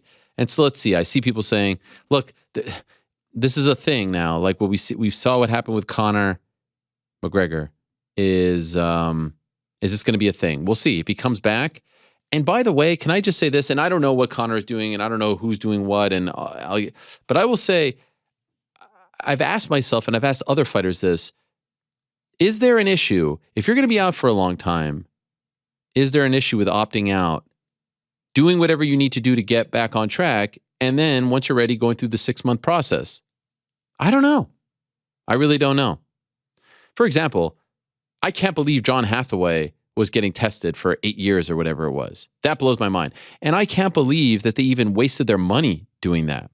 John Hathaway is having surgery on his intestines. Why are you testing this guy? Why are you testing CM Punk when he's no longer in the UFC? Why are you going to Yuri Prochaska's house 50-something times? And really, that was all just a whereabouts thing because, he kind of lives this free spirit and he wouldn't update his app. That to me feels like a waste of resources. So I don't know if I feel like if TJ Dillashaw came out, and I think the reason why people are speculating and saying X, Y, and Z is because they feel as though, well, I think it's because TJ hasn't come out and explained. Like there's been no post, there's no video, there's no interview, there's no nothing saying like, hey, I feel a certain way, I'm going to walk away. So they're like, hey, if he comes back in 6, 7, 8 months, then you can say, all right, he went out to rehab and he needed to do whatever he could. And I don't know if I feel negatively about that. I don't. Now, if you're fighting juiced up, then I feel negatively about it. But if you're a year away and you're going to do this up to the 6-month point, and you're going to do whatever a doctor tells you to do legally, I don't know. This is a big thing to ponder. So the question is, do I believe the retirement? Right now, speaking to Tiki, who I asked, is this a USADA thing? And he emphatically said no. Right now, I believe it. We'll see what happens. Big B, first question. I'm curious if for some reason Dana were to step down from his role as UFC president, how does he get replaced? What is the recruitment process like? Besides calling everyone a douchebag, what other criteria would generally be required? I mean, that depends on Endeavor. Maybe they bring in some, I don't know. I really don't know. Is it Hunter Campbell, who's relatively well-liked by all parties in the fight game? Do they bring in someone else? I don't know. And I don't think that they have really like a succession plan. It has to be someone who is energetic, magnetic, well-spoken, can promote, get people excited. Second question / suggestion. Have a 4th group pick for the Parlay Pals. Each of you, GC, Ariel, and New York Rick, has the traditional individual pick, but then the 3 of you collaborate for a 4th. New York Rick has stated it is increasingly difficult to secure a 4-pick parlay, so if the 3 of you can cash one in without Mysterious Frank, it may say a lot. I think we have enough pressure on us with the 3 picks, all right? I appreciate it, but I think we're good. The Pied Piper of Newark, Ariel Helwani, the Bills absolutely suck. Wow. Thanks for including this. National Noodle Ring weekend, the biggest rematch in the history of the business. I'm calling you out, Helwani, but we're upping the stakes. The Jets beat the Bills. My question is first on Helwani Knows for the next 2 months. The Bills beat the Jets, and I will leave Helwani Knows forever. Yes, big Bills-Jets game this weekend. Big Dolphins game next weekend. Big Patriots game down the line. Big Bengals game. Bears should be okay on that one. Lewis says he'll honor the stakes. Sure. But the thing is, I don't want you to leave Helwani Knows. So how about this, being the mention that I am? Bills lose, which ain't happening. We're back, baby. Bills lose, you're first for 2 months. Bills win, nothing. I don't need anything from you, and I don't want you to leave because you're a valued member of the community. No soup for you. Hey, you stole my line. Oh, yes. No soup for you. You want soup? $3. No, you want bread? $3. Let's have some fun. I want your death row meal. Starters, mains, and dessert. Ariel, GC, Ricky, and Frank. No price limit. Kind regards. No soup for you. Wow. I'll go. I'll go with I'll go with something called kusa mershi, which is a thing that my mother makes, which is incredible.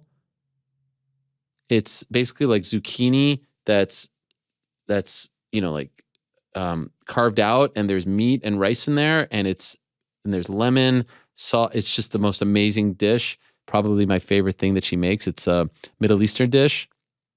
I would also say a meal at Sasabuna would be tremendous. And that would be like the full gamut, a little miso, a little starter with the tuna, and then all the rolls. But I love a kusamashi. Dessert, my mom makes a great tiramisu. Love a good tiramisu. Am I missing something? No, I'll go with that. What about you, Frank? Honduran tacos. Wow. Yeah. Who makes them? I can make them, but preferably my mother. She does a really good job. Your mom makes tacos. That's incredible. Honduran tacos. Wow. And what about you, GC? Yeah, I don't know. I'd do something pretty fancy, like maybe like something to start, like maybe like a coconut shrimp, maybe like a maybe I'd go to the TGA Fridays route, like the Southwest egg rolls, something like that for the appetizer. It's cliche, but I'd probably go with a really high quality steak for the meal. Like I'm talking like $200 steak, cooked to perfection, medium rare, just like you like it. Yeah, tiramisu for dessert sounds good too.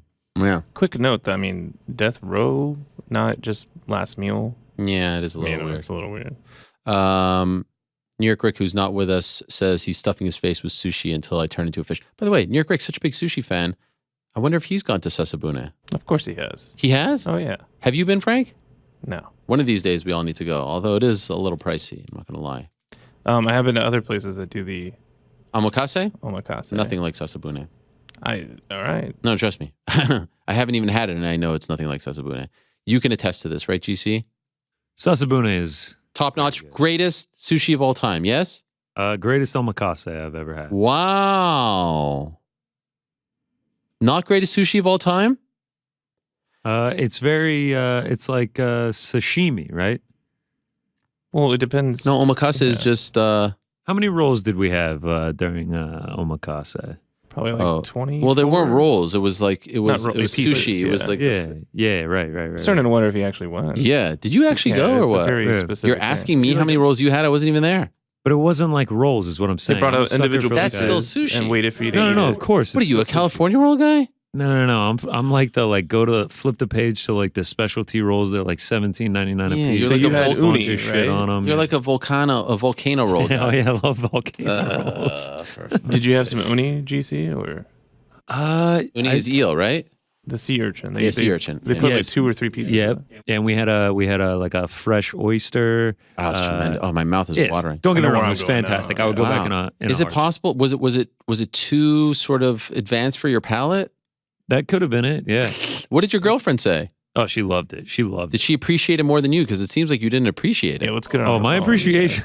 appreciation for it was high. Don't worry, especially because I was. You're asking me, what is it? A sushi? A roll? What? I mean, Yeah, what I was getting to is that I'm much more of a roll fan than I am like a. So you were These guys are disappointed. curating an entire Absolutely meal not for disappointed. you, and you're like, I'm Yeah, more this of a roll dude- guy. I love it. No menu. Well, as much as I said that it was my favorite omakase ever, it was my only omakase ever. So it was a there are very other great omakases. experience. Yeah, for sure.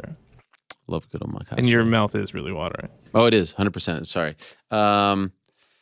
Andrew G, what's up, Ariel? Due to this whole Krause situation, is it not insane that some people aren't allowed to bet on a sport that we know is completely real, but yet are allowed to still bet on WWE? I don't think people really understand how massive this situation is.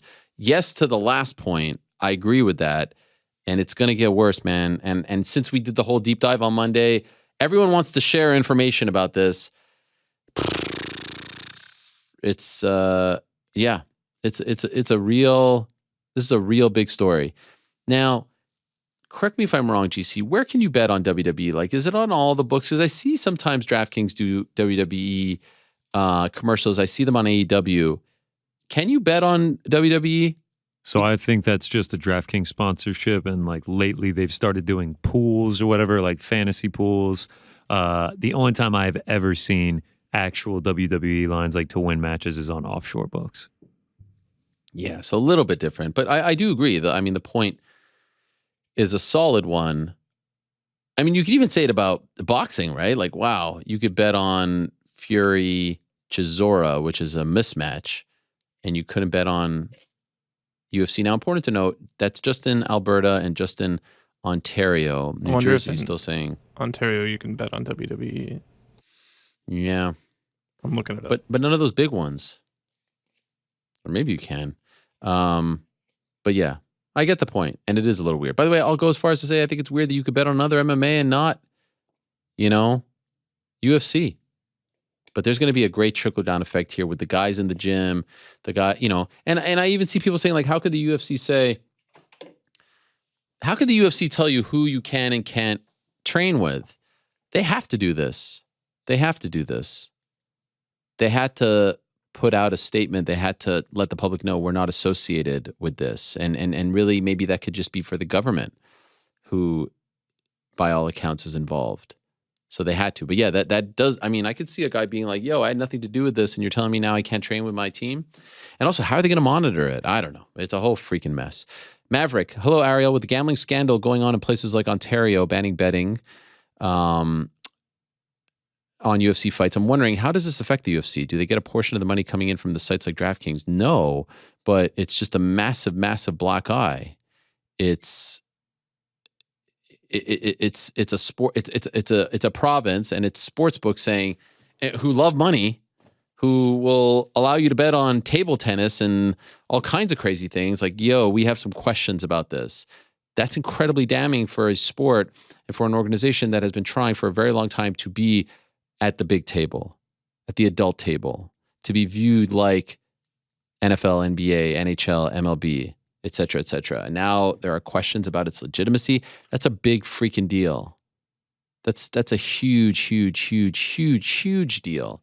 These guys are calling into question. They hardly call into question anything, and they're calling into question here. So no, they don't make money off DraftKings, but it's a reputation thing. It's a legitimacy thing. It's an integrity thing. Spud Greg, do you think Minner was involved in betting during his TKO loss or took money to take a dive?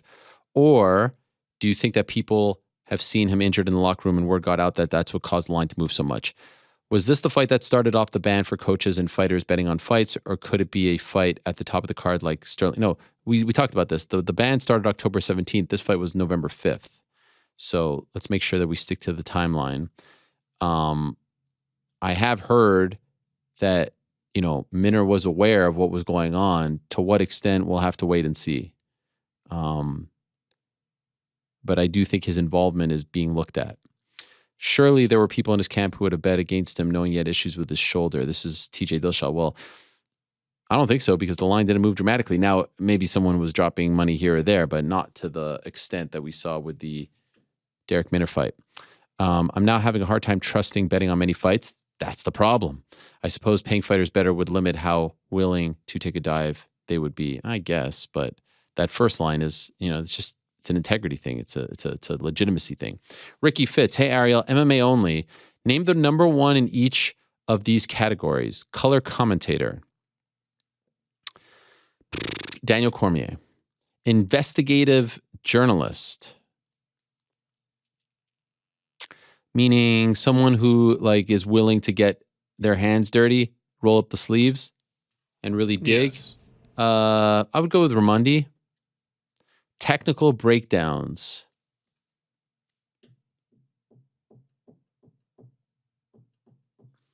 Dan Hardy. Podcast, excluding the MMA Hour and 3 Pac. Best bets.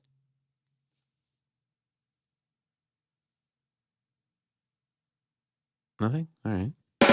Wow. Did GC leave? No. All right. You're talking best bets. You didn't advertise every week on UFC. Huh? Oh, no, wait. What's the name of your show? No Bets Barred. I thought you were talking about Best Bets, the UFC show. Yikes. God. I was thinking of it because of the Krause thing. Oh, that's my bad. No wonder you said nothing. Oh, God. I really do suck. Newsbreaker? You're looking at him, Chico. Come on. David Velasquez. Hi, Ariel. With the final Bellator card of 2022 just days away, what did you think is their outlook for 2023, aside from their CBS debut on the 4th in Dublin. I mean, I think 2023 is a big year for Bellator. CBS show has to be big. They got to start building talent. They need to get some life back into the brand. They need to infuse it with energy and life and excitement. It's a big one. Also, I feel like they need to, like, I don't know, the marketing needs to be up, the promotion needs to be upped. How come when I go on Paramount Plus, I don't see like Bellator best knockouts and things like that? Like I just feel like they need to get behind it more. David M. Good day, MMA Hour crew. Ariel, what do you guess is next for Wonderboy? I wouldn't mind him kind of putting the final nail in Masvidal's career, as it seems like Gilbert won't get the chance. Love that fight. I say this as I don't believe Masvidal reached the status of Nate and Connor where losses don't affect them, and in my opinion, another loss does for him. Mentioning Nate, any update? I saw that Dustin tweeted him to come back for one more against them. How interested are you? Would have been in that one. Would have loved to see it. I mean, that was the fight that they were going to make if Nate resigned. Don't think it's going to happen anytime soon. I'm not saying it's never going to happen, but would love to see it. Masvidal, Wonderboy would be great. Here's the thing. I don't know if the timing works out unless Masvidal's out for a while. Wonderboy has a broken hand. Masvidal hasn't fought in a while. Does the timing work out? But if they're all healthy and ready to go, yeah, I think there's a nice like full circle moment there with Masvidal losing to Wonderboy at MSG, going away, coming back, resurrection, all that stuff. Sam, hi Ariel. A question for you and the crew. How would you rank the production quality, walkouts, promos, commentary, stats of the one on Prime events to Bellator, PFL, and UFC? Personally, I feel far more hype during a one event than PFL or Bellator. Quality production, if not always the fights themselves, is on par with UFC. Cheers to you and the crew. I like it. One thing that I will say about PFL and Bellator, man, for some reason, like the walkouts feel very sort of lacking energy. And have you noticed, and you guys probably noticed when you were there, the PFL songs that they use are very generic, right? What is up with that? Yeah, I guess I never really thought about that. It's not like, no, it's not like any song. I don't know. And maybe this is a licensing thing. Maybe they don't want to pay for it. It most likely is that. Bellator, I always feel like the music needs to be louder. Don't love the stage. Like, I don't mind a ramp. I don't love the stage. And that's been a staple for a while. I think the UFC does it best with, walking through the crowd. Everyone loves that, right? No doubt. Walking through the crowd is like the most badass. It's simple. It's boxing-esque. It's Tyson-esque. You don't need a lot. You just need loud music, energy, going through the crowd. You don't need to overthink this. Yes, just to rank them, I'd go one championship, PFL, Bellator, no doubt. That's fair. Honestly, I would go one Bellator, PFL. Because at least in Bellator, you can use your own music. Benjamin Cure, great young journalist. Hi, Ariel. Over the weekend, Rogan had more plates, more dates, Derek on his pod. Derek was really eye-opening and discussed how there are a lot of things USADA allows that could enhance performance. In your opinion, as much as USADA has changed the game, do you think they're letting a lot slip through the cracks? I mean, far be it for me to really know about this world, like truly, like maybe someone like this Derek guy. I didn't see this interview, but I mean, let me ask you this. When's the last time a big name fighter got popped? When's the, back in the day we saw Jones and Brock and all these big names. When's the last time we saw something like this that dramatically changed an event, a main event? So, I don't know. And I do have issues with the whereabouts stuff. Like these guys are independent contractors and they're being asked to put their info and their location 24/7, 365. No one has to do that. And I wish they were able to collectively bargain that. So yeah, I think you can say that there are issues. And there's always been something like, what? You're letting this, but not that. The Brock thing, 200, that was a really big red flag. Nick the Dane, bigger future in sports, BKFC or Uncle Dana's slap fighting championship? I mean, I guess your level of interest in this slap fighting thing, GC? Right now, right off the bat, 5 out of 10. Yeah, and I would imagine. Why do you have what is your interest? You see the belt got dropped? Yo, come on. At least it is. By the way, is MMA media going to cover this? Like, are they covering? Like, why are they covering this? Is my question. This is not mixed martial arts. It has nothing to do with mixed martial arts other than the guys behind it. But if we're not covering kickboxing and jiu-jitsu and boxing, why are you covering this? I don't understand why this is a name on it. That's why. What? God, jeez, Louise, man. I would say after I see one episode of it, my interest will drop to like a 2. It kind of reminds me of the movie Idiocracy. And by the way, I'm probably gonna watch the first episode. I'm not gonna lie. TBS. Yeah. No. And by the way, what a bizarre move to go on TBS, because like this is a very TikTok, Instagram sport, right? Like, holy shit. The move, in my opinion, would have been to do a deal with one of them. But you took what is like viewed as this new age thing and put it on linear television. Seems bizarre, right? With it being on TBS and it being pre-recorded, the pacing needs to be. Is it pre-recorded? Yeah, I think in that interview with Paddy, he said he's been recording it for like the last couple of weeks. Right. The pacing, like, if there's any downtime, like it's out. Like it needs to be nonstop action. Yeah. I don't know. I don't see it, man. I do not see it. I do not see the interest. But in fairness, I haven't been a big BKFC guy. Don't love it. It's closer, obviously, to MMA. Do you think any MMA guys are going to go to slap fighting? No. You don't think so?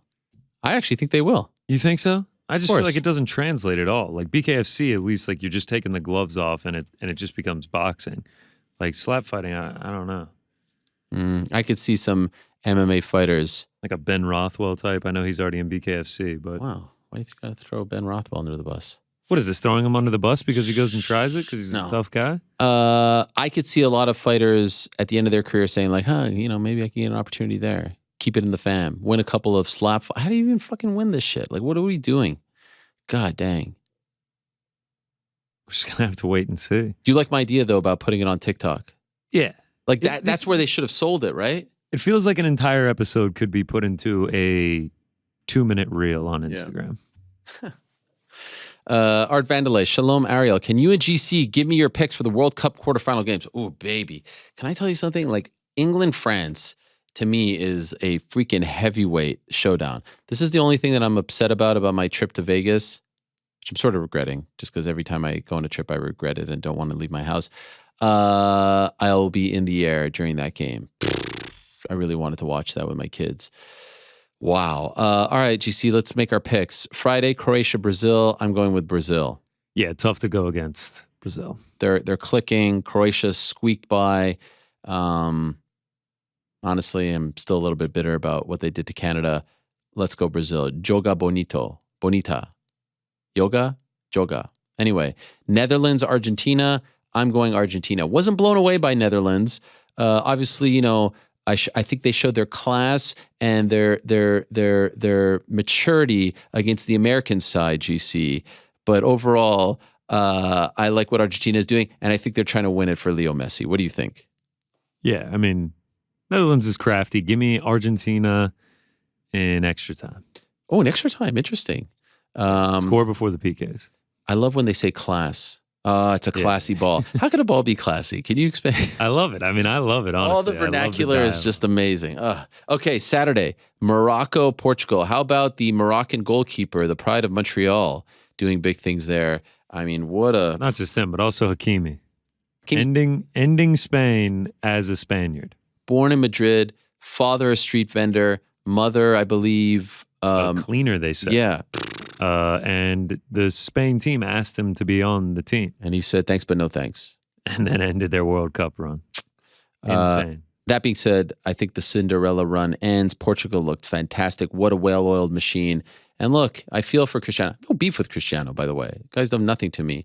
And I do think his timing with the Piers Morgan interview was a little suspect, although maybe he had, maybe he had the vision of, all right, I get this out there. It expedites my departure from Man United, and then, I can sign with whomever. It sounds like the Saudi Arabia team, which is a little weird, but all right, a lot of money there, 20 million or something crazy like that.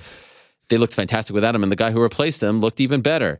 And by the way, I said, what are the chances he's happy? And I totally botched the tweet because I did 0.01. And everyone's like, well, you could have just done 0.01. I get that. Anyway, people are like, how dare you? He loves his country. Come on. That guy, the legend that he is, Carmelo Anthony, who was nowhere near as good as Cristiano Ronaldo in his respective sport, he never wanted to sit on the bench. None of these guys want to sit on the bench. You think he was truly happy on yesterday afternoon? No way. He wasn't happy about that. There's no way. I mean, he walked off after, and they're like, the superstar. He's the scorer. 500+ million followers on Instagram. Like, he is the guy, and he's having to watch his team. Not just win, but dominate without him. And the dude who replaced him in the lineup, dominate. Portugal. I saw Bleacher Report make a graphic, and they used him to represent Portugal rather than Ronaldo. I'm going with Portugal as well. All right. And the last one, the heavyweight, the main Let's event. shake it up. matchup. We'll be on opposite sides in this one. Who are you taking? Well, here's the thing. Okay, so far we're on the same side, yes. On the same side and all favorites. Heart or mind? I will say that the mind is going for France. They've looked incredible. Mbappe looks exquisite. Such a classy player. Unbelievable what he's done. And Antoine Griezmann, who's a huge NBA fan as well, he's looked great. Without Giroud. Yeah, I mean, it's amazing. You just beat Thierry Henry's record. I mean, it's just been exquisite. Without Pogba, without Benzema, of course, everyone knows Ballon d'Or winner. They have looked fantastic. But here's what you have to understand about the English side. There is something known as football, and there is something known as coming home. And lest we forget, football's coming home. It's coming home. It's coming home. Football's coming home. And I think this is the year. It's either this year or 2026. Of course, that'll be an anniversary, 1966. They're gelling at the right time, of course. We saw what the 19-year-old youngster Jude Bellingham did. We saw Harry Kane get off the schneid this past weekend. Foden has looked tremendous. There's so many great players on the team. I mean, who could forget about Mr. Pickford and all the great young players? They really seem to be gelling, wanting to win this for Gareth Southgate, wanting to win this for perhaps the Queen, wanting to win this for their friend and teammate Raheem Sterling. I feel like there's a lot to like. There's a lot to like there. So I'm going to go with England. Long story short. Yeah. After all that, give me who's the Les Bleus. Who is the favorite? France by a slim margin. I think it's just the third time ever that they meet each other. By the way, other than Canada, and I'll throw in the States, my two favorite national anthems. Oh, yeah, they are. These are great ones. Save our gracious King. And then the Marseillaise. Dun, dun, dun, dun, dun, dun, dun, dun, dun. I mean, it's just amazing. Iconic. Connor from Canada. Hey, Ariel, following RDA's call out of Connor over the weekend, it had me thinking, why do fighters try and get money fights when they're still fighting on the same contract and therefore would be getting the same pay regardless of opponent? Well, there's a trickle down effect. There's, what happens. Look at Nate, right? Look what happened after the fact. So is it just for more general exposure? To a degree, because otherwise I don't get why they're calling for, also you can renegotiate. You can say, hey, I'm fighting this guy. Let me get 250 instead of 100. So there's multiple reasons, but, shoot for the moon, land among the stars. Thanks. Let's keep the ball rolling on the new and improved Parlay Pals. Wow. Eliezer Katz. Shalom, Ariel. Non-MMA questions. With Hanukkah fast approaching, what is your favorite donut flavor filling? Strawberry. I like strawberry jam. That's my favorite. I don't know if that's like a typical thing, but strawberry. What is the most meaningful Hanukkah gift you have ever received? Toda rabba achi. Thank you. Truth be told, when I was growing up, my parents gave me everything, great house, great life, support, food, clothes. Like I was a very, very, very, very, very, very, very, very lucky kid. And we didn't actually really do the Hanukkah thing, like the 8 crazy nights and all that. I do remember like one gift that I'll never forget was my mom, I think in 3rd grade, said that if I had a good parent-teacher interview session that she would get me Super Mario 3. And I'll never forget when I got the Super Mario 3. In fact, she bought it before because she was so confident that I was going to have a great parent-teacher session report thingy. And that was the one with the tail. I always loved the Mario with the tail. The raccoon tail. The raccoon, yes. That was a very exciting one. And then another gift that I'll never forget as a youngster was, it was actually around wintertime. My mom picked me up from school and took me to see Home Alone, the first one, for the 5th time in theaters. I saw it 5 times. And I remember even what I ate in the car going to the theater. It was a sandwich, a salami sandwich. I remember I was so excited. 5th time. That was a big deal. And then my other favorite gift, present, whatever thingy was 1st grade birthday party, surprise party. My parents surprised me and got us all tickets to WWF at the Montreal Forum. That was a really big deal. Mr. Perfect, Bret Hart, fought to a draw. It was tremendous. Not all of those, if any of those, were Hanukkah gifts, but meaningful. Is that donuts a Hanukkah thing? Yeah, it's a big thing. Latkes, donuts. Put on your yarmulke. It's time for Hanukkah. You know that? I know that part, but does he actually call out donuts in that song? Yeah. You're supposed to do, they're called sufganiyot. Interesting. Sufganiyot means a donut in Hebrew. It's supposed to be about the oil and the frying because they use the oil for the 8 nights, you know? It's not the healthiest of holidays, but a great time. Rookie Blue, my daughter, by the way, is pushing for, first time that we've had this as parents, pushing for a Christmas tree. And I told her, What are you gonna tell her? Yeah. I said, we could do it. But then the brothers are like, no, that's not our thing. We do Hanukkah, you know? And I'm like, we can make a Hanukkah tree. I don't mind it. I love Christmas. Christmas is the best. The movies are great. The lights are great. The presents are great. I have no problem, but she's really pushing for it. So we'll see what happens. Rookie Blue, Mr. Hilwani, we know you're a sneakerhead. We've seen the Jeremy Scotts, your extensive collection of SBs, and even the poodle head shoes. Yes, I wore those recently for my daughter's birthday. What's your favorite current silhouette, and which current brand collab is your favorite in everyday rotation? Honestly, I'm not like a big sneakerhead anymore. Shit's too expensive. I went on Flight Club, and like the shoes that I was getting back in the day, they're now like $2,000. Had I known the Miss Pac-Mans would be so coveted, I never would have worn them. I'm wearing these now. I don't even know what these are. What are these, Frank? I can't see them. Those are shoes. Yeah, they're shoes. They're SBs, but I don't know any of this stuff. There's cool ones out there, but I like the De La Souls. De La Soul is from the soul. Graham. Hi, Ariel. Big fan from Scotland. Question for me is, the next time there's a free week for UFC, would you consider doing an MMA journalist special? Knowing your backstories, hearing about your families is part of the reason why we feel connected to you and the team. So it'd be great to hear from you and to interview others in your field. If so, who'd you love to have on? I'd love to hear you speak to Guilherme, Adam Catterall, Kevin Ioli, Laura Sanko. Cheers, love the show and all the team. That's not a bad idea. What do you guys think? And when's the next No UFC? I mean, I guess there's a bit of a break, but then we got the awards and whatnot. But yes, I love the media brethren. I don't know if we all have like the most interesting backstories, but all those that you mentioned are legends in their own right. We had Shaheen several months ago. He's the man. Love him. Obviously, the whole MMA fighting team. Love seeing Mike Heck here for the watch party, right? Such a mensch. He's a mensch. I was with Mike. In Tampa for the Jake Paul fight back in the day. He is a mensch. Hey, sour cream or applesauce on the latke? Oh yeah, thank you. Why have you been looking this up? Hate sour cream. All right, then moving on. Yeah. A.K. Lee, of course, legend, fellow Canadian. There's so many. Brazilian Beast. All of them. Yeah, we could do that. Well, we used to have a show called the MMA Beat where we would feature a lot of the journalists. Frank loved that show. You watch it all the time, right? Best show ever. Lorenzo Fertitta once told me that he loved that show and would watch it on the treadmill. Probably part of my undoing at Fox was him watching the show so regularly. Alex Weber, do you actually like Prime? Oh, yeah, here's my Prime right here. Drinking it.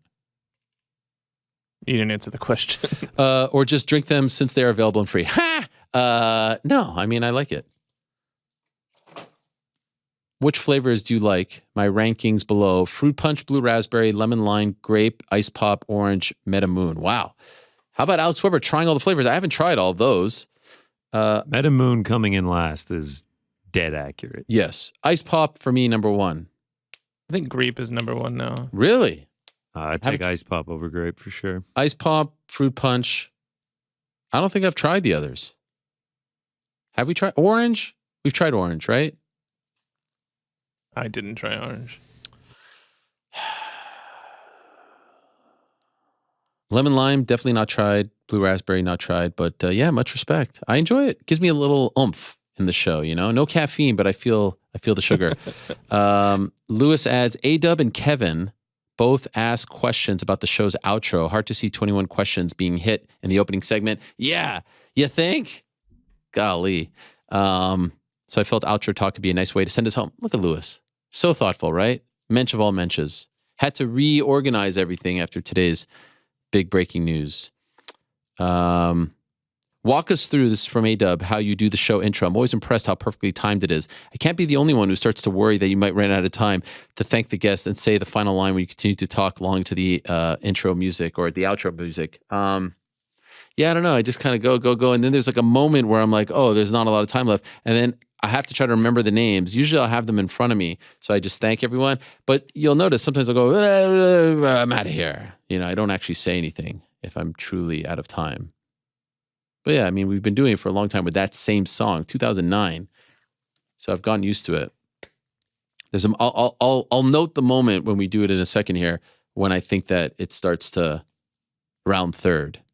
Kevin, hi Ariel. One of the things that has weirdly enough sparked my curiosity the most is your outro. When you say peace as the outro ends, is this something you consciously do? Although recently you've been missing the spot so often. Have I? I mean, I think you could do it after. It doesn't have to be exactly. When I say, I don't know. There's no real rhyme or reason for that. The piece I'm out of here is in reference to Billy Madison, Nib High School rules. Or no, it's Nib High rules, did he say? No, Nib High football rules, I think he said. When they did that debate. And I've been doing that since 2001. Since I did my show at Syracuse, I was saying, peace, I'm out of here. And I don't know why. I don't really say peace in any other walk of life. But it just fits for this. When you did the whole a simple no would have been fine. Was that also a reference to a simple wrong would have been fine? Did I do that today? One of your text messages to Paddy's manager. Oh, no. Yeah, that's true, right? Like, what the hell, guys? No, I don't think I was referencing that, but it's true. I mean, a simple no at times would do the trick. But yeah, you just kind of have a feel for it. You just kind of have a feel for it and you let it fly. All right, them's our questions, guys. Anything else we need to tackle today, or do you think we're good? I think we're pretty good. Anything we miss? No. Yeah. Someone notes on the YouTube channel, Ariel got through 21 questions quicker than he got through the first one. That is true. Yeah, that is true. I mean, I had a lot to say. And I'm wondering if I missed anything, but I don't think I did. And by the way, can I just say something? Where's our old friend Killishaw? Killishaw, me to you. Come on. Bury the hatchet, bro. It's the holiday season. We need all the soldiers we can get around these parts. And I saw him liking a few things today, all positive. But come on, Killishaw. We need you back in the YouTube chat. We need all the hell wannabes here. We need everyone. All right? Now more than ever. Yeah. Okay. Oh, you don't remember that? No. That's a thing from a long time ago. We need the Nose World Order stronger than ever. We need you. Stop this. All right, Killishaw? Stop this. By the way, I'm willing to say this. I don't even know if we could pull this off. If Killishaw comes back, can we give him the 001 badge? No. You can't. No. Because you don't want to, or because it's impossible? Impossible. Mm. He can unsubscribe, resubscribe. He'd have the 001 badge, just like everyone else that just joined, but you can't give one specific member a specific Sorry, badge. Killishaw, I tried. I'm trying, you know. You did make an effort. I actually made an effort, too. I really wanted to pull that off. Not doable. He could change his username to say Killishaw #1. You're welcome to that. and we will acknowledge you as such. If it's accurate. Is it accurate? I mean, no. It's proven. He was number one. There you go. I made it the member thing, and he was the first one in there. I'm willing to acknowledge that and to honor that. All right. So we're off to Las Vegas. I hope to see some of you there. Hope it all goes well. Our show's nominated as well. And then we'll be back on Monday. And in closing, I feel like I need to wrap up the show. Let me say, feel good about it. Feel like we addressed everything, even the postscript. And I hope it was worth it for Paddy. I hope that the favors that he was currying up by doing that were all worth it. The lies, all that stuff. I hope it was worth it. I hope he doesn't end up like GSP and Randy Couture and Chuck Liddell and all the greats who over the years unfortunately go sideways. I hope that doesn't happen. Timing interesting. And like I said, I think they revealed a lot more about themselves than they did about us. But, the truth shall set us free. And in this crazy world known as combat sports, with a lot of Teo, he just laid it out. A lot of craziness. The one place, the one platform, the one guy, the one show that you can count on. Your old friend, El Nariz. Frank, you can hit my music. What a day it has been. Feel good. Got my Josh Allen card right here. Appreciate all the support. Appreciate everything. I see the tweets. I see the support. You guys are awesome. And I've said this time and again. And it does feel fitting that this award thing is happening tomorrow. It's like, I don't know why. I don't know what it is. I don't know why you have decided to back me, follow me, go on this crazy. This is not, I don't think, your typical journalist audience relationship. And I've never really, I've always felt like it's like a community. It's not like I'm not talking to people. We're all sort of going through this together. I'm very appreciative. And I don't know why why we have this great connection, but I appreciate it. And I thank you very, very much. And I also want to say thank you to all the fighters who don't say this stuff, who don't believe this stuff, who have texted me, who know what my intentions are. Thank you. And I appreciate all of you, like the ones that came on today's show. Danny Sabatello, Raufeon Stots, Cris Cyborg, Teofimo Lopez. All great stuff. The moment is coming, by the way. It's coming. I'm gonna note it. So it's starting to play. It's starting to play. It's around now when it changes. Here, it starts to get a little quicker. It starts to get more serious. Back on Monday, same time and place. Until then, I say peace. I'm out.